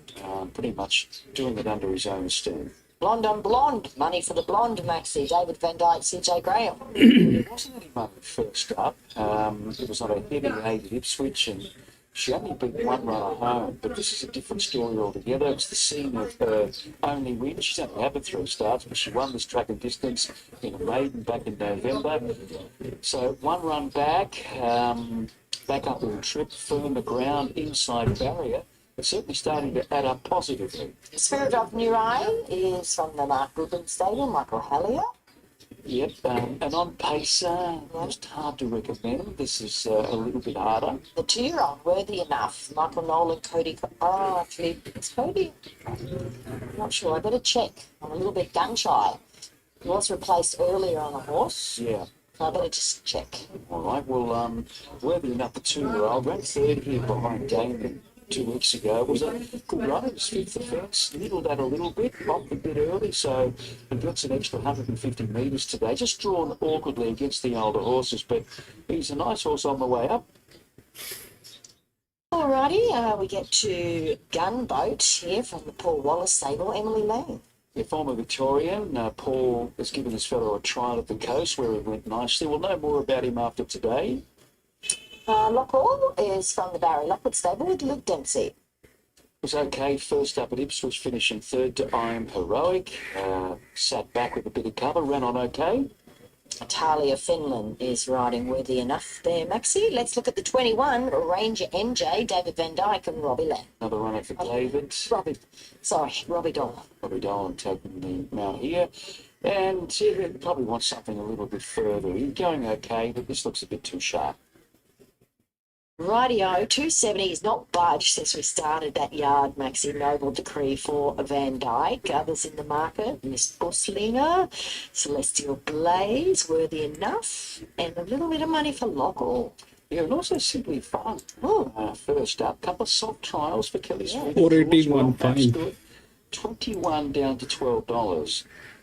That worthy enough, the 2-year-old has been really easy in the market. Not looking good there. $4.80 out to $6.50. I'm with the 5 each way. Look, Noble Decree can win for sure, but I just want to stick with Celestial Blaze and perhaps have something each way here. To boot 4 Noble Decree, 1 Miss Buslinger to bounce back, and 2 Starlight Nation. Hasn't budged from $20. I was just taken with the way this horse trialled. I'm with the favourite Noble Decree, and I think he was a little bit of a victim of himself last start at the Sunshine Coast when beaten by Flywheel. He flushed himself out a little bit early and a victim of, that long straight there at the Sunshine Coast. So I think, the tempo of today's race should be much better and quicker than what we saw, and hopefully we won't see him overdo it. That's just his only little knock there. And maybe because that was, 1400, he had a couple of 1200s leading into it. He has been out to a mile, this horse, though, in a maiden. He's beaten by Let's Go Hugo. I remember that day. But yeah, he just overdid it, flushed himself out too early there at the Sunshine Coast. Flywheel had the smother and bunny hopped, piggybacked rather on him all the way to the straight and pounced on him late. So hopefully a bit better tempo here will help him. Definitely Celestial Blaze. He's so well suited to get back to 30 or back up to 1350. Miss Buslinger. And I'm throwing in Blonde on a dry track today. Alrighty, 4, 5, 1 and 14. Let's get a market update from Anthony. Okay, so your favourite here is Noble Decree. As you said, Ben, he's hardly budged throughout betting 270, 280, basically since you guys did your preview this morning. The most popular runner, but some support for a couple of others to beat it. None more so than Celestial Blaze, who's $7.50. We bet as much as $9.50 earlier today, so it's been backed. And Blonde on Blonde at longer odds, if you are keen to play roughly at $13, has also had some backing. But Noble Decree favourite, Celestial Blaze, Blonde on Blonde, best back to be. Have you got news for the Stradbroke, do you, Bernie? Oh, Maxie does. Yes, Firestorm has been scratched. Mandy Cattell from Racing the Sport did a story a little earlier, Anthony. She was a dual acceptor. She's going to obviously go to the Dane Ripper, so that paves the way for Coleman, the first emergency in the Stradbroke, to get a start. So, yeah, Firestorm to go to the Dane Ripper. That means Transatlantic is also in the Wayne Wilson. I think you drew 12 in the Wayne Wilson. It just needs I'm out. I've got nothing. Scratching to get a run in the Stradbroke. Yeah, well, he's hoping Rockfire can start, but I guess that hasn't been confirmed yet. Anyway, that's the latest on the strategy. All right, let's get up to David Fowler for the last race here at Doomben. Ranger. We'll go Ranger. Go Ranger. The 10 and 20. Noble Decree's the last race favourite. Quite solid, there's no gamble with it. Williams rides, Van Dyke. We're just about set to go. 1350 metres ahead of them for the last. The possibility. Release one from the gates up at 19. Which is Gunboat.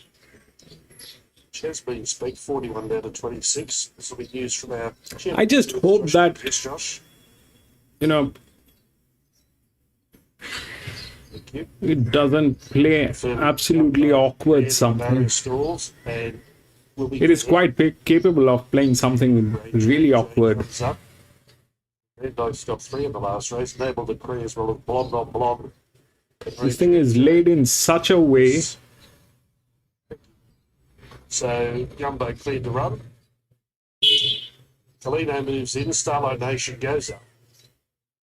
Last run to move in will be Gumbo. Number 4, Naval Decree is the tab fixed favourite at $2.70 for the last of 8 today. Gumbo coming forward. Starters getting ready to release them. Light about to be switched on for the concluding event of Doomben. 4 is hot. 4 is God knows. Quite right yet. When that light comes on, the creek drawn down low should get a good run from where it's positioned. There is the light. All set. Ready to break.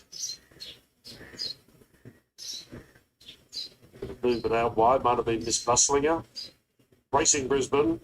When the end was a starter's delight, they bounced perfectly. Toledo with good early speed. Celestial Blaze, Northern Decree or Naval Decree drive forward, as does Simply Fun. And Blonde on Blonde will land 5th behind the leading quartet. Then came Lockall, followed by Gunboat. 2 lengths away, Spirit of New Ray inside of Miss Bustlinger, giving it one off the rail in the second half of the field. A long way back, Starlight Nation with Ranger NJ. And worthy enough, one of the chances of the betting is a clear last, 3 lengths behind the main bulk of the field. Into the first bend, 800 left to run, they slow up in the lead. Celestial Blaze outside of Colino. 3 wide Gunboat, Naval Decree. Willow's got the hot pot. 4th one off the fence and Simply Fun, 5th on the rail. Then came Miss Bustlinger hopping into the 3 wide line. Lockall between runners, Blonde on Blonde, has lost a length or 2 to the fence. Then came at the head of the others, Starlight Nation, Spirit of New Ray, Ranger NJ, and turning in last, worthy enough for the task ahead. Homeward bound in the final race, 350 left to go. And on straight in Colino, tackled in earnest by Celestial Blaze. Presenting out deep was Naval Decree. Lockall running on, and Starlight Nation putting in big strides right down the outside. Simply Fun getting an inside run as well. Naval Decree's in front, short of 100 to go. He's all out, but he's in the lead. And in the one-less Tartan, Naval Decree shot away. 4 and 20, I think. Or 4 and 10. And Blonde on Blonde in 4 and 10, I think. 4 and 10. Or 4 and 20. Celestial Blaze, Spirit of New Ray. Starlight Nation put in a brief dash. Man, we should have played this. 4, 20 and 10. Man, we should have played this. So the winner of the last Naval Decree, ridden by Craig Williams. Craig getting busy on him at the 115 metres mark and has willed him over the line there. He really made sure that he had him full bore and not thinking about other things, and he's kept his mind right on the job, and I think that's what it was all about. 4, Craig 20 and 10. with him. Number 20 has come home strongly there. Simply Fun, taking an inside run. He's in that photo for second as well, and then we had Colino, the early leader, back in. We should have played this. 4, 20, 10, and then 6 of the top 4. Noble Decree, getting down to blank. Another winner. He had Tough to Muss a little earlier, so it's been a good day for the stable. This fella's a 3-year-old. So what happened is here that 4 did deliver because of the jock. Okay, that jock did deliver.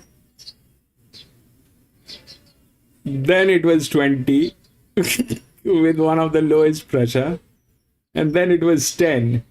The 1 was not there in the picture because this jock has never raced here, and then came 6. Which we had spoken about, I think. I was not sure, but we did have the 4 and 20 today. I am so sad that I did not play this. I should have played this. 4 and 20, we should have played this. This was a little bit of... It was blurry. It was blurry. It was not a clear shot, but still... could have played this 4 and 20. But that is it, ladies and gentlemen. That is it. We had 8 races today here at Doomben. That was the last one. But I'm going to be racing tomorrow again. It's a Thursday. We're going to be racing till Saturday So if you have a little time, please come and join me. We will race together, do a little chit chat, and try to have some fun. And thank you so much for being there, my friend. Lee, thank you so much for being there.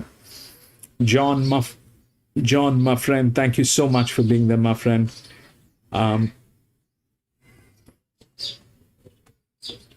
Daos, thank you so much for being there, my friend. Tuna, thank you so much for being there. Devon, I don't know if you have gone off to sleep, but thank you so much for being there, my friend. Lewis, thank you so much for being there. Have a great day, gentlemen. I'll see you tomorrow at one of the tracks.